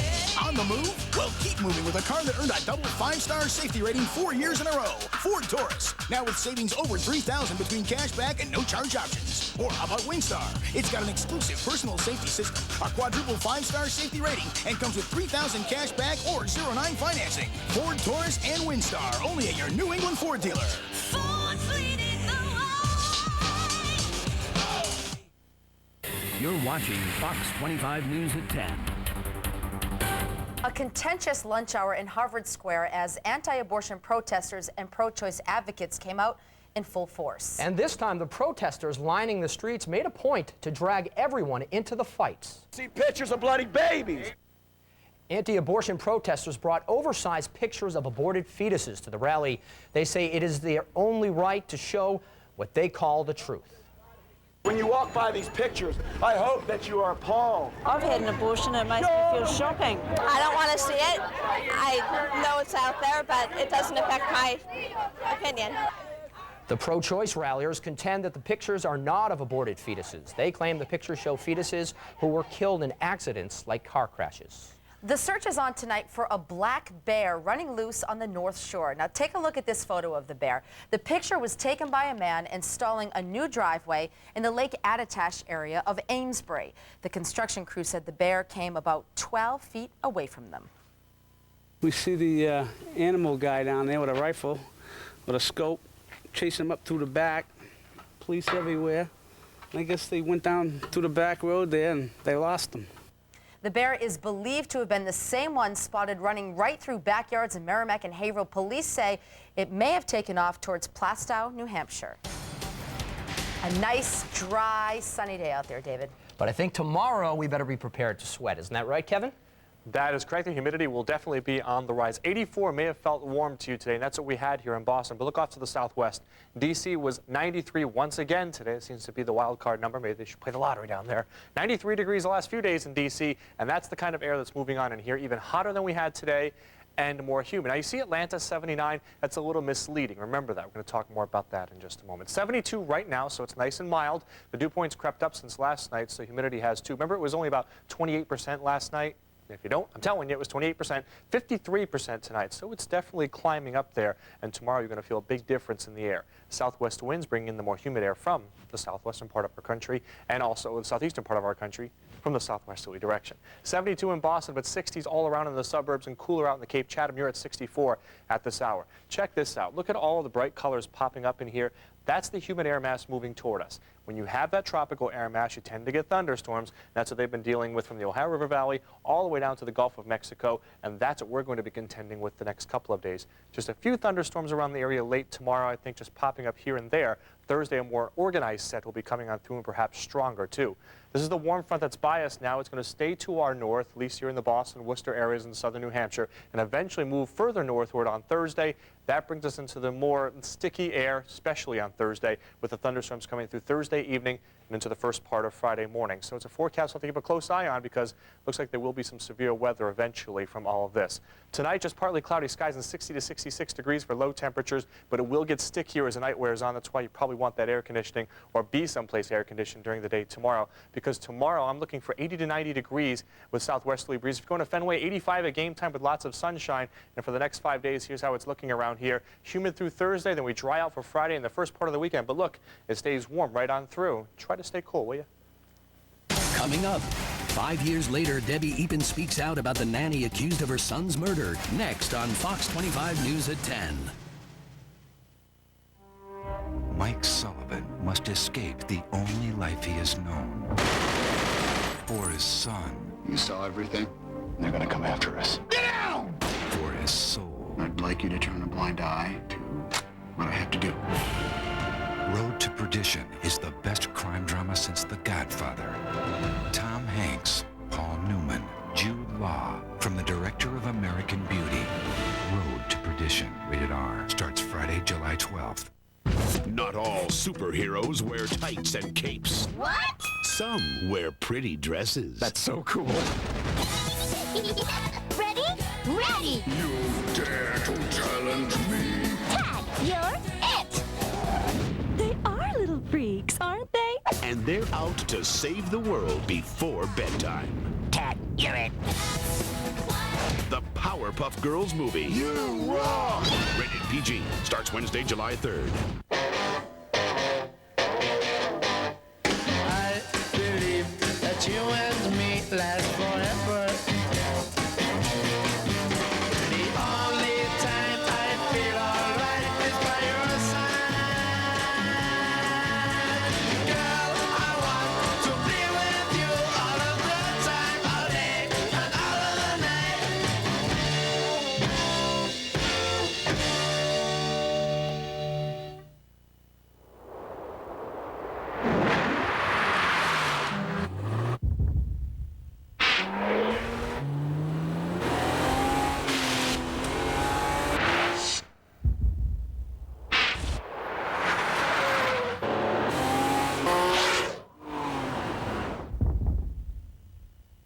The BMW X5, another ultimate driving machine. Visit your local BMW center for a test drive. You're watching Fox 25 News at 10. Her son was on the front page of every paper and the top story in every newscast. We're talking about Manny Eapen and Debbie Eapen. The 8-month-old baby was shaken to death back in 1997. His nanny, Louise Woodward, was convicted of second-degree murder, and her sentence was later reduced. Tonight, we talked exclusively to Debbie Eapen. We named him Matthew, gift from God. When he wouldn't respond to me, I lifted him up and I shook him gently. And could you demonstrate to the jury with your own hands now? I was just sort of praying as hard as I could that everything would be okay. Louise Woodward took Matthew Eapen and shook him for a full minute. Shook him. That, ladies and gentlemen, is less than 10 seconds. Guilty. Guilty of what? Guilty of murder in the second degree. We all took turns holding Matthew. Maddie died. So we never got to celebrate his first birthday. Unfortunately, we all know who your son was. We all know that face. We saw it over and over and over again. But it's for a horrible reason. I mean, I think that people know his face, but they don't necessarily get the message. And the message is that shaking a baby is child abuse and it can kill. Do you think that Maddie was abused? Or do you think that it was something that just went too far? I guess I feel defensive when you ask a question, do you think he was abused? Yes, he was abused and he was murdered by his abuser. But that abuser claims that it was just, she didn't know how to control a crying baby. It's never okay to shake a baby. It's abuse the first time, the 5th time, the 4th time. We don't want to think that anybody would do something like that. Who would treat a child like that? But who would rape people? Who would molest young boys? The fact is that these things do happen, and until we can acknowledge them, we are making those subjects taboo. When you think of Louise Woodward, what do you think of? I think of someone who violated our trust and caused massive destruction to our family and my children, and is a murderer. I mean, obviously it was just this sensational case, and everybody was focused in on Louise Woodward. And her name seemed to replace Maddie Eapen's name. I mean, I guess that it tells us a lot about our society that this sensational sells, and the real lesson is overlooked, and the real victim is forgotten. I would trade a lot to not be the person whose son was murdered. It is a horrific experience for any parent. But what bothers me also, in addition to that, is when people don't realize that the bottom line is child abuse. Debbie Eapen and her husband still live in the area. She only works a couple of days a week and spends the rest of her time at home with her 3 children. She talked to us because she is now spending her life trying to educate people about shaken baby syndrome. If you want more information, you can log on to our website and just follow the link for more information. As for Louise Woodward, it is believed she is back in England and she is going to law school. Well, Martha Stewart apparently has the perfect recipe for a major controversy. Officials are now investigating whether the homemaking guru had insider information when she sold 4,000 shares of stock in a biotech company. Stewart says she did nothing wrong. I have nothing to say on the matter. I'm really not at liberty to say. And as I said, I think this will all be resolved in the very near future, and I will be exonerated. I know that ridiculousness. And stock values in Martha Stewart's own company have plummeted since the M-Clone scandal broke. Well, Manny Ramirez is finally back with the Sox. Butch Stearns is live at Fenway with all the reaction on Manny's return. Butch? That's right, guys. Manny Ramirez was back, and there was only one question. Would he be a factor in his first game back? Oh, Manny was a factor. He got a big ovation, and you'll hear from Manny after tonight's game coming up. There's a lot of people out there with a lot of need. Walmart gives us the opportunity to help more people than we'd ever be able to help on our own. They're our friends and our neighbors. Every Walmart down the street and across the country is helping their communities through the Good Works program. With education, the environment, the children always have a special place in my heart. Their eyes tell their whole story, and their faces and their smiles. You just get emotional. I think it brings a tear to your eye to see the difference that you can make. The giving part is what makes you happy. Hi, Grandma. Hi, Matt. Matt! Outside, little man. Oh, no, am I missing it? No. Dear, Tufts Health Plan gives discounts for the Boys and Girls Clubs. Be good for him. Tufts Health Plan. No one does more to keep you healthy.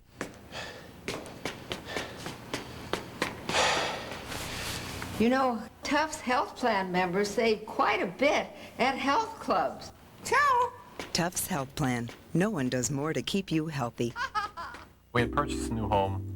We headed over to Jordan's. They had an in-home decorating center there. The people, the service, incredible. I never thought it could be so easy to go out and purchase furniture. In Brazil, we say it's muito bom. This is excellent, really good. People that we met, got to know them on a first-name basis, stopped by the house and say hi. If there's anything that we wanted, they told us to give them a call. The service is great. They'll do almost anything. Do you have to go to the airport to rent from Hertz? Not exactly. There are hundreds of Hertz Local Edition locations all across the country. Close to you. Come into your Hertz Local Edition. Close to you. Or we'll come and get you. Close to you. Tonight's Fox Forecast is brought to you by Hertz, the world's #1 in car rental. You're watching Fox 25 News at 10. Hi, everybody. I'm Butch Stearns, live at Fenway Park. Well, the Sox are in a funk right now. They've lost 5 of 6, 4 in a row. Think about this. In the combined months of April and May, they'd only lost 15 games total. They've already lost 13 games in the month of June alone. They're 9-13 for the month. We did see the return of Manny Ramirez tonight, 39 games without him. Sox were 21-18. Frank Castillo got the start. He appealed his suspension. Maybe he shouldn't have. Jim Thome with 2 men on, his 20th, made it 3-0. Maybe before the year's over, Thome will have some more Fenway home runs in a Red Sox uniform. Manny the big story in this one, though. First 3 at-bats, he made outs in all of them. But in the 8th, the leadoff single starts a rally. It would load the bases after that, the Sox did in the inning. Brian Daubach, pinch hitting for Tony Clark, hits it hard, but it turns into the 3-6-3 double play. Sox hit into 2 big double plays tonight. It was 4-2 there at the time. Let's go to the bottom of the 9th now. Better story, couldn't write it. Manny up. He's the winning run against Bob Wickman. He will strike out for the 2nd time in the night. He ends the game. Sox left 11 men on base. 4-2. They have now lost 4 in a row. Manny's back, but not all the way back. Like I said, you know, I'm not 100%, but I got to play. You know, it feels much better, so I'm just going to go and keep playing. It just feels good to be back here. Oh, yeah, it feels great. You know, I was so anxious to come and enjoy the team, but when you hurt, you hurt. You know, that's all you could do, wait and be patient. First game back, it was exciting to come up there, 9th inning, and a chance to win the game. Yeah. I was just trying to relax, you know, and if it happened, happened. If not, we'll come back tomorrow. Manny, how far are you away? I don't know. I wish I could know, you know. Is there pain? Just oh, yeah, it still by hurt. Doing nothing, or pain when in the action of hitting? Probably both, you know, but I know it's going to get better, but it's going to be with time. One bit of good news, the Yankees lost to Baltimore tonight, 4-3, though the Sox remain a half game back. Pedro tomorrow night on Nesson against Cleveland. Our next game, Thursday night here from Fenway. John Burkett goes against Cleveland. It's the Sox on Fox 25. Final note, Bruins traded for goalie Steve Shields from the Anaheim Mighty Ducks. That's a story from Fenway. Manny was involved, but couldn't be the hero, guys. All right, thank you, Butch. That's going to do it for Fox 25 News at 10 this Tuesday night. Thank you for joining us tonight. Good night. Have a great night. Doggone thing tastes like it's homemade. It's got bacon and oh man, these kids have been practicing. I'm a burger guy. I'm coming back to this one. This works. Introducing the new BK Smokehouse.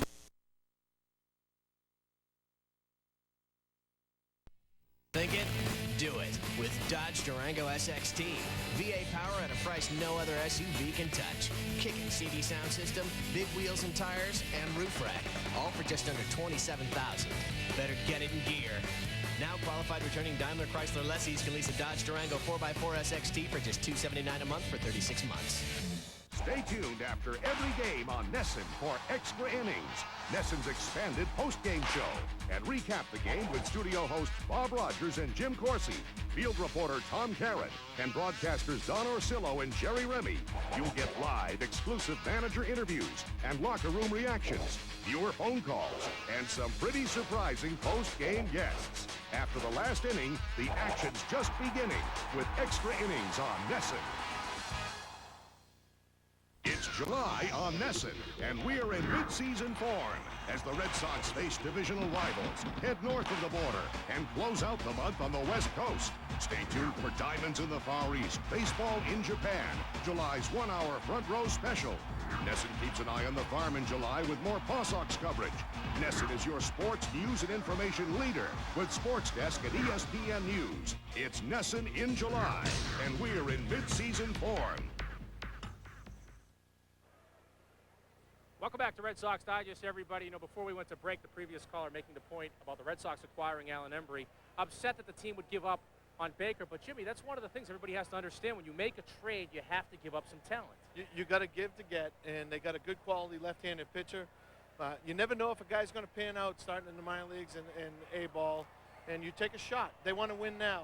You know, they're not looking for 5 or 6 years down the road. I mean, sometimes you have to roll the dice a little bit and give up on a player that a lot of people think is a very fine prospect. I think back to the Yankees when they had Brian Taylor, one of those can't-miss kids. Well, he missed, and right now you have a guy that's in the big leagues that may be one of the top 3 or 4 left-handed relievers in the game. That's what I was saying. You never know with a young kid. You never know about injuries. You never know if he's going to mature mentally, if he's going to have enough heart.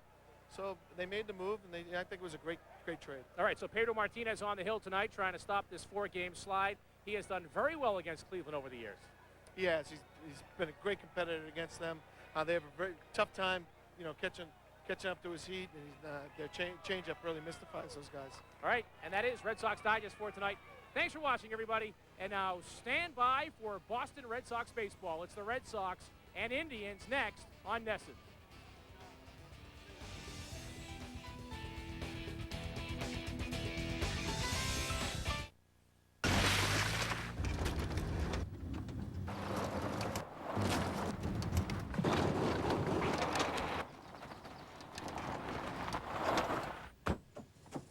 Mike? Fred? Yeah. Hey. Afternoon. So you found us okay? No problem. Here are those checks for the new account. Oh, great. Yeah, just in time. Well, have a good trip back. What's that? Well, that's the main highway. Main highway? Turn me up. Come feel the joy all around. Each generation has found they got their own kind of sounds. Come to shout it out. With that joy of Pepsi. Pepsi. For those who think young. Want to win a new Harley? Twist off and tune into Radio Roadhog. You can win a new Harley provided by Boston Harley-Davidson Buell of Everett.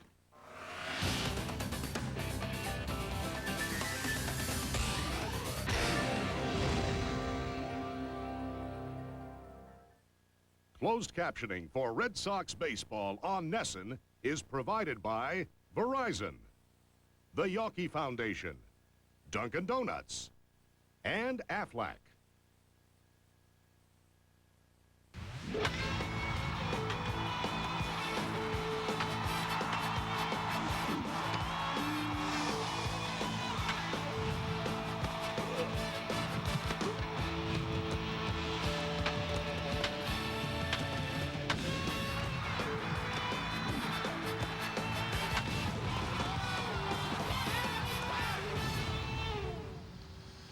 Live from Fenway Park in Boston, NESN presents exclusive coverage of Boston Red Sox baseball. Tonight, the Red Sox take on the Cleveland Indians.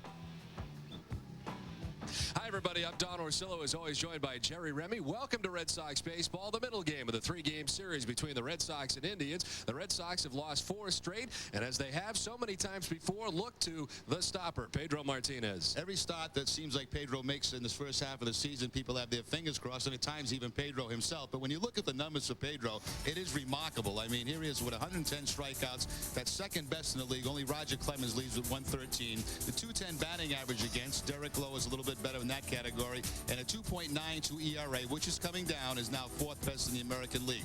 Against the Cleveland Indians in his career, 7-1, and this Cleveland team he's going to be facing tonight, not quite as strong as other Cleveland teams he's faced in the past. But, you know, even though he is not at 100% done, it's been an outstanding first half for Pedro Martinez, and everybody expects him to be even better in the second half. Well, he's off a terrific outing last time out against the San Diego Padres, and tonight he'll go up against Ryan Trees, who gets the start tonight on this hot night from Fenway against the Cleveland Indians. We'll have it for you next.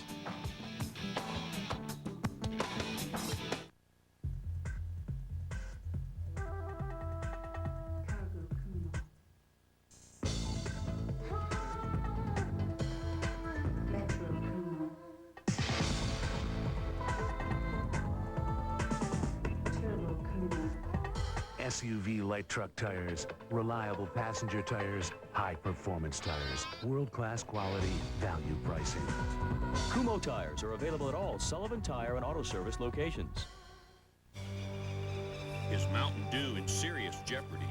This generally harmless male will defend his domain with basic animal instinct. A fierce battle rages. Yet in the end, to the victor go the spoils. Hey man, how you feeling? Not bad. Until next time, do the do. Want to win a new Harley? Twist off and tune into Radio Roadhog. You can win a new Harley provided by Boston Harley-Davidson Buell of Everett. I appreciate your help. No problem. Thanks, Ben. Sure. And call me anytime about that equity loan. Bye, Martha. Bye. Would you mind? Oh, no, not at all. Thank you. Sure. Oh, so you work at the grocery store, do you? No, ma'am. I work at the bank in the grocery store. Oh, that's nice. So you couldn't find a space in the lot? Oh, I don't have a car.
The new Mohegan Sun.